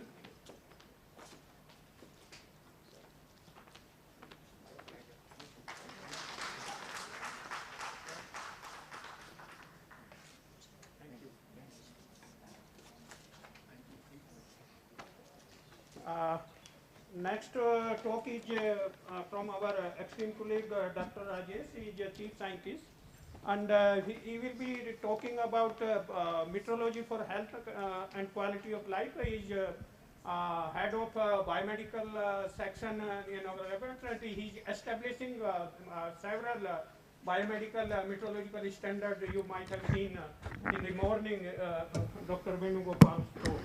So I request Dr. Rajesh to. Yeah. So good afternoon to all. Thank you very much for inviting me. Soft reminder, sir. Yeah, I will complete it much before time. So this is today I'm going to give you a lecture on metrology for health and quality life. And we all know that for the health industry, be it a hospital or manufacturer or medical equipment, nothing counts more than the safety of a patient. So in biomedical metrology, we are dealing with the physical parameters of biomedical methods and devices and their interactions with the human body, which makes them useful in healthcare, including patient and user safety aspects and healthcare quality systems. So now what is the impact of the calibration on medical devices? Now it is only when medical devices go wrong that remind you how powerful they are. So now there is an assessment in a year last year that according to the statistics for medical equipment failure, 80% of these failures cases are caused by the preventable factors. Now out of these 80 factors, 80% of them, the 20% are inappropriate handling that we cannot do anything, but 60% are inadequate maintenance. And here the metrology is a very critical part to play. Then, so why it is inadequate maintenance? Maybe because of the not having a proper testing and calibrations, and other factors are also. Now keeping that in the view, the government of India made the policies that there must be some regulation for the medical devices, which was not earlier there. So therefore new initiatives were taken and a medical device rule 2017 was enacted and which was came into force from 1/1/2018. So the major point of the concern was that the standard for the medical devices. So under these rules, the medical devices are required to confirm the standards laid down by the BIS and or the ISO or the International Electrotechnical Commission. The second important thing was the shelf-life restrictions. The restrictions have also been imposed on the shelf-life of a device, which may not be now more than 60 months, unless a justification to the contrary is presented. So after every 60 months, that devices has to be replaced. Now the most important part is the quality management system, and this is the rule 19 in chapter 13 of the medical device rules 17, which prescribes that the central government may be notification, designate any laboratories having facilities for carrying out the test and the evaluation medical devices, and the central medical device testing laboratories for the above mentioned purposes. And for this provision, they said that the no medical device testing laboratory shall be so designated unless it has been duly accredited by the National Accreditation Board, as it is NABL, for testing and calibration of laboratories at NABL.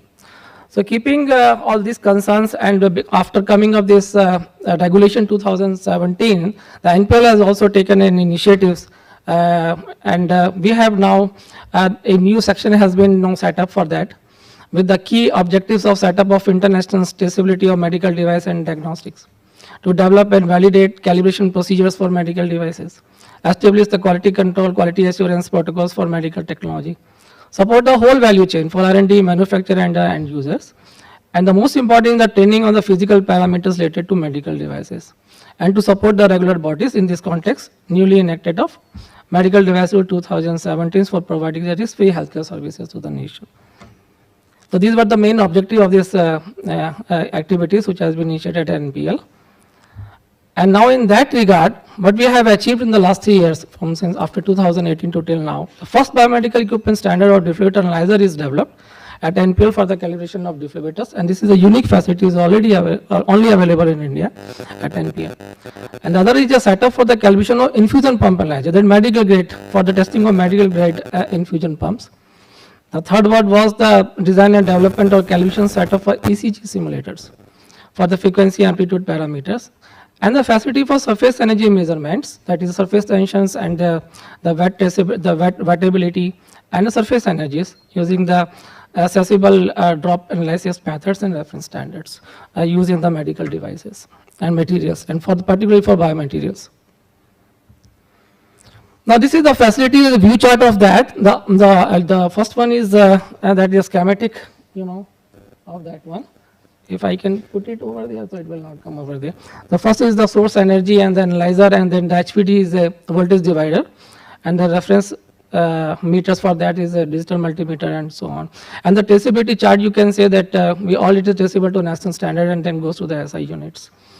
And the recent beneficiary of the services since its inceptions are the Lockman Motors group of Godrej Mumbai, Tectonics Mumbai, Transcale Bangalore, Apex Laboratory Jaipur, Life Forces, and Kirloskar Group and Inspired and Kims and so on. So right now, till now, there is only 30 laboratories which have been accredited by the NABL and are listed in the CDSO sites for the medical device calibration only. Still, it is only 30. If I say 30, it is only 30. You can check on the CDSO sites. And based on our certifications, what we have given to them, then they have started, and then laboratory has been given the accreditation by the NABL. And since we have done it for the master, this master has been used for a calibration of the medical device like defibrillators. This is one of the uncertainty energy measurements which we have established for the last 3 years. And you can see that for the different load resistance from 50, 100, 250 and 270, the range of the uncertainty is within the 0.5 to 1%, less than 0.1 to 0.5% with different load resistance. Another facility which we have created was the infusion pump analyzer, which has been established right now, and that has been for the low flow measurement up to 1 ml per hour. And the uncertainty, if you can see in the chart, is 0.07, 0.12, 0.17, 37, 1.46, within the less than 1%, by using the primary method, converting the mass into volume conversion. And this is the actual picture, and this is schematic diagram of that. And this facility is now will start. It has already been started. This is the calibration setup for the traceability of the ECG. Now the ECG, here there are 3 modules for that. One is the ECG simulator in the defibrillator analyzer, which also is a simulator. Other is the ECG simulator itself, and other is the ECG simulator in the electrical safety analyzer. All 3 devices can be calibrated, and the traceability chart you can see that are traceable to the national standards at NPL, and then goes to the SI units. So these are the overview of that facilities.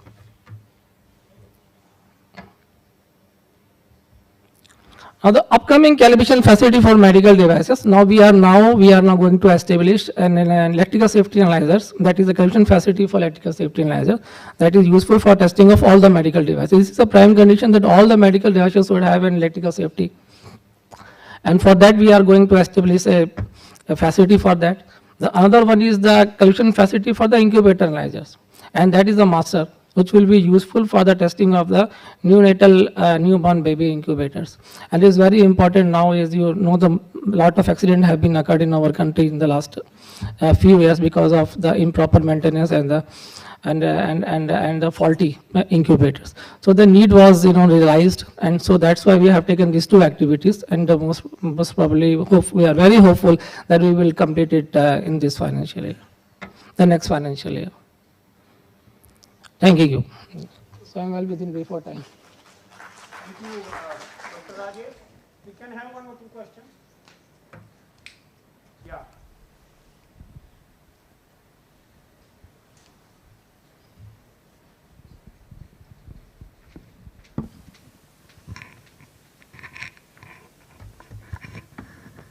This lifetime for all the medical devices is 5 years. How can it be? On what basis it is done?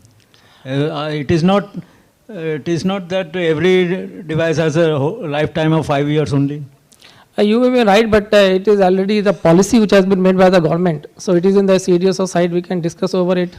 But there is a committee which have taken it into consideration and have taken the decision. So if you want to know my point of view, definitely I will agree with that it should be 60 months. Because there is a condition also that if you want to go beyond the 60 days, then you have to take the another certificate that it is working fine. It is not saying that you have to replace it, but you should have a conformity test for that it is working fine. That is okay, but all devices cannot have same lifetime. So this can be put forward to the policy makers only. But this is right now, this is the conditions, but they have forwarded in the medical device rule. So there is no question, then we can thank Dr. Rajesh. Yeah. Yeah, ठीक है.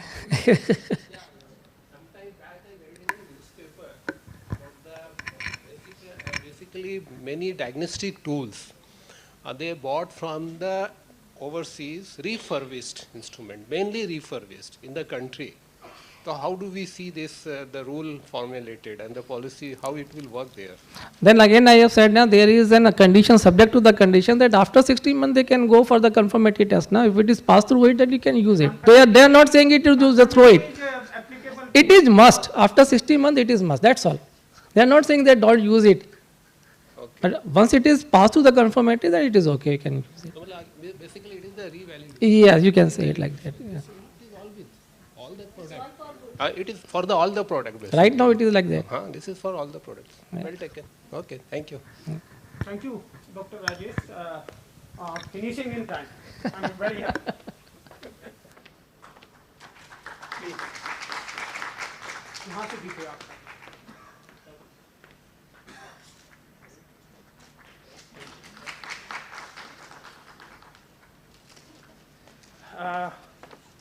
Next talk is from our esteemed colleague, the senior most meteorologist in NPL, Dr. Reena Sharma. She will be talking about the CSIR and NPL role in APMP region and support to SAR country. She has done a lot of work at NPL in meteorology and has seen many departments and contributed in several capacity in capacity building and supporting SARC countries. She is also in charge of the SARC project. I request Dr. Reena Sharma, please deliver your talks and Madam, be in time. Yeah. Hello. Am I audible? Yeah. Thank you, Dr. Sanjay. He raised your expectations for me, but actually I am not fulfilling those expectations. I am not talking here as a meteorologist. I am talking about what NPL has done in the area of meteorology training in APMP region and SARC region. So, so we will be talking about, as you know, NPL foundation stone and everything we have been talking since morning. We have completed 75 years, and in these 75 years, what we have done for the nation, you are listening from morning, and now I will be talking about little bit about in the international scenario. So I'll be talking about first what is international cooperation in meteorology, then some major initiatives NPL has taken, and then recent highlights and some new developments, future plans, and of course I will finish in time as requested by Dr. Sanjay. Okay, so international cooperation in meteorology or in science is a tool for science diplomacy, because here we try to influence other nations and to have good relations through a high road. High road means through a common interest thing that is of interest to all of us. We try to influence not politically but in a way of science. So in case of meteorology, another aspect of international cooperation is that goods are crossing borders. These days we call it a global village, where nothing is limited to one country. We are getting things from one country to other. So why should we help other country to develop their quality infrastructure is that we are maybe consuming goods from the other country. So if other country does not have testing calibration facilities, we are going to suffer as well, because we are also taking goods from there or we are supplying our goods there. So that is why international cooperation in meteorology has been since the very inception of Meter Treaty. In fact, Meter Treaty came out because cross-border trade had started in Europe. Okay, so this is the thing. So we are NPL since very inception was instrumental in training manpower and also was very active internationally. There may not be the name like we have nowadays, project names and all. We have been very active since beginning. On one hand, we were looking forward to get trainings and cooperation from our developed partners. For example, in the initial years, NPL UK, NIST, UNDP also supported NPL India, and we all, I think in my generation, most of our meteorologists went to PTB Germany to get training, and also they gave us instrument. So on one hand, we were receiving this thing. On the other hand, there were countries which were lesser developed than us. So it was our duty as a big brother or as a big sister to help them. So we were doing both ways. So right from beginning, NPL has been very active in international scenario, in capacity building in the region, and formal names of the programs came later on. But in the, for example, initially there was a name coined Third World Countries Association. Then came Commonwealth Science Congress, which is Commonwealth countries. Then came non-aligned movement countries. So whatever development were taking place in international scenario, we were getting affected just by the changing the name of the things. And we always found ways to help others, and as we were also getting help from more developed partners.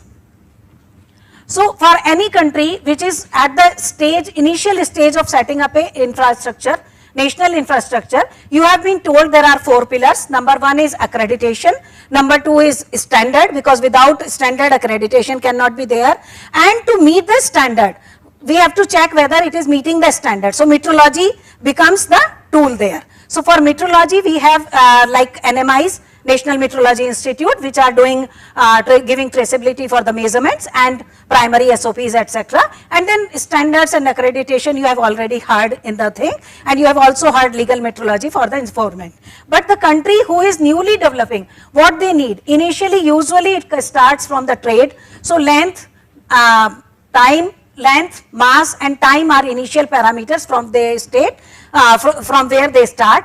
As the country grows, technology grows, demand for other parameters comes in, and they keep on growing. And that is what is happening around us, our neighboring countries. Initially they started from length and mass, and now they are seeking help in more advanced parameters. So when we need to train, for example, I said we are already willing from very beginning to train people in the SARC region or in MP region. But what we need basically technical expertise that NPL has and can provide. Facilities, they can come and have hands-on experience on our facilities. But the third thing is, for travel and for other things, they need money. So we always had funds from some donors. And these donors were like UNDP, as I said, or Commonwealth, or now SARC PTB program. So various donors we took. Some major initiatives I am mentioning here is Commonwealth India Metrology Program, which was inaugurated in 1987. And I think in my age group, Sanjay ko shayad yaad hoga, varna to hin nahi hai, unko yaad hoga. We used to have a Commonwealth India Metrology Center, TEC building mein, where CFCT is there. Opposite to that, there used to be a center here. So Commonwealth Science Congress realized that for the Commonwealth countries, trade is very important, hence metrology is very important. They set up Commonwealth India Metrology Program, and this was set up in New Delhi at NPL. And it worked directly under the supervision of Dr. A.P. Mitra and later on Dr. S.K. Joshi, that is DG CSIR. So that was the sanctity of this program, and we had the responsibility of training people there. At the same time, from the Commonwealth Science Congress, non-aligned movement countries movement was becoming important, and there also they realized science center should be there. So a NAM SNT center was opened in India. So now Commonwealth India Metrology Program and NAM SNT center started doing training program together, and of course we were the technical partner. So this was one major initiative, NAM CMET NPL training programs. And then slowly when it faded off, we had SARC PTB projects. PTB came forward as a donor, or German government came forward as a donor, and we had funding from them, but always we were, as usual, we were doing our technical expertise we were utilizing. And there are some other courses from different donors, or one-to-one we have provided help. So I've already talked about this NAM center. So NAM center and Commonwealth India Metrology Center did together, and beneficiary countries I have listed here. So countries, such small countries like Cyprus, Tanzania, Uganda, Zambia, Zimbabwe, Indonesia, Nepal, Vietnam, Mauritius, Egypt, Peru, Bangladesh, Colombo, Malaysia, etc. benefited from these programs. As you can see, out of these countries, today I can see Malaysia NMI has come up very well. And Bangladesh is also almost ready to go for CMC. Sri Lanka is ready. So you see, the benefit is from the NPL training, even though it is not sad that this will be the output, still we are seeing that they are going to go for CMCs in the international training scenario.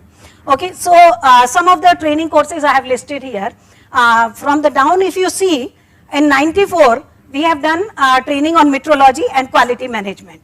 Because by that time, here NABL was being set up and quality system had become very important. So as the need of the nations grew, we also changed our training programs. First we were talking about metrology only, now we started talking about quality system also.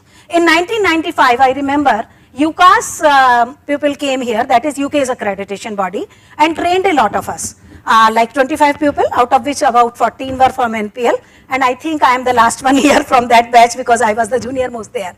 So they trained us, money was provided by the PTB Germany because they were, as I said, helping us. So, and also giants of NABL, former directors, etc., QCI Director General Gyani ji, all of us attended that course together. So now in 95 we received this training, and then you see in 96, second from bottom, the course where we talked about quality assurance through laboratory accreditation.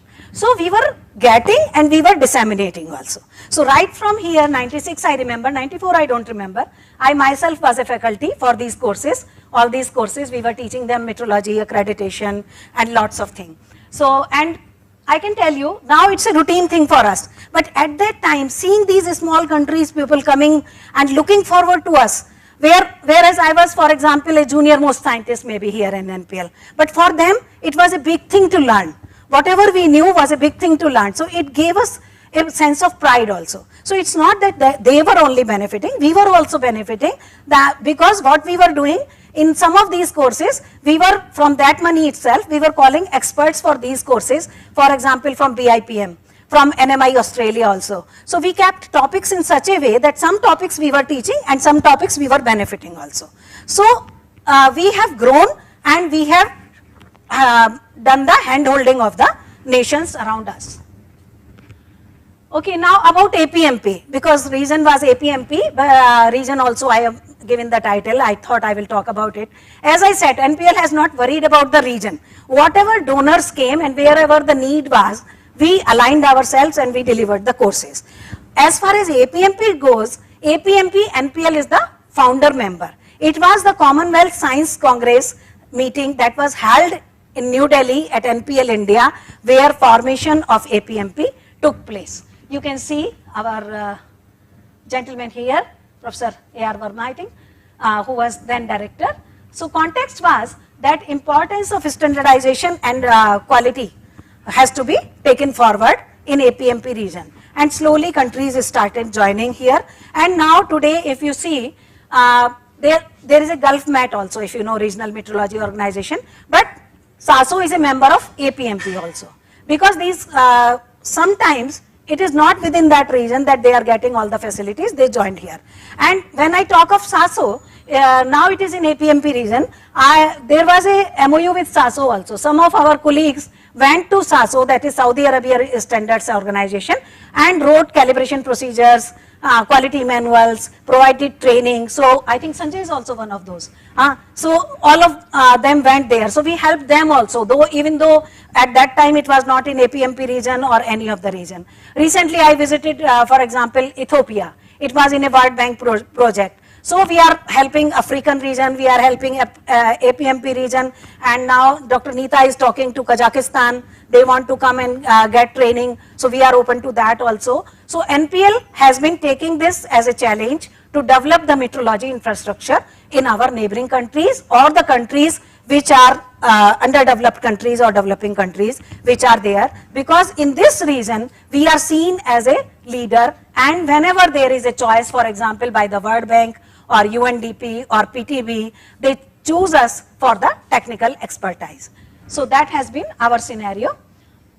So APMP actually is an agreement, now it is in form of MOU, and for APMP when we go, the blue region is actually APMP region, you can see. But as I said, even though Gulf Met is there, SASO is a member of APMP also. Yeah, finishing. क्या हुआ इसको? Okay.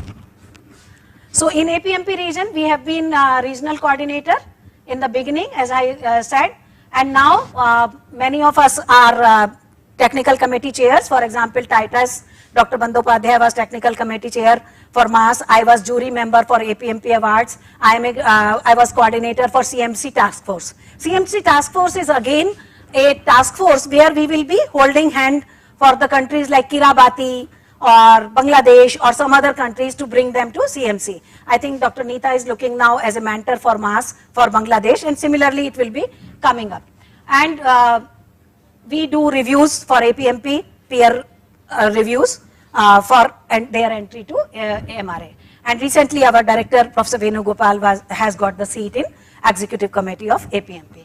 So as I said, we have been looking funds now. So later on, when the CMIT support faded, then German government came and rest of the technical expertise remained our thing. So we did this project initially in 2006, pilot project was started, then first phase, second phase, third phase. Third phase now finished in December 22, and now they have withdrawn the support. They feel that now India is big enough to support this program, and all these NMIs are big enough that they can support these programs, and our director has been very kind that he will take this program further.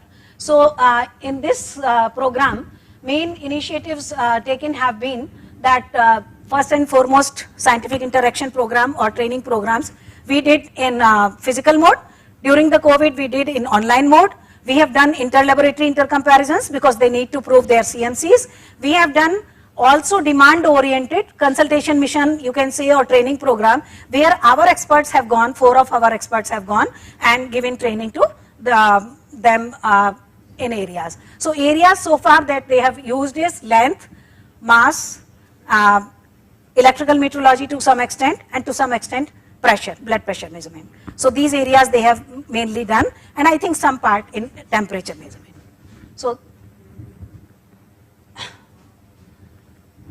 So now this is done, and now in the third phase we did length and volume, but earlier we did intercomparisons for mass, etc. also. And as I said, now Sri Lanka has already achieved a CMC. These are some glimpses, some recent highlights of the training programs that were conducted. You can see our present director there, and these are online training programs.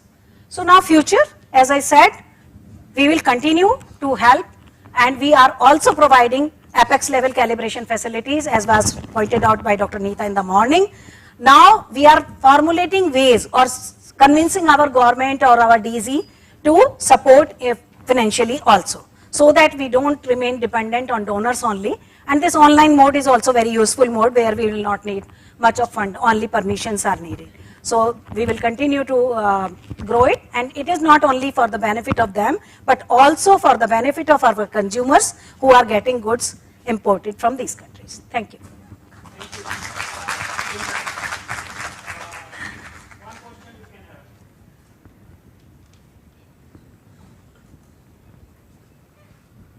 Okay? No questions.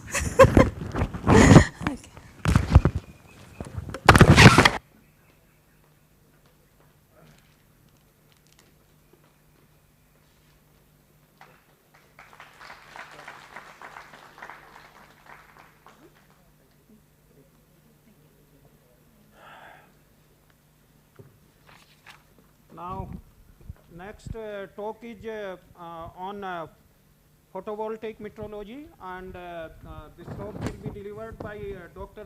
Sushil Kumar. He is again our esteemed colleague, chief scientist, and he has also served long in NPL, and my personal association with him is, I think, longest here. He is expert in thin film materials, and as well as now he is also working for the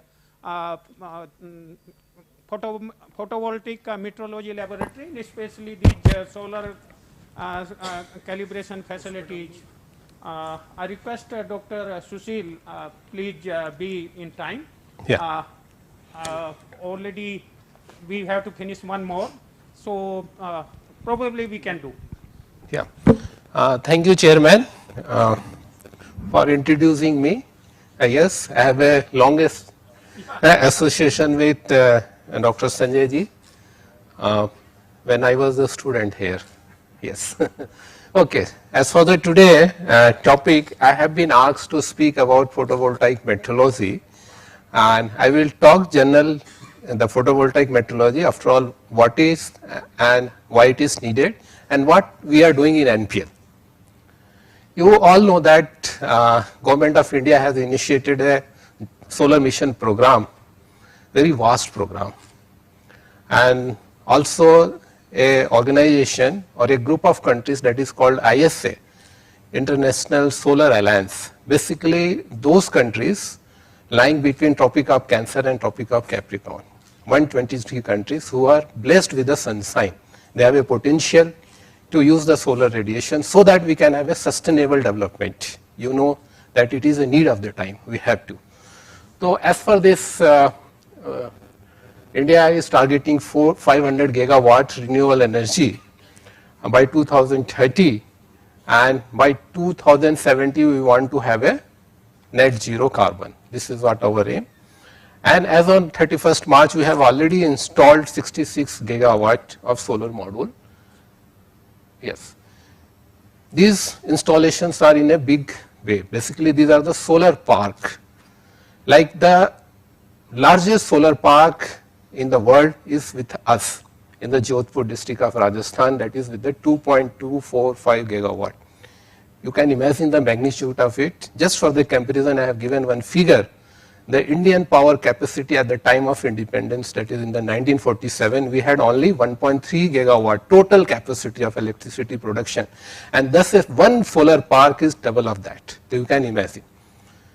But when this mission was started, unfortunately, we were not in well placed, or we were not having all kind of infrastructure, the quality infrastructure. We are, as now, we also heard about them from the madam and many more in this program.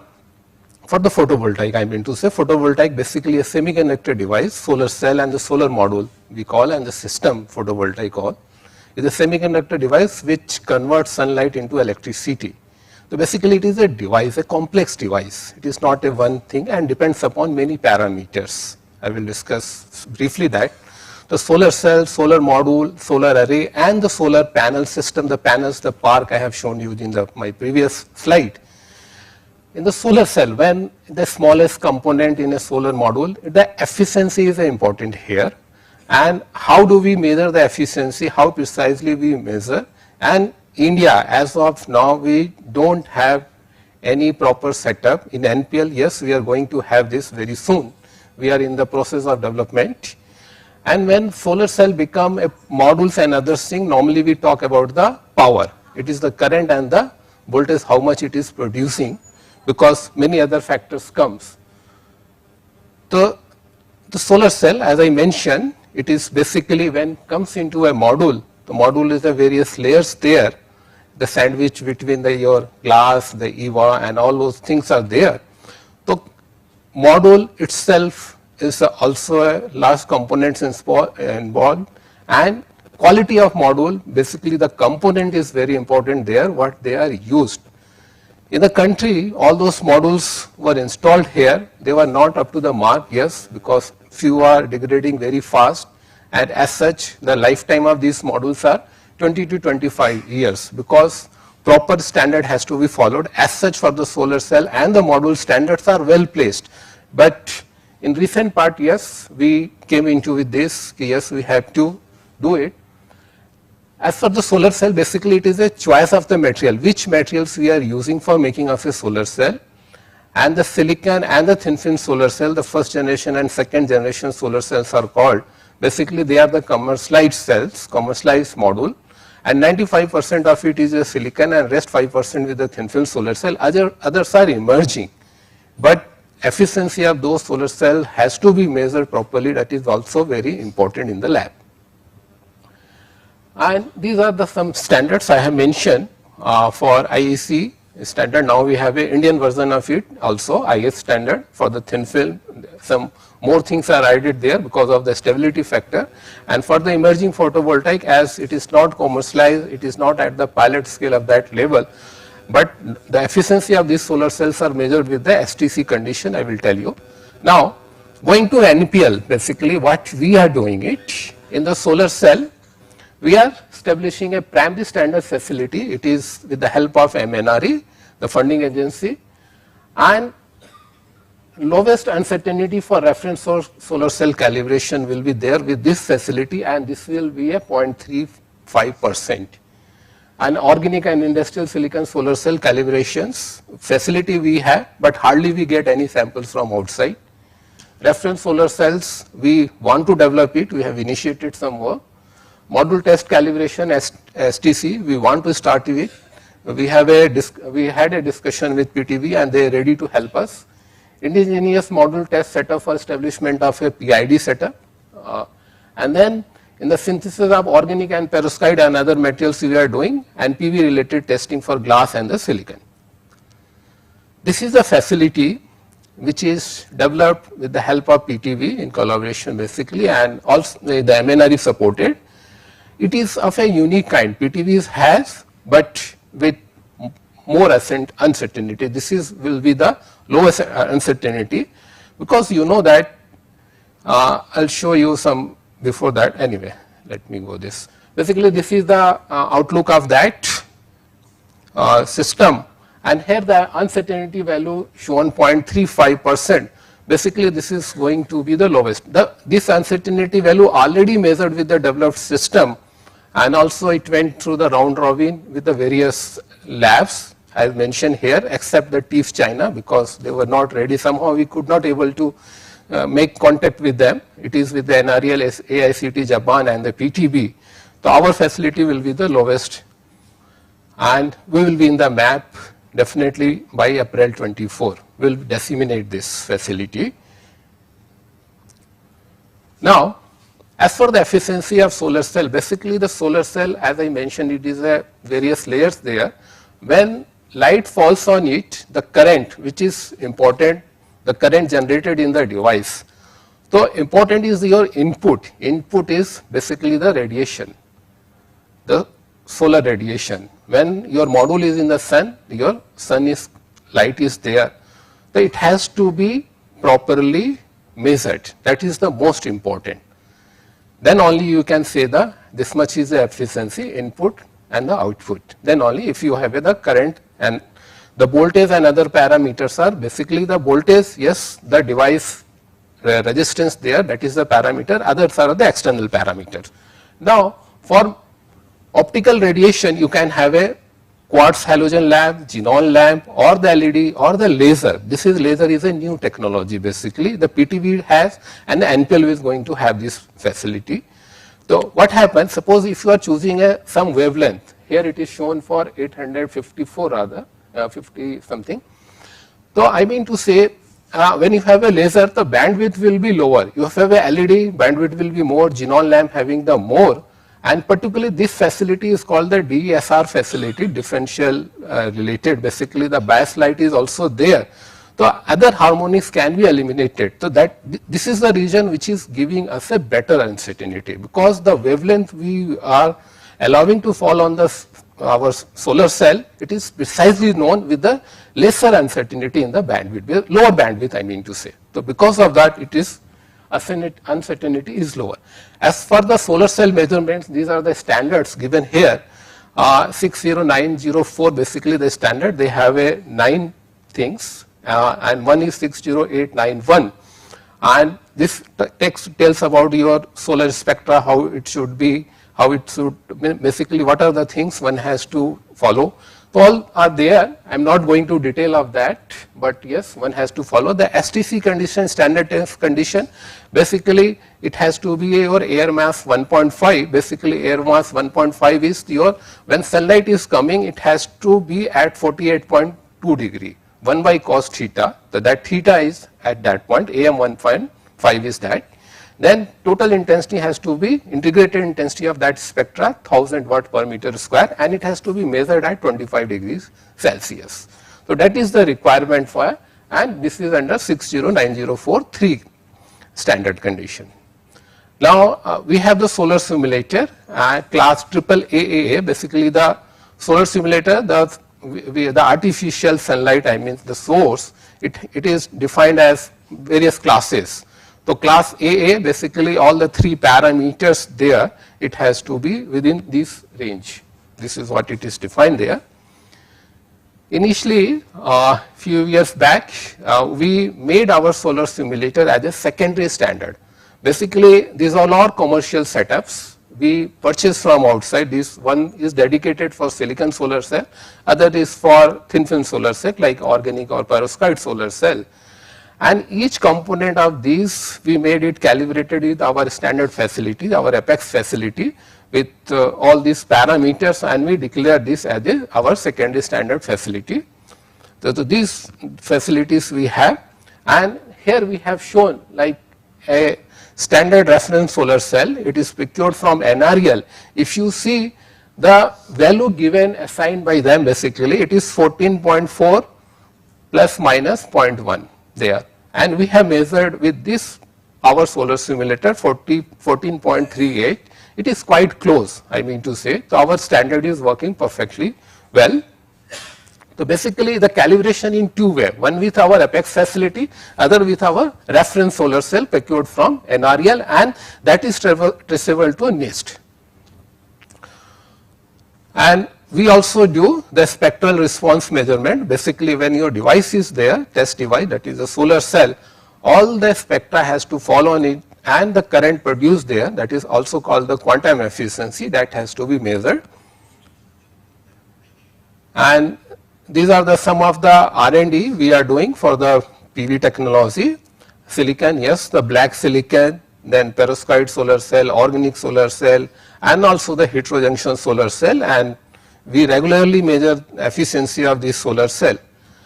The error we prone to do, basically it is for all solar community, because you know when solar cell are made with a very, very small size, some 1 millimeter or 2 millimeter, the precisely measuring the area of those devices is very important.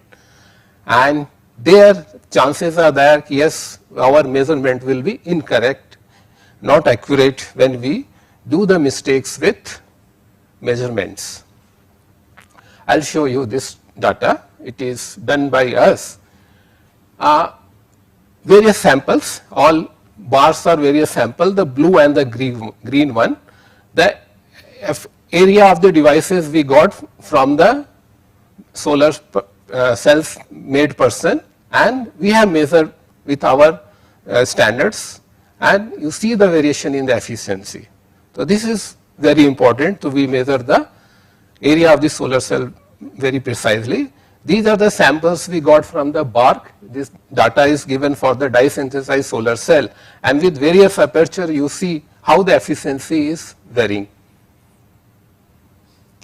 Now I will come to the module. In NPL our main focus is the cell measurement, its calibration. We intend to do module calibration also, because in the module there are number of tests. We are not focusing towards that. Yes, we want to establish standard test condition for module, and in the module basically the solar community, it is called a golden module. Basically golden module is nothing but a reference module. All the industries they purchase from the outside.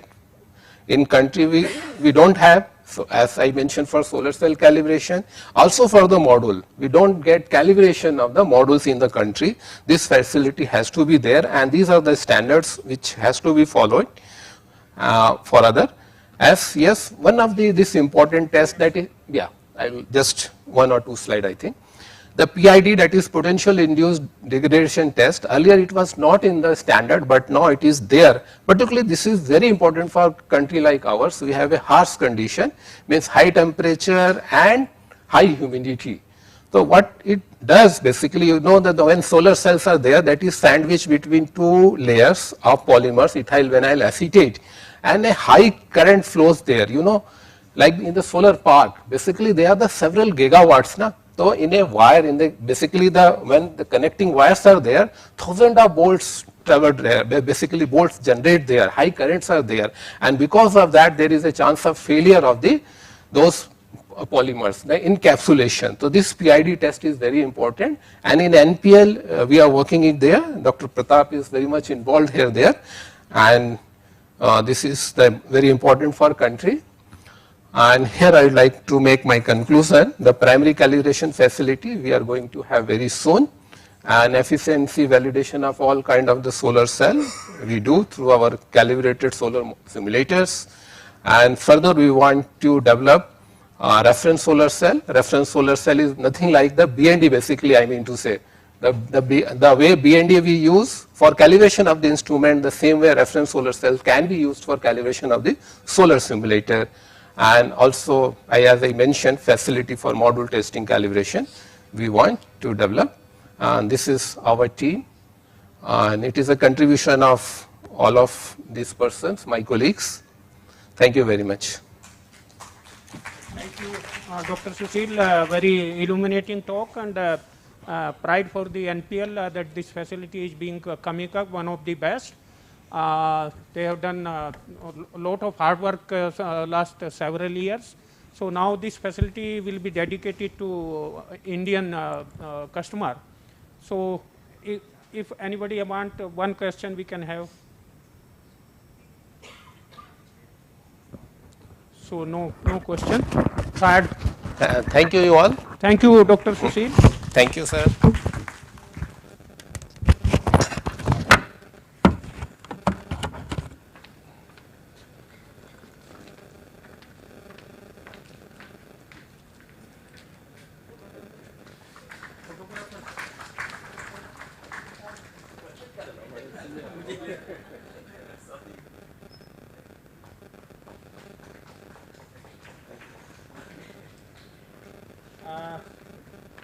Next talk is from our young colleague, Dr. Priyanka Jain.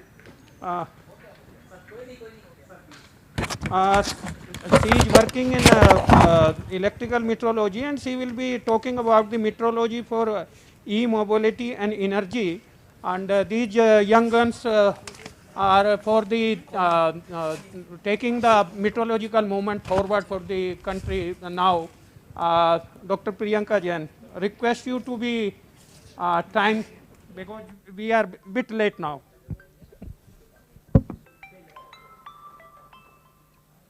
ये इस पे चले तो point है, ये point है कैसे करना है ऐसे next.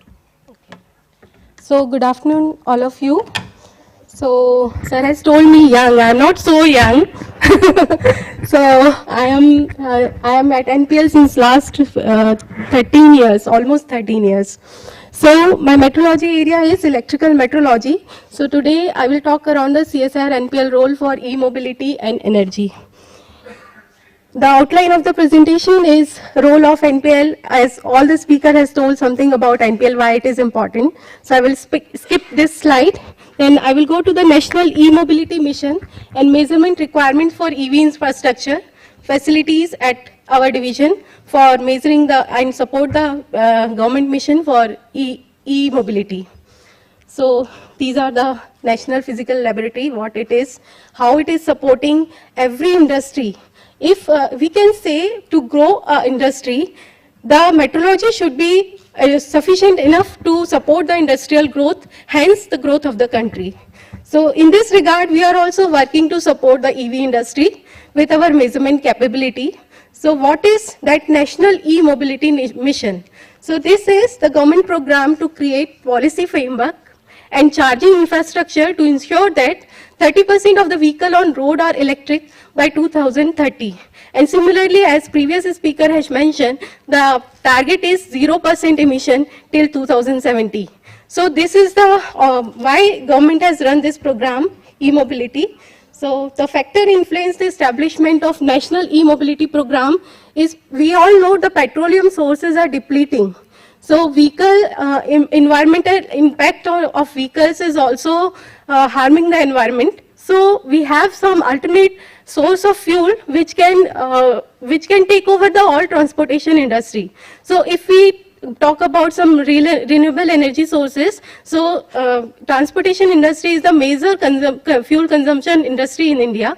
So if we can replace this petroleum fuel or all these fuel by renewable energy, then we can support the mission of the zero emission in India. So the automobile industry is shifting globally towards more efficient drive technology and alternative fuels, including electric vehicles. So this is the factors why we are working towards the e-mobility program. So here I will give some brief introduction about the government scheme for faster adoption and manufacturing of hybrid electric vehicle scheme, FAME 1. It is called FAME 1. We have started this mission in 2013, and 2019, up to 2019 is the phase 1. So major focus area for phase 1 of FAME scheme is demand creation, technology platform and charging infrastructure. Second phase starting from 2019, and major objective is demand incentives, establishment of network for charging stations, and administration of scheme including publicity, information, education and communication. These are the already established services. You must have seen Big Basket, Blue, Fleets and Ola, Uber. They are all using electric vehicle for public transportation. So by this we can reduce the carbon emission and fuel saving energy security purpose. So measurement requirement for EV infrastructures at NPL are electrical parameter. We have large range of electrical and physico-mechanical standards. So EV manufacturing we can support with these standards. And then electric vehicle supply equipment, majorly electrical and electronic standard we can support. Battery management system, again DC, AC, power and energy standards and smart metering. Power electronics, impedance and DC metrology standards. Motors, electric and mechanical standards, and system integration in artificial intelligence, Internet of Things, all these things are there. We can working in these areas. So this is the general structure of an electric vehicle. You can see here, this is the battery bank. So battery bank, there is a charging port. Whenever you talking about the charging port, you must have an adapter which can convert AC power to DC power to charge these battery. Then you must have one standard to measure how much power is consumed by these batteries. So we should have one standard for there. This will be DC charging standard. Onboard charger we have, then we have converters, electric motors, motor drive and battery converters. So all these things required standards for its quality performance. Similarly, if you talk about the wheels and size of socket allotted for the batteries, you must have physico-mechanical standards. So I'm not going into detail of the physico-mechanical. These are the just summary which parameters we have there in the NPL, and you can see in the NPL website also. I'm talking about the electrotechnical parameter from which we can support the EV. So this is our electrical and electronic metrology division. We are maintaining 53 CMCs at par with international level for impedance and DC metrology, AC power and energy metrology, and AC high voltage metrology. Key parameters are voltage, current, resistance, voltage ratio, divider, capacitor, inductor, dissipation factor, etc. For AC power, active, reactive and apparent power. For AC and energy, AC power and energy, and AC high voltage and high current ratio. These are the parameters from which we can support the EV industry. And there is a scope of how we can support by smart metering for the energy conversion. Whenever you have battery, you should have one energy meter. So to performance check of the battery and vehicle capacity, how much power is required by the vehicle, because there are many ranges, two-wheeler, three-wheeler, four-wheeler, so all must have different power requirement. So you should have one energy meter which can measure these power requirement. So we have to have DC energy meter. Apart from this, we have to have AC energy meter also, because we are getting energy from the grid and this energy will be converted by some converter to DC energy. So there should be one metering device should be there which can measure both DC and AC metering. So there we can say we need to have one smart meter there. I am happy to get you know that we already have a smart metering measurement capability at AC Power and Energy Metrology Division.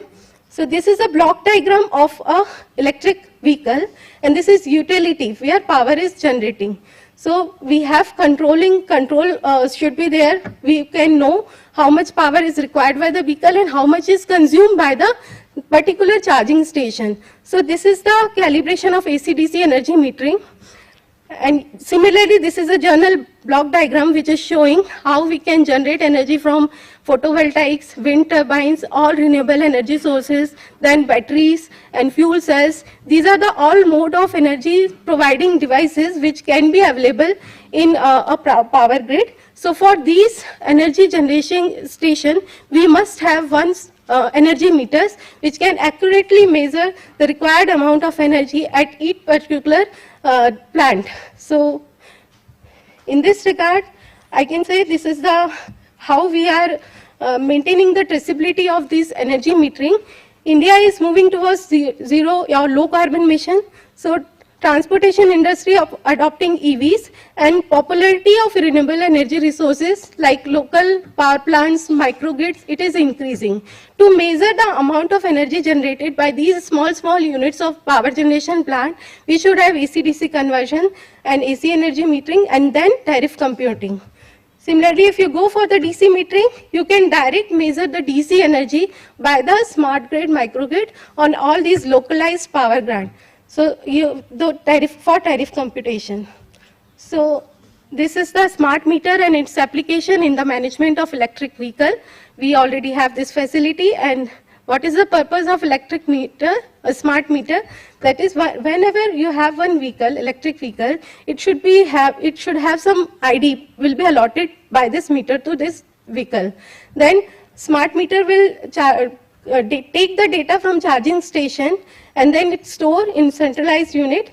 Then ID, whenever vehicle is taking the measurement, taking the charging, then how many units are spent there will be computed by these energy meters. And it will be coming to the tariff, how much tariff has to be paid to the consumer. So this is how we can use smart meters there. And smart meter record the measured data, load switch control, data handling, and secure transfer of measured data. Similarly, we have impedance and DC metrology facility to support electric vehicles.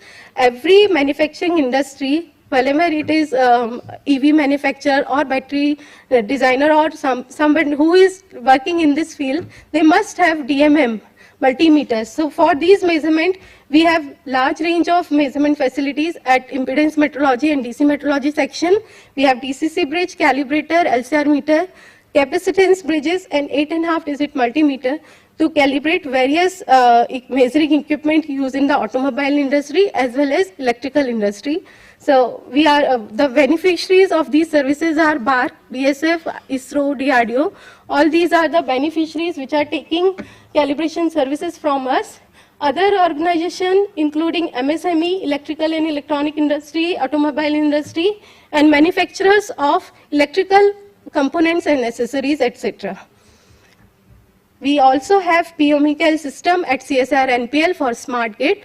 Whenever you have some small microgrid, you have to know what is the amount of power generated there. So PMU-CAL is the integral part of this power generating plant. It measures the voltage, current, and frequency of the power generated.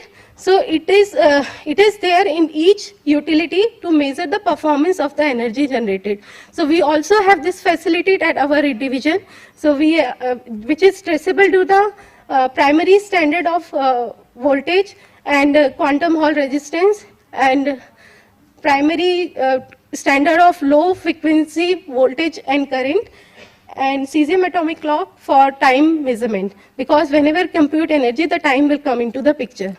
So this is our facility which we are maintaining at NPL to support the EV industry. So this I want to share with all of you. This is the CSIR-NPL contribution for smart grid. It is published in APMP newsletter, and this is the brief summary and all I have told from my side. Thank you so much. Thank you, Dr. Priyanka. One question we can have, although we are late.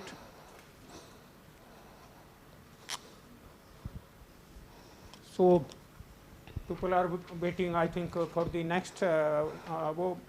I'm thankful to Dr. Priyanka for finishing your talk in time. Now,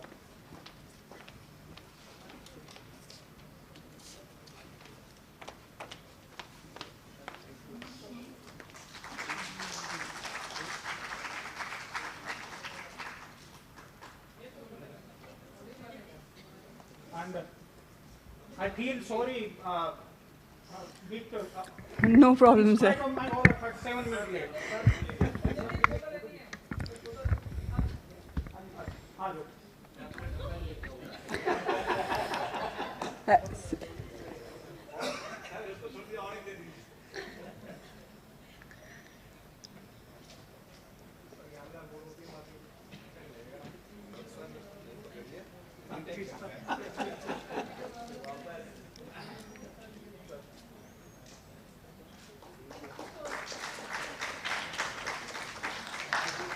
दोबारा बधाई Thank you so much, sir, for chairing the session, and a big thank you to all the speakers and participants for attending the session. May I now request Dr. Neeta Dilawar ma'am to please felicitate Dr. Sanjay Yadav sir by presenting a shawl and a memento as a token of our respect and gratitude.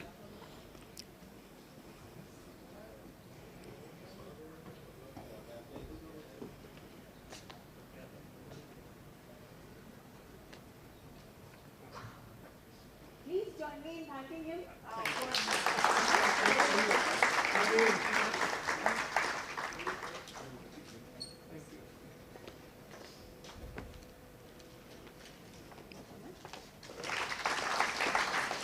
Thank you, sir.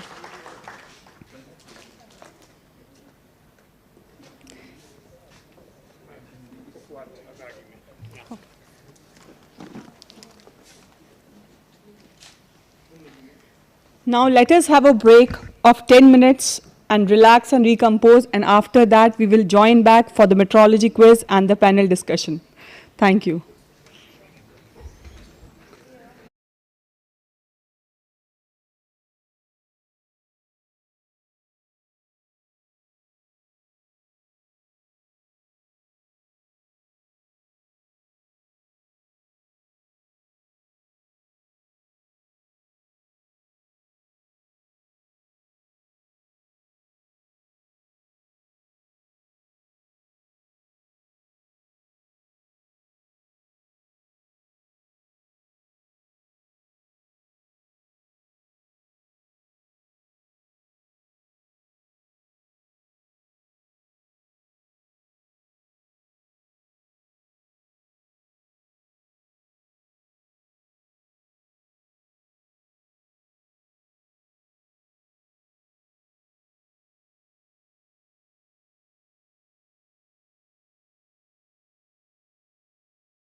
So I request all of you to please be in the auditorium. Mic on नहीं है शायद, मैं करवा दूंगा। हाँ, जितने आपके पास लिस्ट है, हेलो हेलो उसमें से खाली संगीता त्रिपाठी का। Hello hello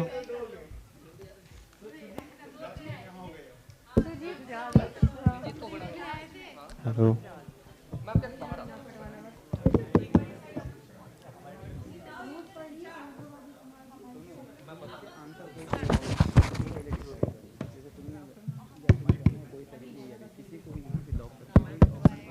'hello hello hello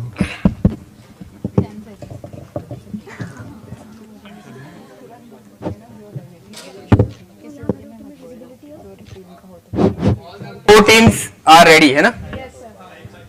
5 teams, all the 5 teams are ready now. 1-1 increase हो गए, ठीक है? तो we will be starting soon. So now we move. इनको रेज हैंड करने के लिए, अच्छा हाँ, किसको? So let us start. हाँ, just one more announcement. ताकि dispute ना हो, we have 2 head referees here because we have a round where you will be raising your hand first. So the person who have first raised the hand, he will get an opportunity to answer. So to avoid any conflict or dispute, we have 2 head referees.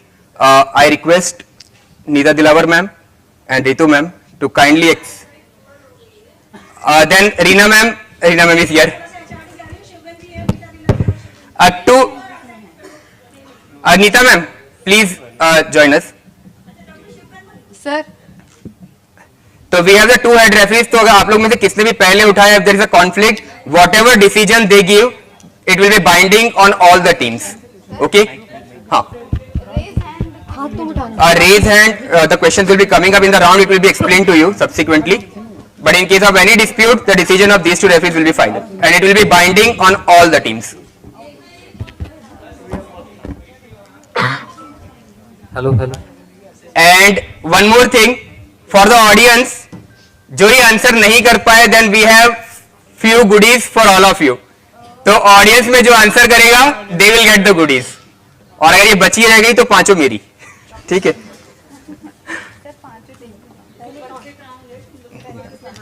हाँ, ma'am यही है कि हाँ dispute ना हो, जब वो ring उसका आएगा राउंड. अभी तो फर्स्ट राउंड में सिंपल है. अमनी मैम, हाँ head referee ma'am. Okay, all the best to all of you. ठीक है, play with the team spirit. ठीक है, चलो.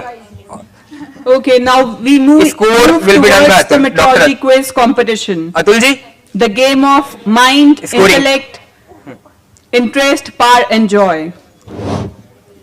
And it is on occasion like these that we get the opportunity to test our knowledge and understanding.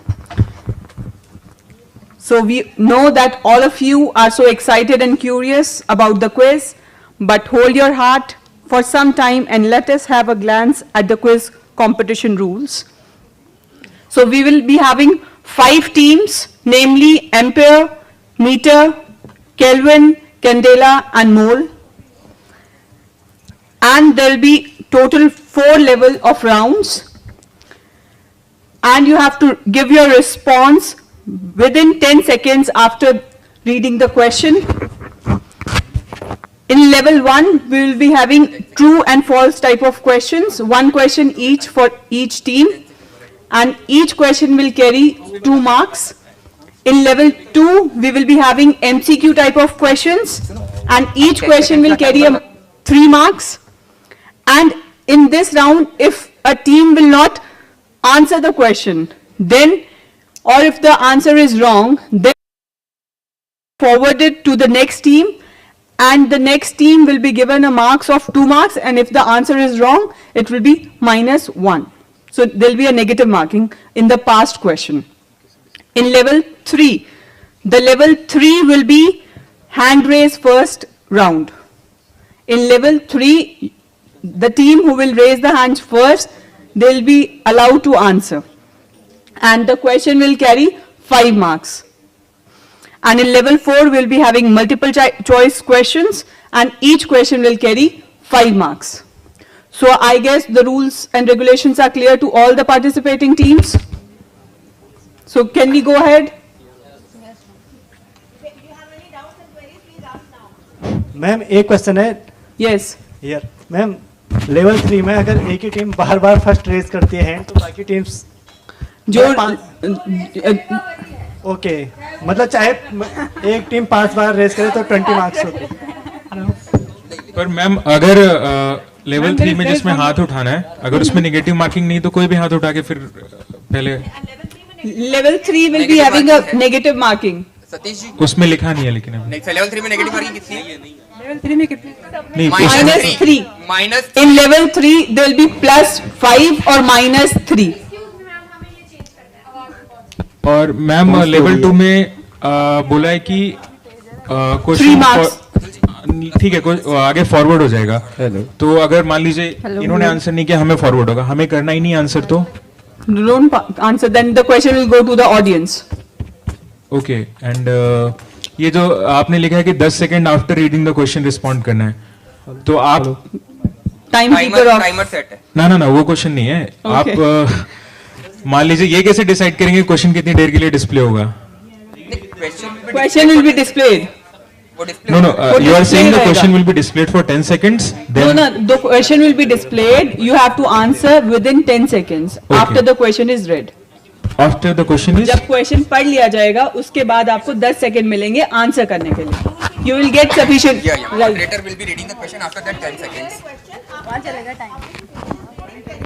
Okay, ma'am. Thank you. ठीक है madam. Time starts now. You already know, right? 10 seconds are enough if you want to answer. So wish all of you all the very best, and we hope that the best contestants will win and you will all compete in a very healthy manner. Ma'am, thank you.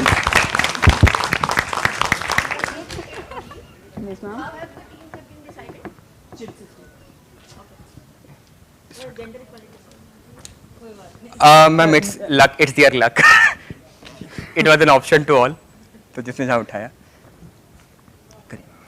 Okay, so we are starting the level 1, that is the true false type of questions, and the first question for the team NPL is measurement uncertainty defines an interval around the measured value within which the true value lies with some probability.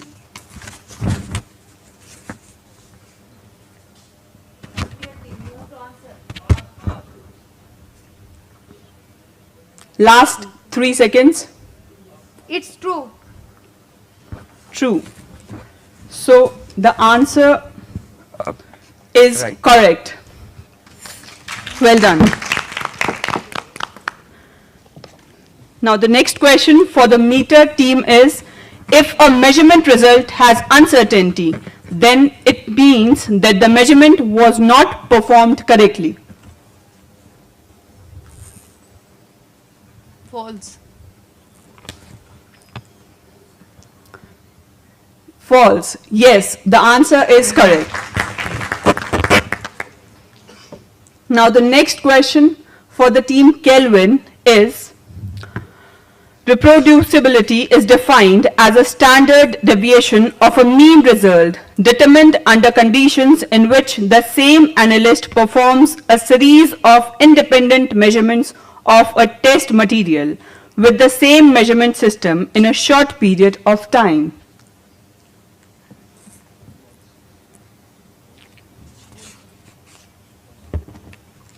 False. False. Yes, your answer is correct. Now, the next question for the team Candela is, standard deviation characterizes the scatter of the values obtained from repeated measurements. True. Yes, you are right.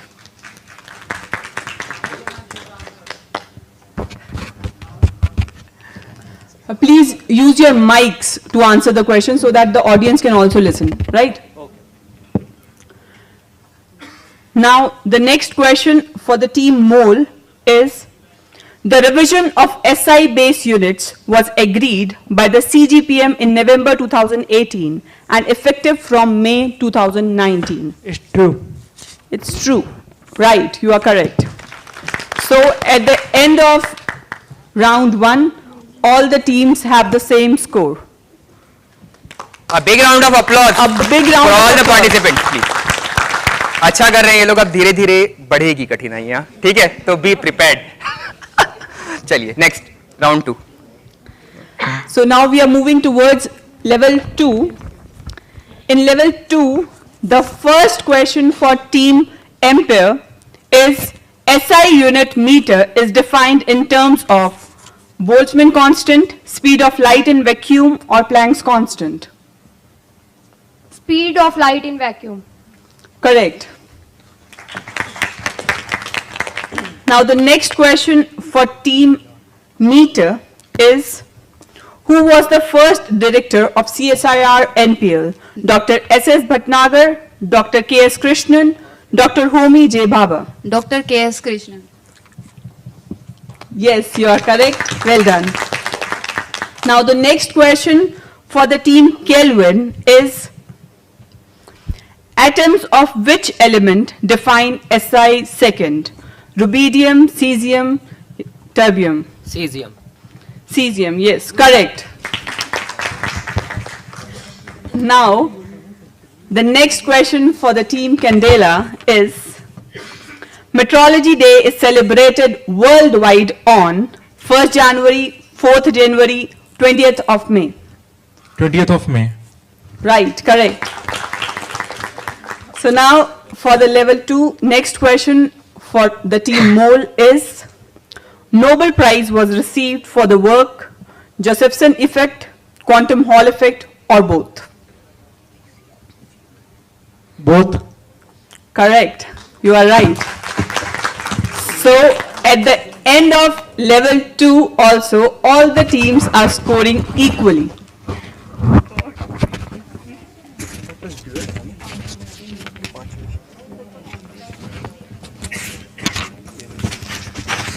So now for the level 2, we have next few questions for the teams.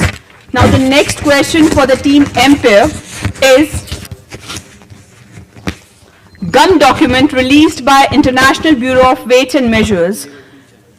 In this, GUM stands for Guide to the Expression of Uncertainty in Measurement, Guide for Uncertainty in Measurement, or the Guide for Uncertainty Measurement. Option A, guide to the expression of uncertainty in measurement. Yes, very good. Correct.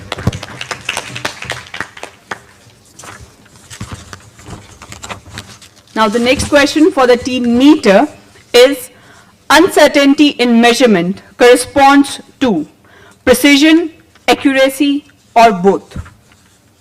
Both. Both. Sorry, the answer is wrong. It stands for precision. कोई नहीं, it's okay. There are multiple rounds. So please, थोड़ा आराम से दे answer. We have 10 seconds. 1 second में answer नहीं करना है. Yeah. Now the next question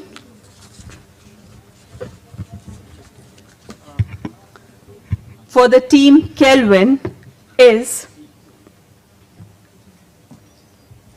latest version of ISO IEC 17025 was revised in the year 2021, 2017, 2015.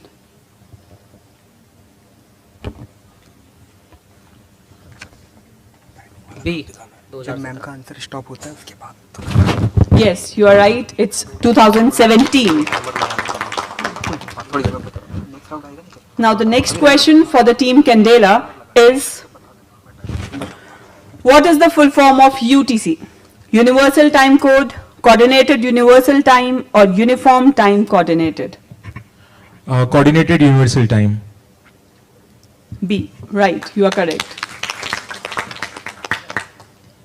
Now the next question for the team MOL is, which institute organization is responsible for ionization radiation metrology in India? A. CSIR National Physical Laboratory, Bhabha Atomic Research Center, or APMP? It's B, BARC, Bhabha Atomic Research Center. Right, you are correct. So, after level 2, Scorers, can we Have have the the scores, scores please? after level 2? Yeah. all the 4 teams are Fighting. fighting. The team meter, you are lacking by 1 question. So, it's time for you to buck up, right?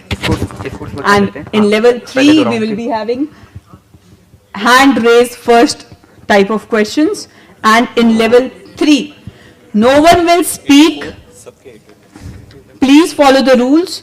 You have to raise your hands. Just pay attention to the instructions for this. Plus 5 marks if you answer correctly and minus 3 marks if you answer wrong. Sif raise karna hai, you just have to raise your hands and you will only answer when you are said to answer. And And if you will answer without telling you that you have to answer, you will be disqualified. अगर आपको बोलने से पहले आपने answer दे दिया तो आप disqualify हो जाएंगे. You just have to raise your hands, then you will be asked to answer, then only you have to answer. Correct? Is it clear to all of you? Okay. Ma'am, So I all will the just best. update the scores for all the teams. So Ampere team have 8 points, Meter team 4 points, Kelvin team 8 points, Candela team 8 points, and Mole team also have 8 points. All the best for the next 2 rounds. Okay, in level 3, you have to identify the name of the scientist. Pictures will be displayed and you have to raise your hands to name the scientist. Judges का काम start हो गया. It's a Right? tedious one. You have to identify the scientist. Now I'll be displaying the first picture. You have to see that and you have to raise your hands. The team which will raise the hand first, they will be asked to answer. Without telling you to answer, you should not answer. Right? So the first question of this round is,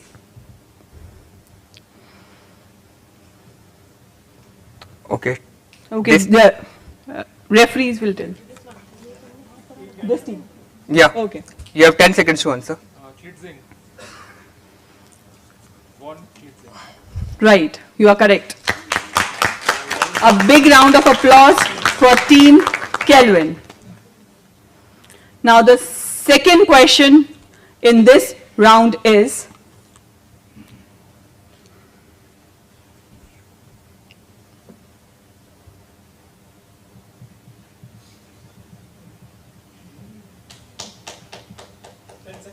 Okay. 10 seconds are over, so the question goes to the audience.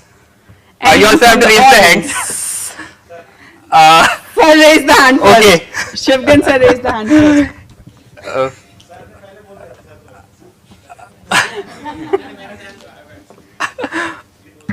Again the referee, who was from the audience side? Who was the first? Ma'am थोड़ा सा precision चाहिए हमें. Okay, Manoj sir. Manoj sir.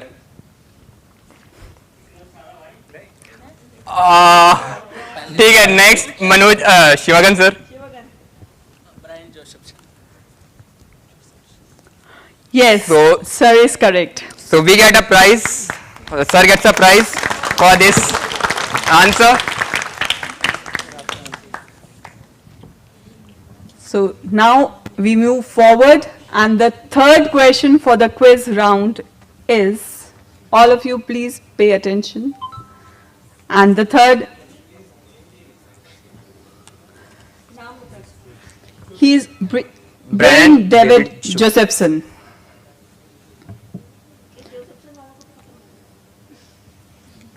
Theoretical physicist and Professor Emeritus of Physics at the University of Cambridge, UK. Okay, now moving forward, the next question in the series is,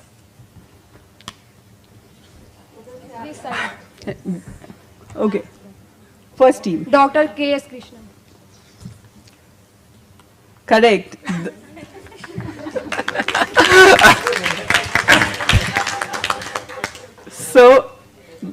the question goes to team Empire and it's correct. Now moving forward, we have next question in this round. And the next question is, it's clear, it goes to AP Mitra. Right, correct. Dr. AP Mitra. Okay. So now let's update the scores. बस 4 ही थे third round में. This round only had 4 questions. ना कि सबके specific नहीं था. Who raises the hand first, they get a chance. Okay, so now yes, we have tiebreaker, but it's for the 3rd and 4th position. So we have clear 2 positions here.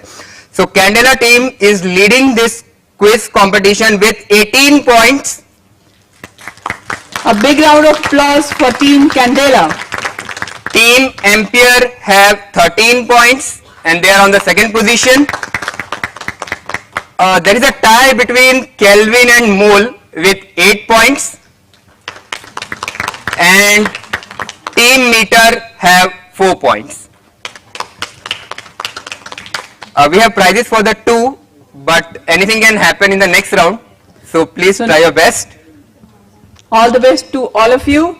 And now we are moving forward in the quiz competition, and let's go to the round 4, level 4. We will have multiple choice questions in this round.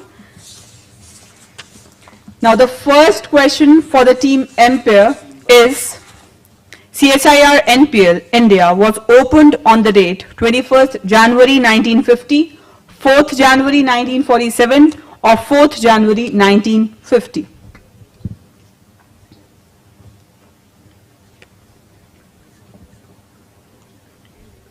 Ikkis 21st January 1950. Yes, you are correct. Now the next question for the team Meter is, a revision to the SI was approved on 16th November 2018, 20th May 2022 or 20th May 2017. A. 16 November 2018. Are you sure? Yes. Yes, yes, you are right. A big round of applause for team Meter. Now the next question for the team Kelvin is, SI stands for the International System of Units, International Standards or International Units. A. The International System of Units. Yes, you are correct. The answer is the International System of Units. Now the next question for the team Candela is, which organization is responsible for coordination of meteorological activities among national meteorology institutes? A. International Bureau of Weights and Measures, B. World Trade Organization or C. UNIDO? BIPM, it's A. It's A. BIPM, correct. So the next question for the team Mole is, the composition of alloy used for international prototype of kilogram IPK is 90% platinum and 10% iridium, B 80% platinum and 20% iridium, or C 70% platinum and 30% iridium.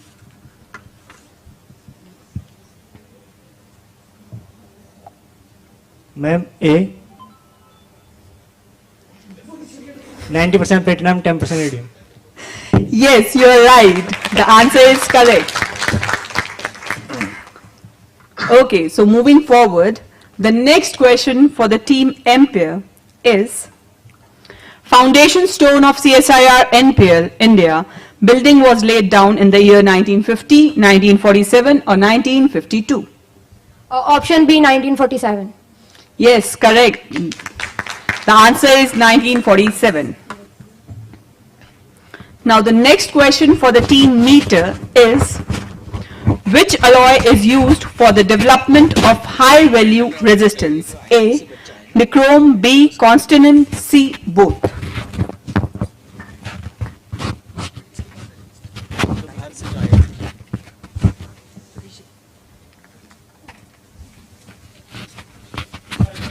time up. So now the question is passed to the audience. So audience, whoever wants to answer, they please raise hands. Gaurav. Yes. Both. Yes, the answer is correct. So Actually, इसका answer ये, they should have, you should have answered actually. There was no negative marking.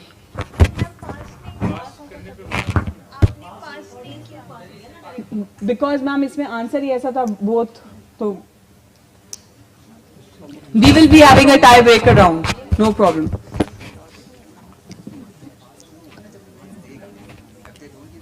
I think if they give the pass, then it goes to the team B, na?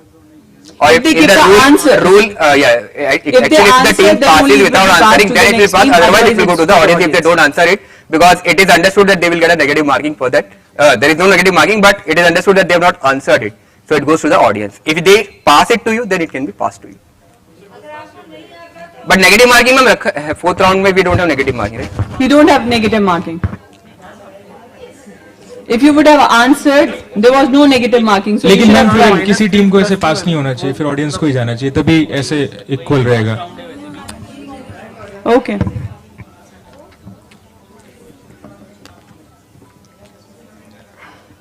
Next. Okay, so the next question for the team Candela.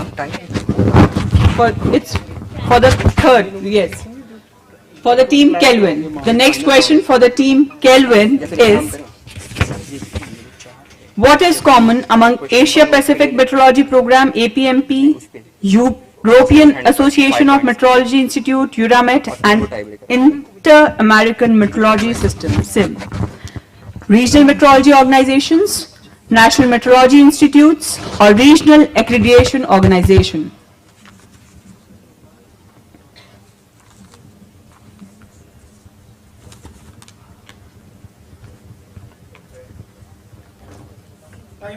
Time up. Question goes back to the audience. छोड़ दिया ना, अपने पास छोड़ रखा है. It's the same rule for all that, for the team. Dr. Girija Moona was first to raise the hands. Yes, the correct answer is Regional Metrology Organization. So receive a gift.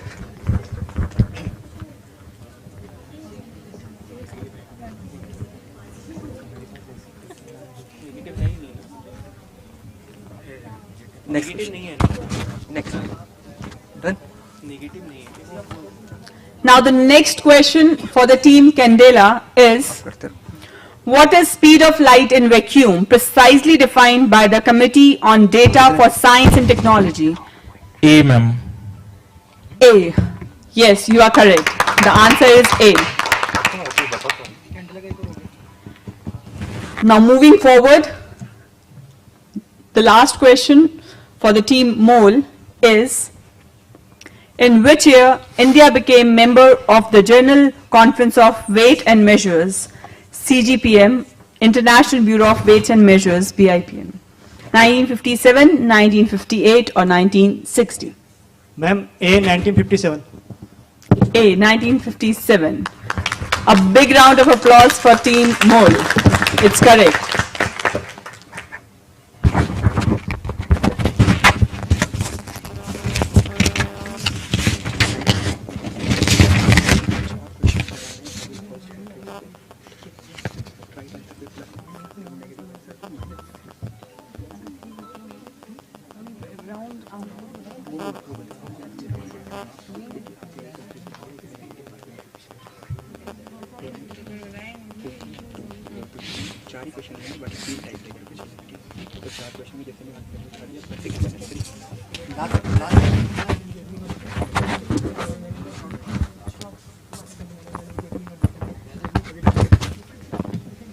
Okay.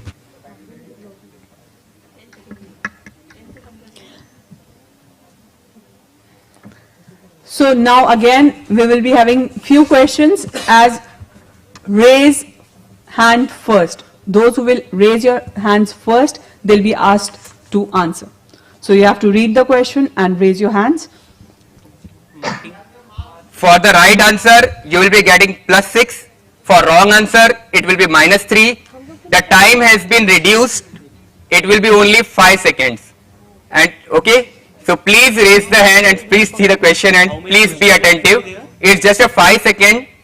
You will get to answer the question. If you give it right, you will get +6. If it is wrong, it is -3. There will be 4 questions coming up to you.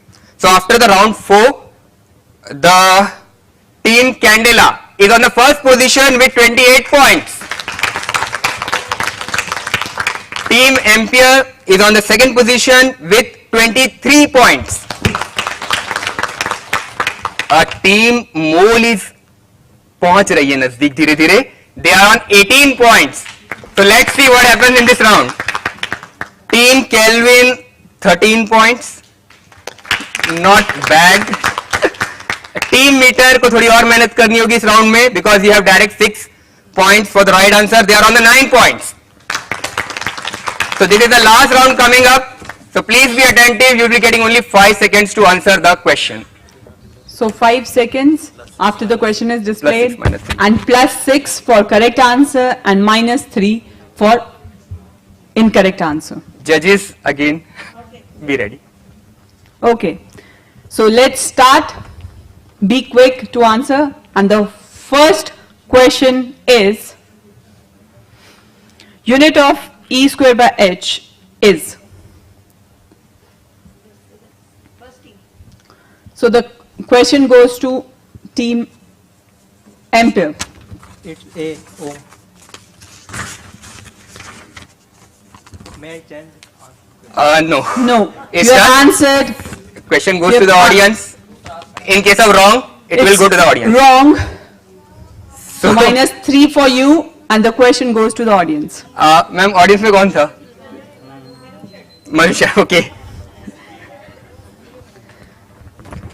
Wait a second.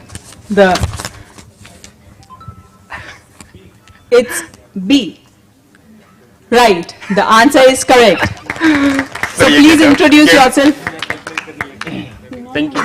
Congratulations. Please introduce yourself. My name is Shriyans Kulhani. I am from SAC-ISRO, Ahmedabad. Congratulations. Okay. So moving forward, the next question in this round is, what is registered number for gold Bharatiya Nideshak Dravya BNT 4201, 4203, 4202? The question 4201. 4201. Are you from BNT department? No, ma'am. No? Okay, still you are correct. The answer is 4201.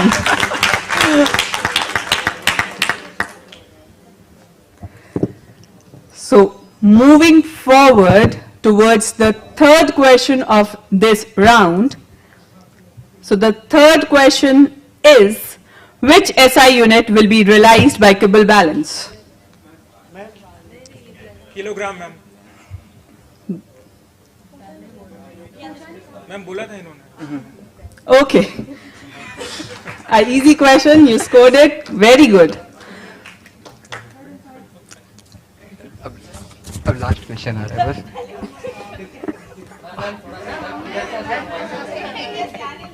नहीं, even I was here, so yeah, I was also with the same thing. So everyone is saying it's, even the third umpires are saying it's correct, so you should not have any doubts. Everyone is looking. Okay? So moving towards the last question, everyone be alert. Next question in the round is, after the question is read, you can raise your hands first, at least allow us to read the question. At the time of options, you can raise your hands, right? We were saying to him. Aja, please take it again what ma'am has said. You will not raise the hand before she reads out the question. If that happens, you won't be allowed to answer that question. After completing the question, whichever team raises the hand first, they will be allowed to answer. So please, this is the last question for you. Last question. Please be attentive.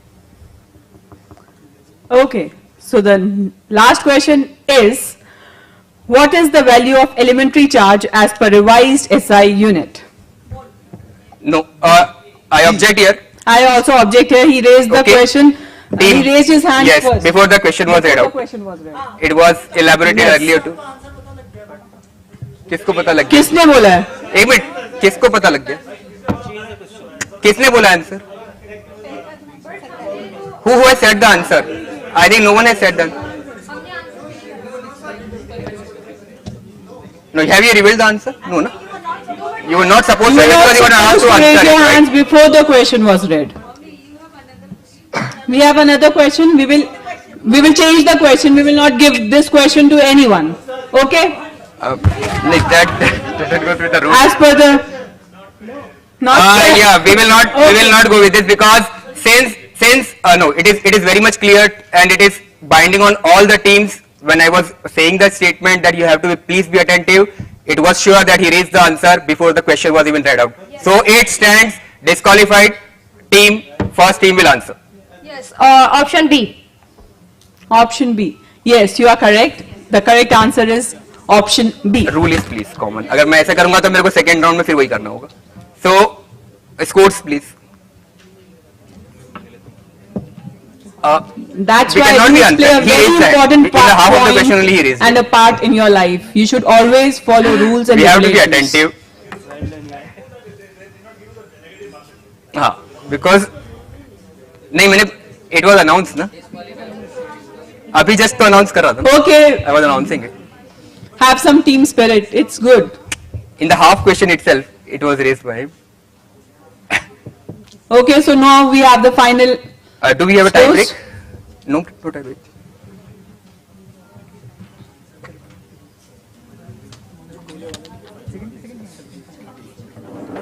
Thank you to the judges for judging the round.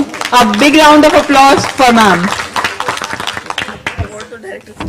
नहीं judges भी होंगे. Okay, so you will have to wait.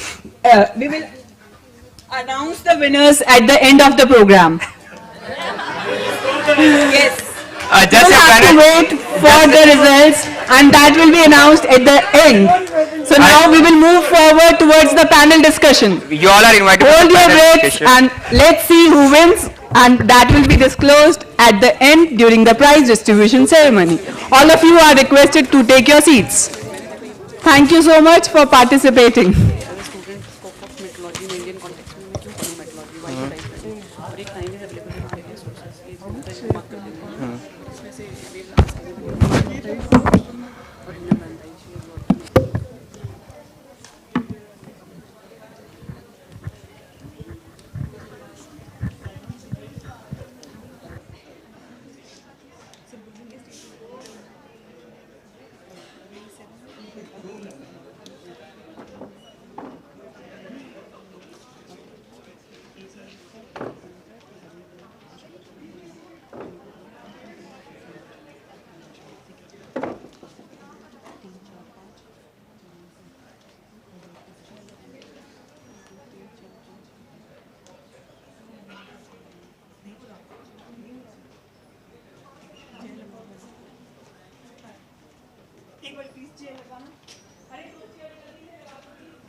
Okay, so now we move towards the panel discussion.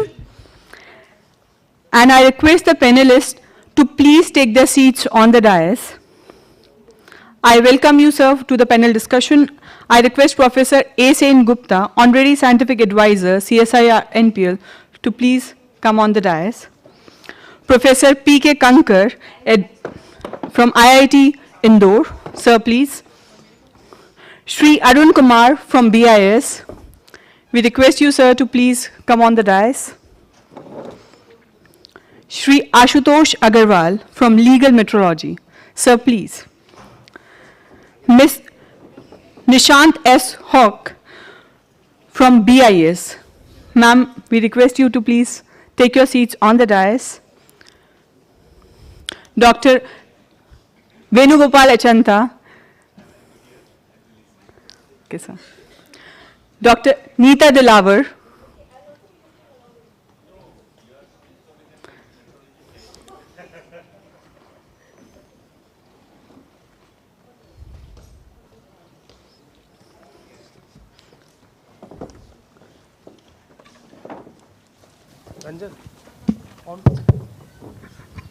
Dr. Reena Sharma.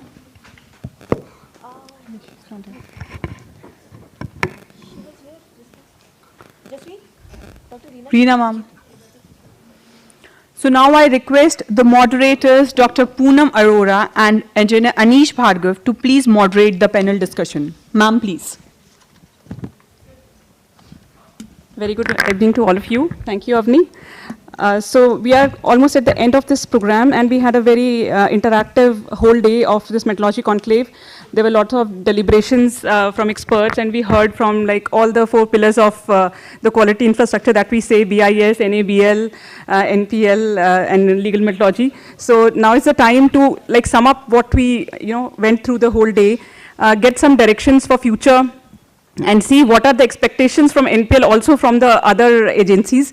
So this is the way we are going to start. So here I would like to just tell our audience, although there are very few, but it is an interactive session. So please feel free, because this is mainly for the audience, for you to ask your queries. We have gathered the expert panel here. They are all experts, and you please come forward, have your questions answered right from them. So there's no better platform than this to get your queries answered on this. So we shall begin with it, and Anish is with me. And for audience who is hesitant of asking in English, so ये दोनों में हम करेंगे, Hindi, English. आपको जिसमें भी convenient हो, आप अपने सवाल पूछ सकते हैं, और यहाँ हमारे panelists उसको answer करेंगे. So without much ado, let us begin. So first I would like to ask the audience, आप में से कोई सवाल पूछना चाहता है हमारे experts के लिए, तो please raise your hand and ask the question. The theme is expectation from CSIR-NPL and future directions. So you can have any questions that is coming up in your mind. You can just ask it, and the experts will be there to answer them. Okay, we have a question from the sir.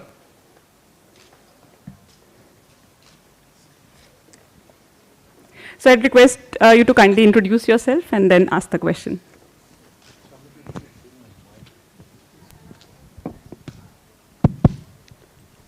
A very good evening to all. I am Dr. Gurmeet Singh from GTVIT Guru Tegh Bahadur Institute of Research and Technology, and I am Head Innovation and Research Center there. It is affiliated to IP University, Indraprastha University, Delhi.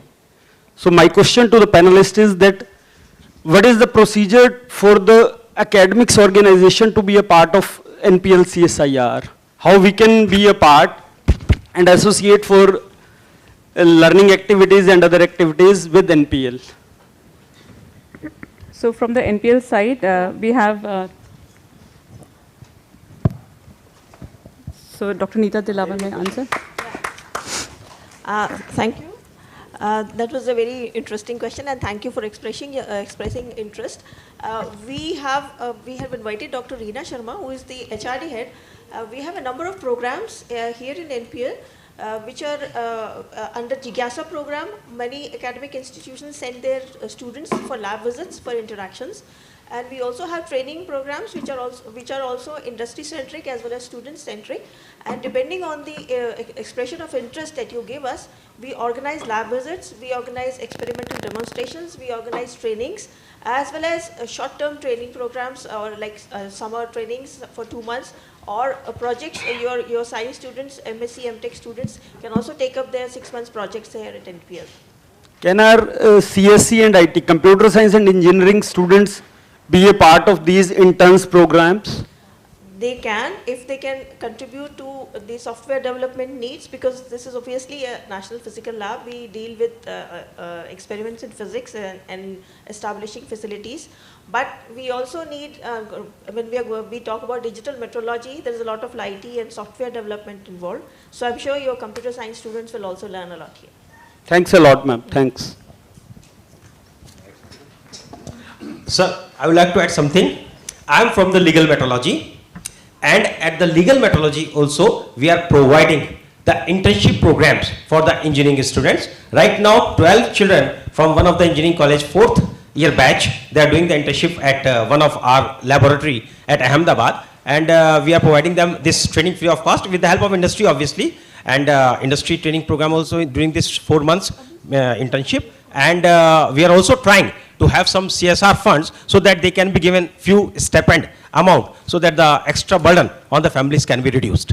So yes, sir, there can be a program for cyber securities and other kind of activities. Very good. Even because in these 4 months training program, because the children are from electrical branch, so we are basically concentrating on this field. But as nowadays, what we experience, and even you know better than me, that the children are more or less considering about the software and all. So whether they are doing electrical or something, they are they are inclined towards the software. So certainly we are providing this type of facilities. Very nice, very nice. So at this moment, I think we can pass the question to Professor P.K. Kankar. He is also from an academic institution, sir. So you can throw more light on it, like how can we, improve the collaboration between academia and research. First of all, I would like to thank you for raising this question, very relevant question. And another important question coming from the same question is, what is the relevancy of metrology in form of IT and CS students? Sometimes we bound this metrological aspect particularly for the mechanical engineers or instrumentation or electronics engineer, and we don't talk about the CS and IT. But in current scenario, when we are talking about the IT, cloud, database, data analytics and all these things are purely dependent upon the data, and data from where we are going to get. Our students are being trained on different libraries and all, but they are not trained on how to create that data. We are working on the data available on the Kaggle or some websites and directly being used. So who will create data? Who will take that responsibility to create that data? Again, like we are working on the agriculture domain also, we are picking up those kind of problems, but all those data are not relevant to Indian context. So jointly, with the NPL, like we can identify certain labs of our interest, we can collaborate with them. Like when I visited here last year also, again this year in the conferences, and different avenues are coming regularly in form of workshop or something. So I visited here acoustic and vibration lab. So that is very close to my area of research. So there are state-of-art facility, wonderful facility. Even IITs are not having that kind of facility. So I requested their head to collaborate with us. We are ready to have some collaboration if NPL and IIT Indore administration approves that. We can jointly guide PhD, we can jointly guide MTech. So all those avenues definitely we can explore, but we need to understand that metrology is for all. Everybody is going to be affected by it. Thank you so much. Right, thank you, sir. Yes, sir. I am extremely thankful to all the NPL staff for their support and providing me such facility and platform. A lot of students from my organization came for this event, and they are extremely happy to see the facilities. Because now world is moving forward with all the latest technologies, data science, artificial intelligence, machine learning, they are all coming up. And we have the students from all the domains, and they are very much really interested to work with NPL and the facilities NPL have. Right. You know, just before we go away from this question, there is another very simple and interesting way in which your students can, get associated with NPL. In NPL, there are not just in metrology group, but in other groups also, in material sciences, radio sciences, and so on. There are a lot of experimental groups that work, a lot of experiments that happen. And in today's time, any experiment involves a lot of automation, computerization, computer controls, data analysis, and so on. So some of your students can come here and offer to do small projects, that are parts of some big experiments, So they can do this like their summer projects, summer internships. I've had a large number of students from not just IITs and such big organizations, but some local universities, local colleges, a few students coming together, during summer and doing a small little part of my big experiment. So, and it benefits both of us. I benefit because I get my work done by a group of enthusiastic young students, and they benefit because they get their project report, major project report and things. So this is one very simple way in which you can get your... Yeah. So now that we have Dr. Reena Sharma, she's just joined, so she is head of HRD here, so maybe she can throw more light. And ma'am, maybe we can add a little question to what he asked. Like we had been discussing since morning, like metrology. I mean, of course, sir said about automation in other areas, but metrology per se is not taught in schools or colleges or as an expert subject. Like especially for engineers who are coming up, they should be at least knowing about standards. So that, and along with the collaboration with academics. So if you can throw some light. So I'm Reena Sharma. We have here a human resource development group at NPL, and email is hrd@nplindia.org. We run various kinds of program. Number one is for school student, there is a Jigyasa program, so you can write if some school students are coming. For college students, as has been already indicated, summer intern project or part of dissertation for 6 months. If they want to do, they can come for training. Of late, we received requests from faculty also to get training for some time. So that is, of course, one-to-one we can discuss that kind of requests. So these are the requests which can be for training, etc. But before one can choose to get training in certain area or all, sometimes students just want exposure to what is happening here.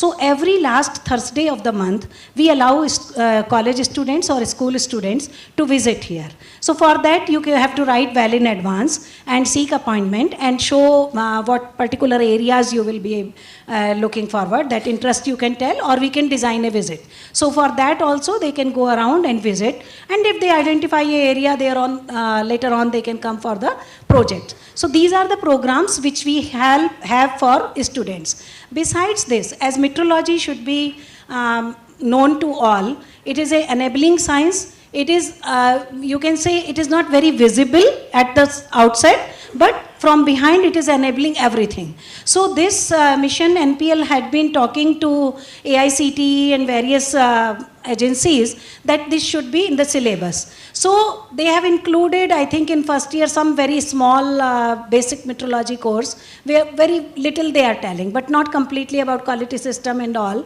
So we have come up with a full-time one-year course. It is called PG Diploma course under the aegis of CSIR. So basically it is after graduation, whether science graduation or engineering graduation. So under this one-year course, we are teaching them about quality systems, about ISO 9000, for example, 17025 and all, and also the basics of measurements in the areas where NPL is working. For example, length, mass, time, temperature, electrical measurements, environmental measurements and all. So they are taught, given complete training during this one course. Besides this one-year course, this is a very successful course in the terms of getting placements. 80 to 100% placement ratio is there. We organize this thing also.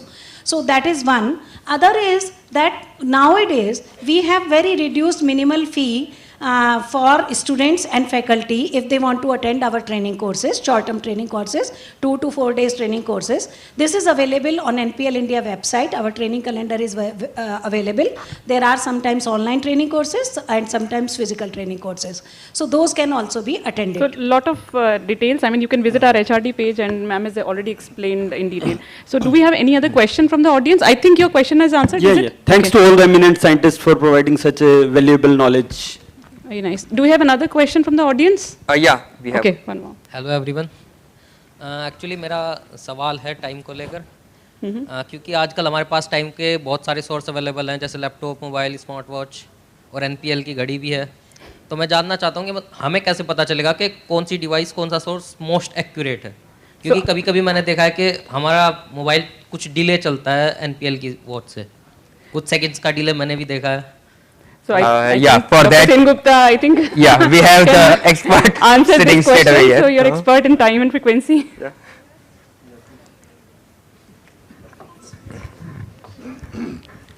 देखो, आपने 2-3 sources गिनाए, आपका mobile, आपका laptop और तीसरा क्या बताया? Smart watch sir. Smart watch नहीं तो NPL के गेट के सामने खड़े हो जाना, वो तो प्रैक्टिकल नहीं है, तो उसको छोड़ ही देते हैं. हाँ, मतलब कोई भी जना कहीं भी रहेगा तो NPL के गेट के सामने आना पड़ेगा घड़ी मिलाने के लिए, वो तो कोई बात नहीं हुई. हाँ, सो उसको छोड़े देते हैं. तो बाकी बचे मोबाइल, आपकी mobile, smart watch and laptops. हाँ, सो ये मोबाइल के जो टाइम्स होते हैं, हाँ, वो टाइम डिसाइड होता है आपका जो मोबाइल का सर्विस प्रोवाइडर, हाँ, उस एजेंसी, फॉर इंस्टेंस वोडाफोन हुआ या एयरटेल हुआ, जियो हुए, एट्सेट्रा, इनके अपने सर्वर्स होते हैं। हाँ, तो इन सर्वर्स को ये एनपीएल से एनपीएल का मतलब यूटीसी से सिंक्रोनाइज करके रखते हैं। और जिस तरीके से ये लोग सिंक्रोनाइज करते हैं वो उसको कहते हैं एनटीपी सर्विस, एनटीपी लिंक होता है, उससे सिंक्रोनाइज करते हैं। और लैपटॉप से आपको टाइम मिलता है वो थ्रू इंटरनेट मिलता है, राइट। सो आपका जो इंटरनेट सर्विस प्रोवाइडर है, जहाँ भी आप लैपटॉप इस्तेमाल कर रहे हैं, वो इंटरनेट सर्विस प्रोवाइडर का जो सर्वर है वो भी सिंक्रोनाइज होता है। तो वो उसका सिंक्रोनाइजेशन कितना एक्यूरेट है, इसीलिए एक स्टैंडर्ड जवाब दे पाना कि भाई सो एंड सो सबसे एक्यूरेट है, ये पॉसिबल नहीं है। बट ये सारे करीब करीब विद इन ए सेकेंड और सो आपस में मिले होते हैं, इससे ज़्यादा अंतर आपको इसके अंदर मिलेगा नहीं। हाँ, और रही बात उसकी कि आपने एक दिन देखा आपका जो मोबाइल का जो टाइम है वो 3 सेकंड पीछे है। हाँ, सो ये कैसे हो सकता है वो मैं आपको बताता हूँ। हो सकता है किसी वजह से आपका मोबाइल जो है वो सर्वर से नॉट कनेक्टेड था, मतलब सर्वर से आप अपने आप को, मोबाइल के अंदर जो टाइम होता है ना, उसमें auto update of date and time एक फीचर होता है। यस। तो वो ऑटो अपडेट किसी वजह से अगर डिसफंक्शनल हो तो मोबाइल अपने हिसाब से टाइम को कंटिन्यू करेगा। ऐसे सिचुएशन में आपका मोबाइल टाइम थोड़ा गलत हो सकता है। तो बट बाय एंड लार्ज ये सारे जितने भी टाइम होते हैं, internet service providers, telecom service providers, ये सारे एनटीपी के ज़रिए अपना टाइम को इंडियन स्टैंडर्ड टाइम से मिला के रखते हैं और विद इन अ सेकेंड और सो या सही टाइम होता है। Okay, sir. Thank you, sir. Any other question from the audience? If not, I think we can move ahead. We have so many experts, so we would also like to hear from them.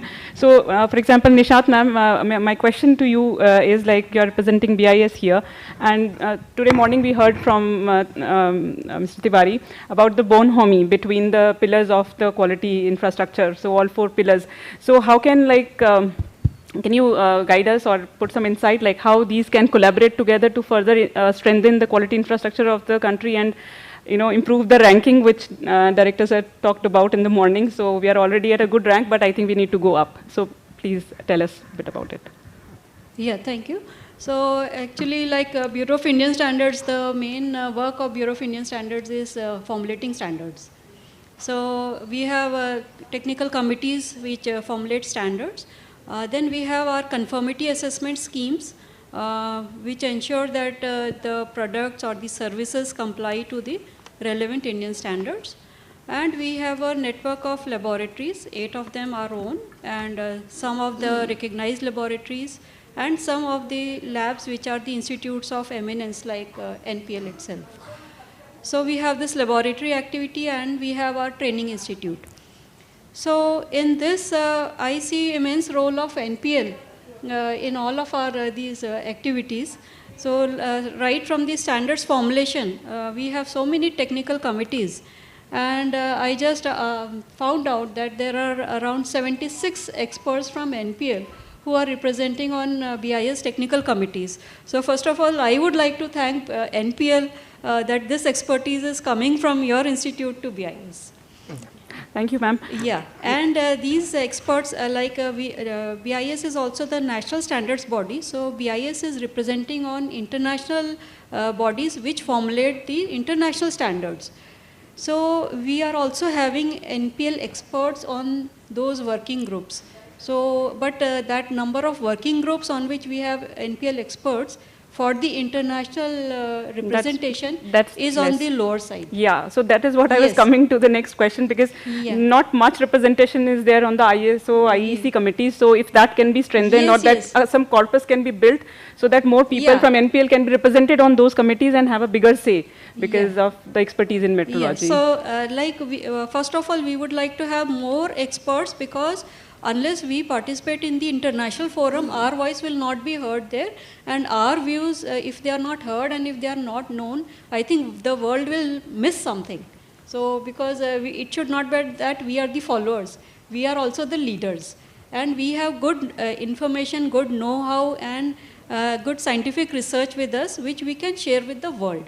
So, for the representation from NPL needs to be enhanced, and I will request that the members who are in our technical committees, the 76 scientists who are in our technical committees, because in the technical committee meeting, we are always like elaborating on the working groups which are available on the international fora for that particular subject.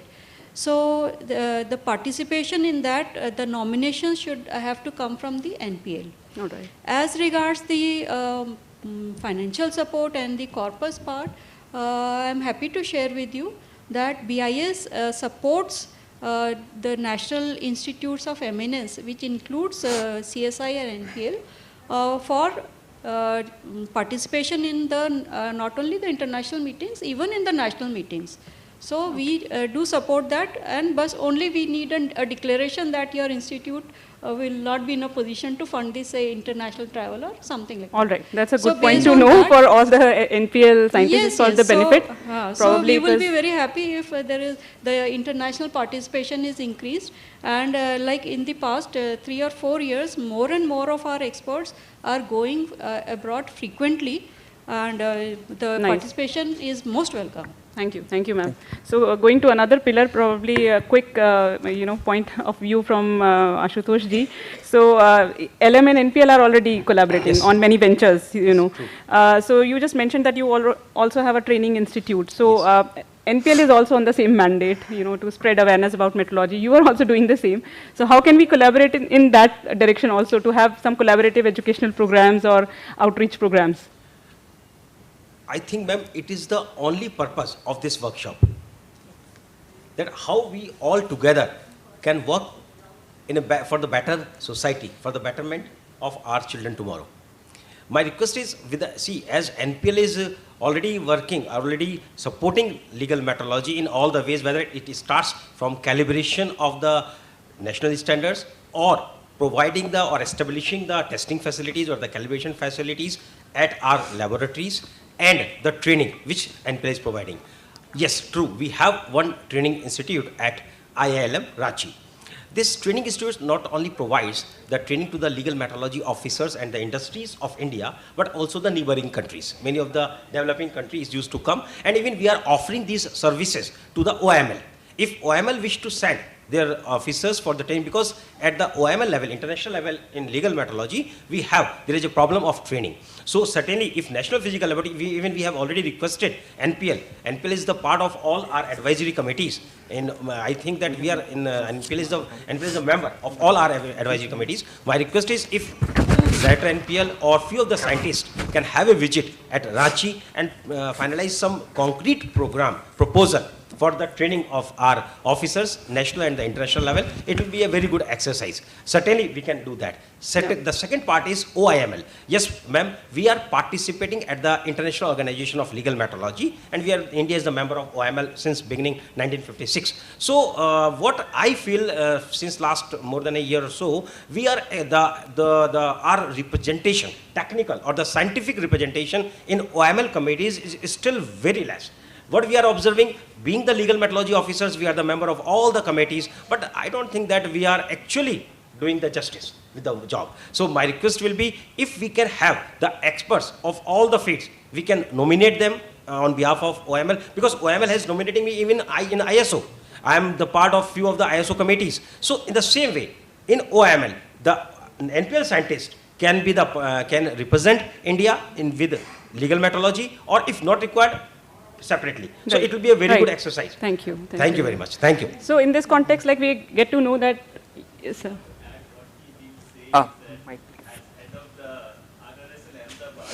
Yes.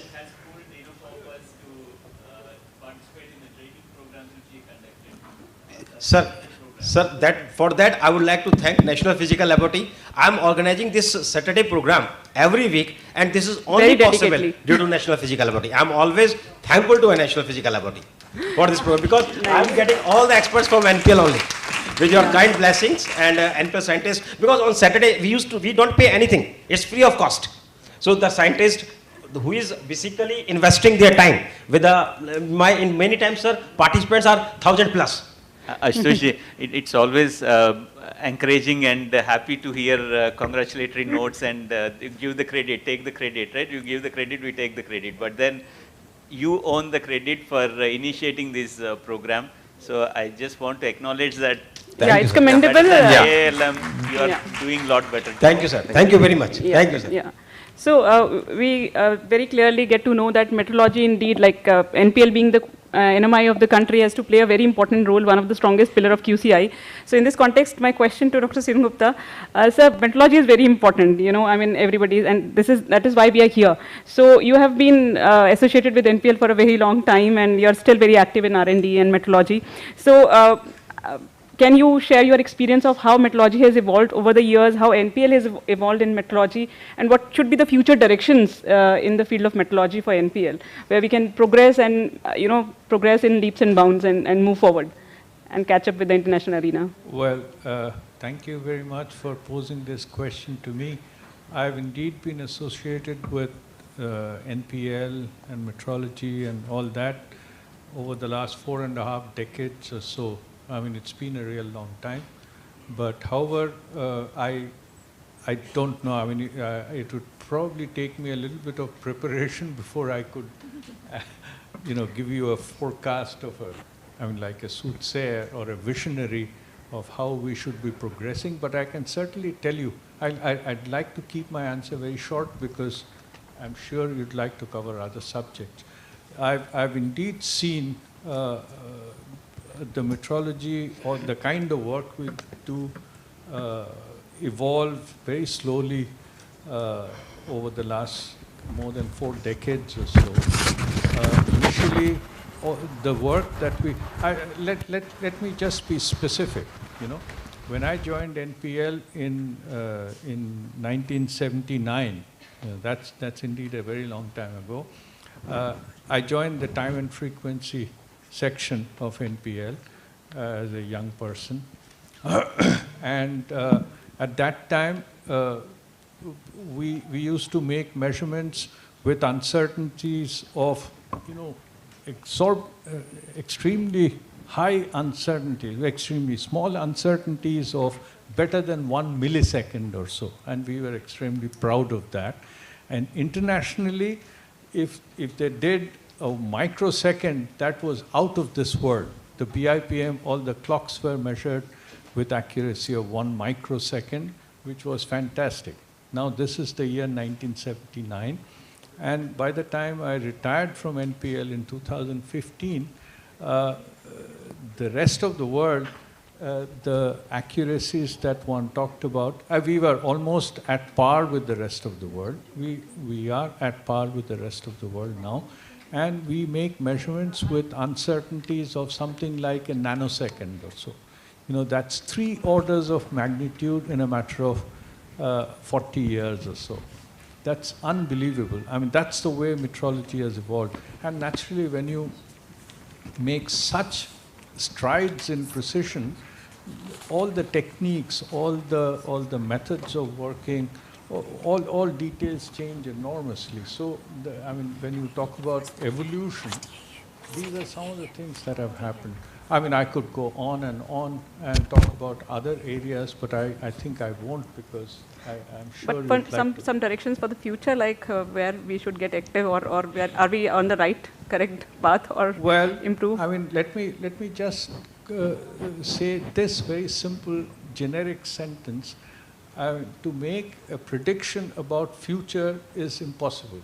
I mean, if when I was young, if somebody told me that you'd have a small instrument in your hand and you'd put it to your ears and you'd talk to anybody anywhere in the world, I would say, hey, nonsense. I mean, this happens only in science fiction.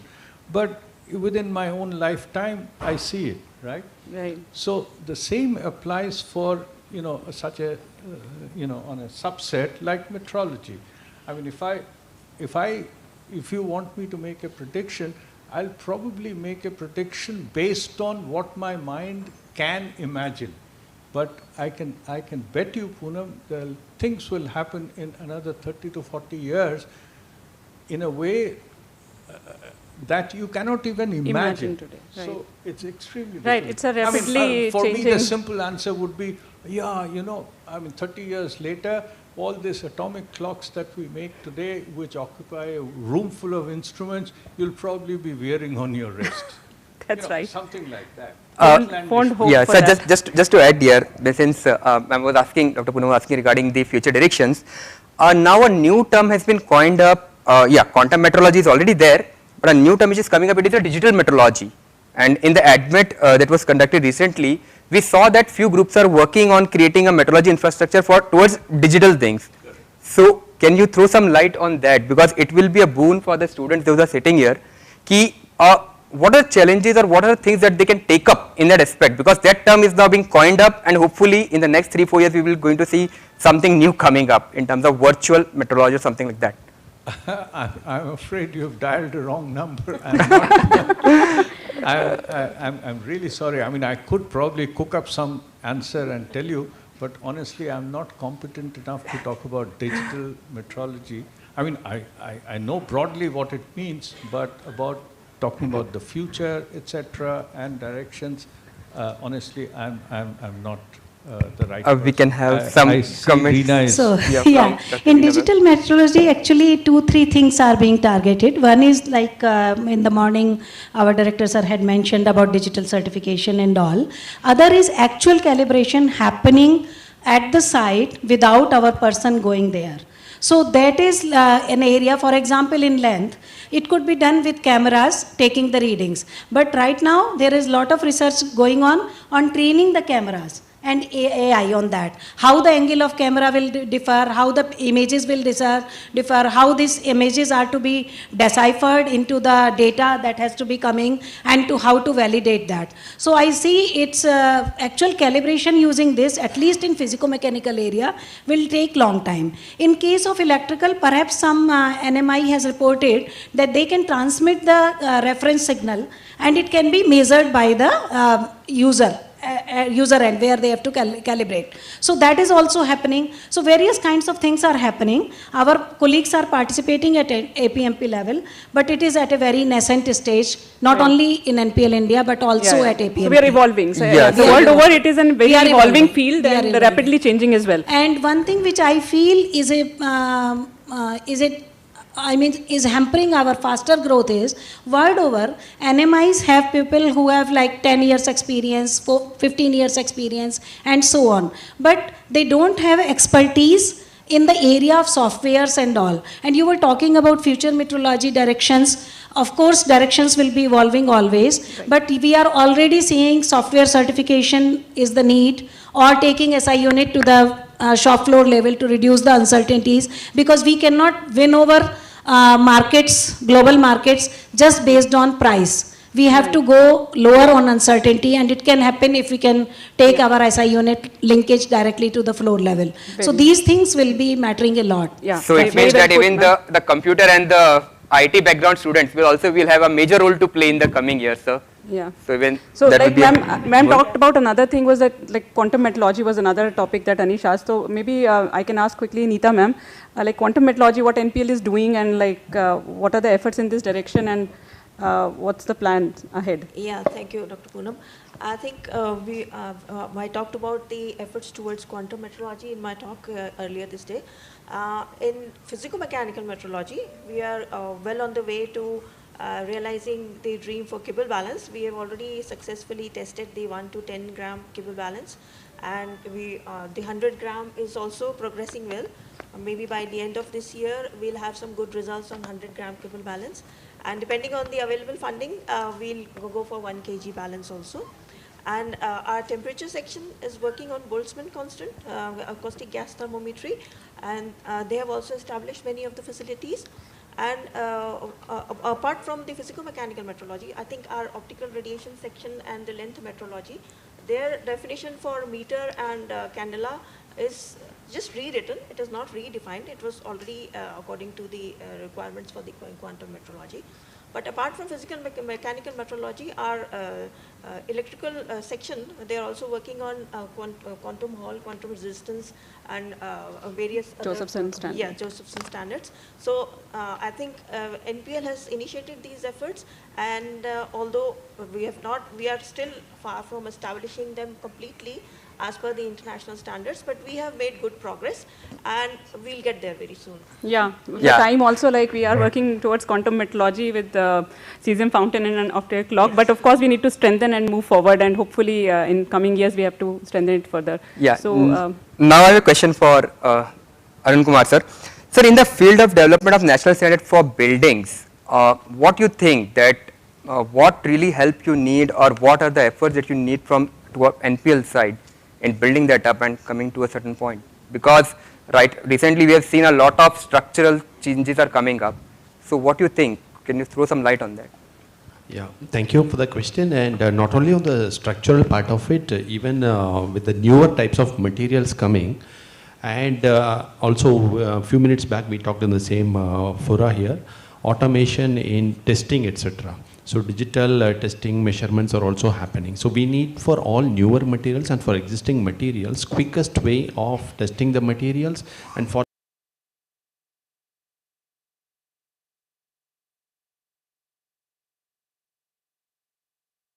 are correlating with the standard test method. So that is also one part. And secondly, for the structure part, that is essential. Of course, various other CSIR laboratories are also contributing to the buildings particularly, both for the structure part of it and for the performance of the buildings.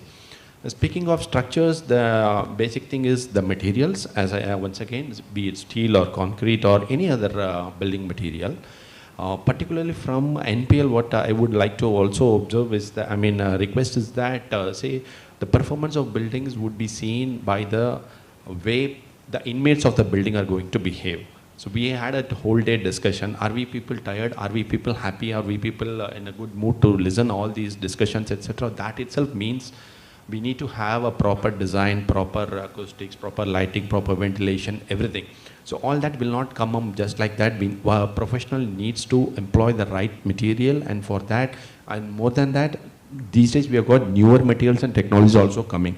So there is a growing challenge for the scientists and the technology providers also. You have got so many startups also, which we saw the opposite venue also. Today you are flooded with many new materials and suppliers, and we have the same or a slightly more strength of our scientists here. So that means we need to work a little more harder, and I already saw that many people, the training is also being given by NPL, and there are various other schemes, not only to the Indian students, but across the globe. So I think we need to continue this, and rather more than continuing, we need to, even where our BAs would like to support, we would definitely do that support also. We need to continue on this race, and more than that, this is the Amrit Kal, which all of us are also very much eagerly looking forward, not only our early generation, but also next generation particularly. So every one of us have got an important role to play, and I think we are on the right direction, and every CSR lab has got new dynamic faces, including right from the top management all the way up to the young scientists, particularly brilliant scientists who are doing research within India and outside. So I'm happy to note that Dr. Astos just mentioned that he is taking away the Saturday precious time towards students. So that means the commitment of everyone here. Yes. I think we need to continue this at a multiple level. I'll stop here. Thank you. Thank you. Thank you. Just any question coming out to any of the audience? Yeah, we will give a pause. Just a quick 1-2 questions. It is for Mr. Agarwal. Like you are the authority for enforcement of the standard for the manufacturer or something.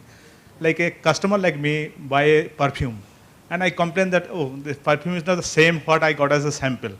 Then how will make sure? what is the procedure to standardize the perfume or any fragrance or any smelling things? It's quite specific. It's a specific one. So I'll add a few points here. Of course, good question. Even on perfumes, we do have standards for that matter. Only thing is that maybe in the morning session also, Director General and other senior colleagues would have mentioned that although all standards are existing, it is only up to the relevant ministry or the department who are going to enforce it or mandate that standard. If we as a vigilant consumer are asking for a product which is compliant to a standard, then we can successfully or confidently use that, okay, product coming from so-and-so factory or so-and-so place would be consistently meeting that requirement. So for that, as a third party, BAS is operating the conformity scheme also. As already mentioned by Nishat Madam, that these schemes are operating only based on the basic standards. And for that standards making, we have got a representative from manufacturing industry, from the research body, from the technologists, from the users, and also the government or regulatory bodies also. So everybody is putting their mind and thought in making the basic document. And it is ultimately the government bodies and the relevant departments within the governments, be it at center or state, who are going to enforce it. And once that is enforced, and we are already moving towards quality control, I would like to mention that the number of products which have been mandated has increased leaps and bounds. It was around 400 plus a couple of years back. Now it has crossed 600, and it is likely to exceed by another 200 more products. That means that our government of India and as well as other relevant people are caring much more for the safety and quality, particularly of the citizens and everyone. So I think we are moving in the right direction, and not only for perfume but for every other product this is the scenario. Maybe the time would come soon that product can also become mandatory. So again, it's all about collaboration. So you have to make the standards, they have to enforce it, NPL has to measure it, and then and the academic institutions probably they have to make people aware about it with outreach programs, and that's how the thing is going to be for the quality infrastructure. One last comment from Professor Kankar is this decade is a decade for India. You had one quick question. Actually, this is a query from BIS. You know, most of the product certification and regulation is being carried out by BIS. But in case of pesticide, I think it is regulated by Central Bureau of Insecticides and FSSI. So most of the products which we are selling outside the country, it is getting failed because there is a regulation of 255 pesticides. So we are very poor for analyzing this pesticide. So why BIS is not taking leads in this area? Because even a single reference material is not available for pesticide in India. What is the reason of that? Because standard is there, but regulation is not for BIS. What is the reason of that? Actually, it is BIS role is for formulating the standards and mandating the standards, and who is the enforcement authority. That is decided by the government. So, for example, for products say like an electric iron, so the department of DPIIT has decided that yes, it should be a mandatory product, or say cables, or many electronic products, your mobile phone, laptop, all these are mandatory. Some items like cement, civil engineering items, and many other items are mandatory. And it is the government who has issued the notification. For example, for the electronic goods, it is the Ministry of Electronics and IT which has issued the notification, and they have made BIS the enforcing authority and the certifying body. So in case of pesticides, it is not the case. So It was under BIS. Regulation of pesticide was under BIS. I don't have the details about pesticides. I don't know. I'll ask Arun. So maybe they can figure it out and let know. I think. But it was CIB only, Central Insecticides Board. They are the nodal authority from Faridabad. They are asking you why we require two certificates, one from BIS, one from CIB. What is the reason of that? It is same hallmarking and regulatory regime. The first this time should be clarified. Yeah, first time registration has to be done formally at CIB for any chemical compound, be it pesticide or pesticide, etc. And once that formulation, chemical formula has been set, then there can be any number of manufacturers. For each of those manufacturers, whether they are formulating exactly as per the composition, that is compared by a standard. At that point, Indian standard comes. So the regulator is CIB, standard maker, we are there along with our team there. So that is how it is happening. For example, even Linden or Malathion, etc., those have been phased out very recently or in the last 20 years back or so. And we have got newer types of imidacloprid and other types of newer bifenthrin, etc., coming up. So Indian standards are coming. When it comes to export market, you mentioned about export and it is failing. So we need to, that may be a specific query. How is that, what is that standard at international level, what was So maybe there are still some requested? gaps which need to be plugged, and maybe in that respect also everyone can collaborate and find out and see the ways to improve We that. have the agriculture department in Yeah. BS, they are already working on it. Maybe we can separately link you there and you can have more specific information. So, Contact us, they are saying we are facing problem with this failure of product, rice products. So we cannot sell out our product out of the country because of these regulations. Okay. So there are some issues. Yeah. So one last quick comment from Professor Kankar is about this decade is India's decade. Modi ji is also saying in various platforms. So how to leverage that demographic dividend that we have by strengthening the metrology aspects and with academic and R&D collaboration in that respect. Yeah, ma'am. Since morning, I have also listened to many eminent speakers. Like in morning, we are having Mr. Tiwari. Then our directors are also mentioned regarding that unawareness about the different metrological aspect. So definitely, first of all, we need to reach in different areas. So I was looking at the reach of our NPL to different states. So particularly Northeast, we are not having any presence. Okay, so how to reach to that? So I would say that we are having MAPAN as a society which can do this particular task for us. MAPAN can have different chapters in different NITs, IITs or state level good colleges, and that will give awareness to the different persons, because without metrology I can't see anything can happen. Sure. So whether it is any branch of engineering, whether any branch of science, you can't do anything. You need to work upon it. So anyhow, first of all, we need to reach to that level, because ultimately these students are going to be future entrepreneur, future scientists, and they are going to work upon it. So first of all, they need to appreciate these aspects. Right. In education curriculum, we are having subjects, like in first year we are having a common subject, basic mechanical engineering. There we are having metrology as a chapter. For specifically like mechanical engineer, we are having a course in third year, lab course, as well as a subject course, where we are having metrology, particularly from machining point of view. So those are things are there, but for specific, we need to conduct many more events, like we are already doing Jigyasa, we are doing ADMET, but it is mainly centered to the NPL. Why we cannot conduct these events to the other city? So regional chapters of MSI which can create awareness on that. Yes. So I think. And yeah, in that case, like next ADMET can be in some northeast zone. We can identify some NIT, IIT, and there we can conduct it. Very good. So that will be creating awareness about it, and in that way, another important aspect which I was looking at, that different aspects in comparison to the international agencies, that if we will be collaborating with the different kind of institution other than the NPL, like BIS is another body, then we are having all these NITs, IITs, we all are working in the isolation. Right. We need to come together. We are having our own strength and weakness. So if we come together in guiding our students from the UG to the PhD level, we can have joint supervision. All those avenues will be strengthening these aspects. So this is my submission. Thank you. Thank you. I think there is a long list of questions. I have a question. On this, I will just give a quick comment because I have to leave.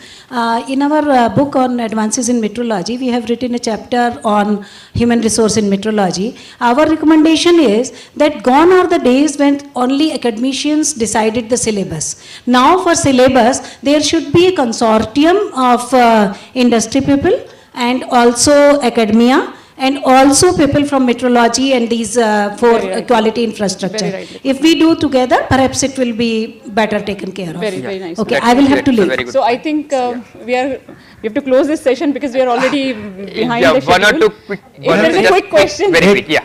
एक सवाल है ma'am,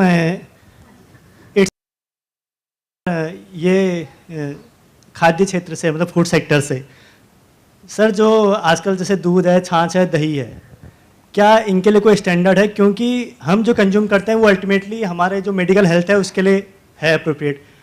अगर वहाँ पर कोई standard है तो वो क्या है, और अगर नहीं है तो क्यों नहीं है? क्योंकि मिल्क मतलब दही, छाछ और दूध, ये 3 ऐसे प्रोडक्ट हैं जो लार्ज अमाउंट में मार्केट में हैं, अलग अलग कंपनी के नाम से हैं, और इनको बच्चे से लेके बूढ़े तक सब कंज्यूम करते हैं, और जो मेडिकल ही अनफिट है या जो इनको अंदर से प्रॉब्लम्स हैं वो भी यूज करते हैं। सो इस जर्नी प्रोटोकॉल की एक हो सकता है कि कोई पर्टिकुलर प्रोडक्ट या we got the question, I mean you want to know कि इसका कोई स्टैंडर्ड है या नहीं है, so we can directly come to the panel. Okay, we got the question. Thank you for the question. As you just mentioned, the food department of BIS. See, in BIS, there are 18 technical departments under which standards are being made. Today, we have crossed more than 20,000 standards. Morning, DG Sab also mentioned. Particularly on food, right from rice, and now you asked about milk. For milk also, we have got infant substitutes, milk powder. For that also, we have got. And very recently, this rice which has been fortified with special iron and other sort of micronutrients, for them also standards have been made. And even on organic farming, on that also standards has been made. Now one has to now start using and then start asking for whether this product which we are purchasing from X company or Y company or whatever, if it is complying or not. And for that, a special exercise has already been started by BIS. It is not that we are making standard and we are sitting just like that. No. We have started pushing to the relevant ministries at one end, and we are also taking the matter directly to the common consumer and organized buyers and organized consumer also, telling that you kindly include it in your tender document, you include it in your procurement document, and you kindly put it in your regulatory document, etc. So we are trying to do that. We are not only trying, we are doing that promotional activity also through the relevant department within BIS. So all these efforts are nothing but to enhance the quality aspects and so safety important. Standards do exist, but as they said, like enforcement has to be I would there. like to add to that. Yeah. Yeah. So very good question. So in fact, I'll tell you there are standards for barfi and laddu also. Okay. but how? But I think there's a lack of dissemination. Yes, yes. Proper dissemination is not there, ma'am, because yeah, I got your point. Let me finish. Yeah. So we are making tremendous efforts for dissemination. I'll not take the time of the assembly for that. But I will tell you, there is a BIS Care app. It is there on iPhone and this Google Play Store, both of them. So please download the BIS Care app, and there is a feature in that, Know Your Standard. So once you go to the Know Your Standard, you can just type the word milk or curd or whatever you want, and you will get the IS number. Okay. Very nice. Very nice. And whenever you buy any product, and if it is with BIS standard mark, you can also verify the license details. So do download the BIS Care app. Right. So thanks, ma'am. Very nice. Very nice. I think this is a very useful suggestion that you have made. So we should thank you for that. So we have come to the end of this panel discussion. So I would like to thank all our panelists, eminent panelists who took out time and be present with us and gave very nice insights into the metrology and the future of metrology at NPL, and the collaboration and the synergy with which every pillar of the QCI has to work together to improve the India's ranking in the quality infrastructure, global quality infrastructure. And a big thank you everyone to the audience and all the audience for putting up the question and making this we conclude this panel session. discussion. Thanks to all the experts. Successful. Again. Thank you. Thank you. Thank you, ma'am. May I now request Professor A. Sen Gupta, sir, to please felicitate Professor P.K. Kankar, advisor, professor from IIT Indore. Sir, please.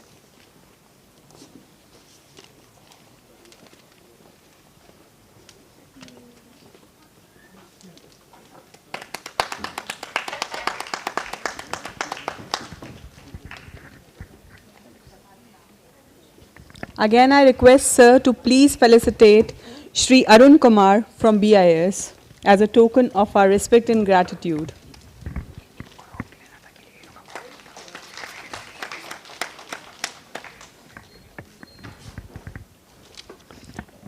Again, I request sir to please felicitate Ms. Nisha S. Hawk, Deputy Director General from BIS.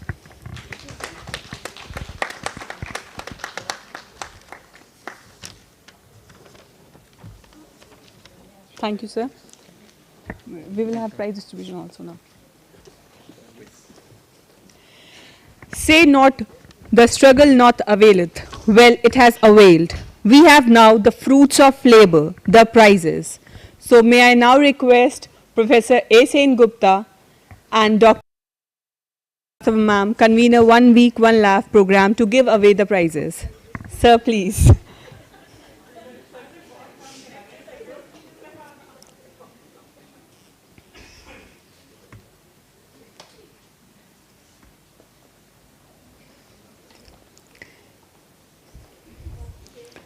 So the second prize of the quiz competition. Any guesses? Who was the winner for the second position?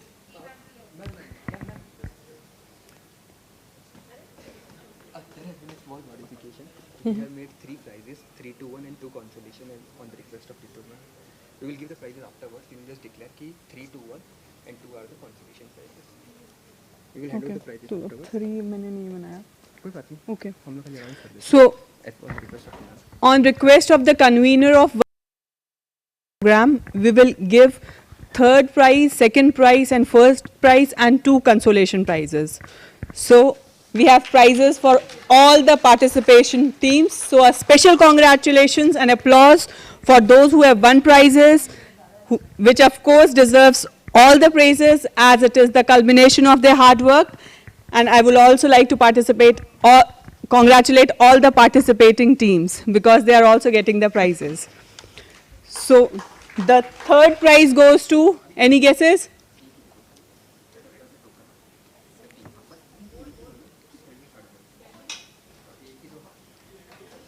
To the team. इसे बाद में दे दें तो price दे रहे हैं. Third prize बुला लो. The team में काम. थर्ड मोल है. थर्ड वो जो टीम थी ना आपके पास. So we will give second prize first to the team Empire. Second prize to team Empire. Sheet का ऊपर निकल गया.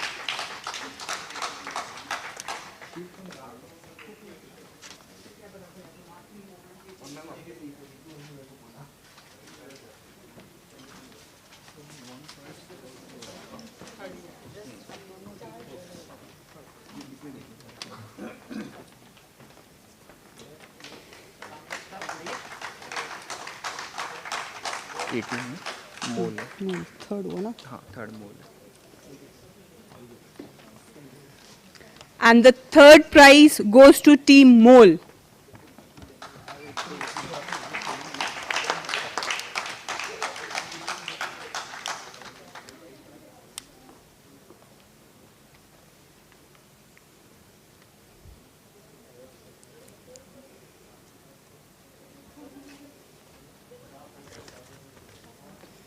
Next 2 teams of the consolation prizes are team Meter and Kelvin. For the consolation prizes, team Meter and Kelvin. First, team Meter may please come and then we will have team Kelvin.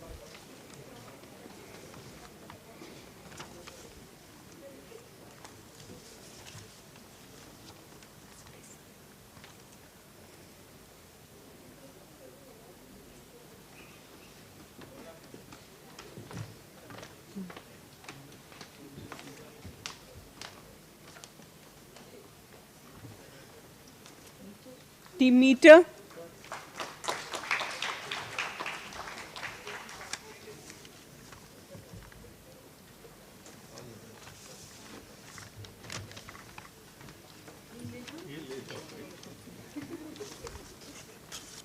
A big round of applause for all the teams.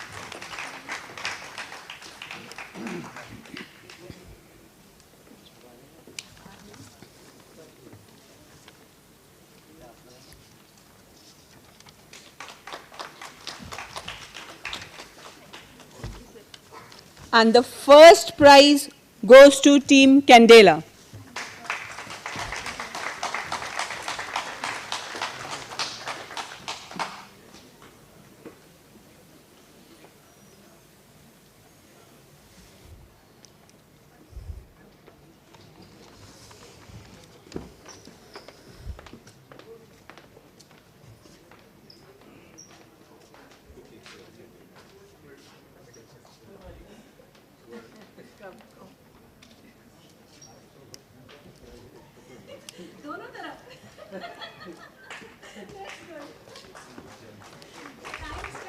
In this team, we have a student from IIT Delhi. You were announced as an external student. And in this team, we also have an external student from IIT Delhi, Mr. Shubham Kumar. Mr. Shubham Kumar.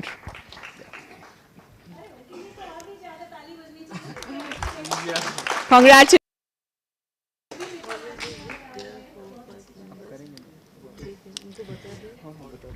So now, as we are moving towards the end, I would also like to say a few words for the very learned, thank you sir, thank you ma'am, very learned and multi-skilled, multi-talented, beautiful audience, both online and offline. परिंदों को मंजिल मिलेगी यकीनन, परिंदों को मंजिल मिलेगी यकीनन, ये फैले हुए उनके पंख बोलते हैं, वो ही लोग रहते हैं खामोश अक्सर, जमाने में जिनके हुनर बोलते हैं. Thank you so much.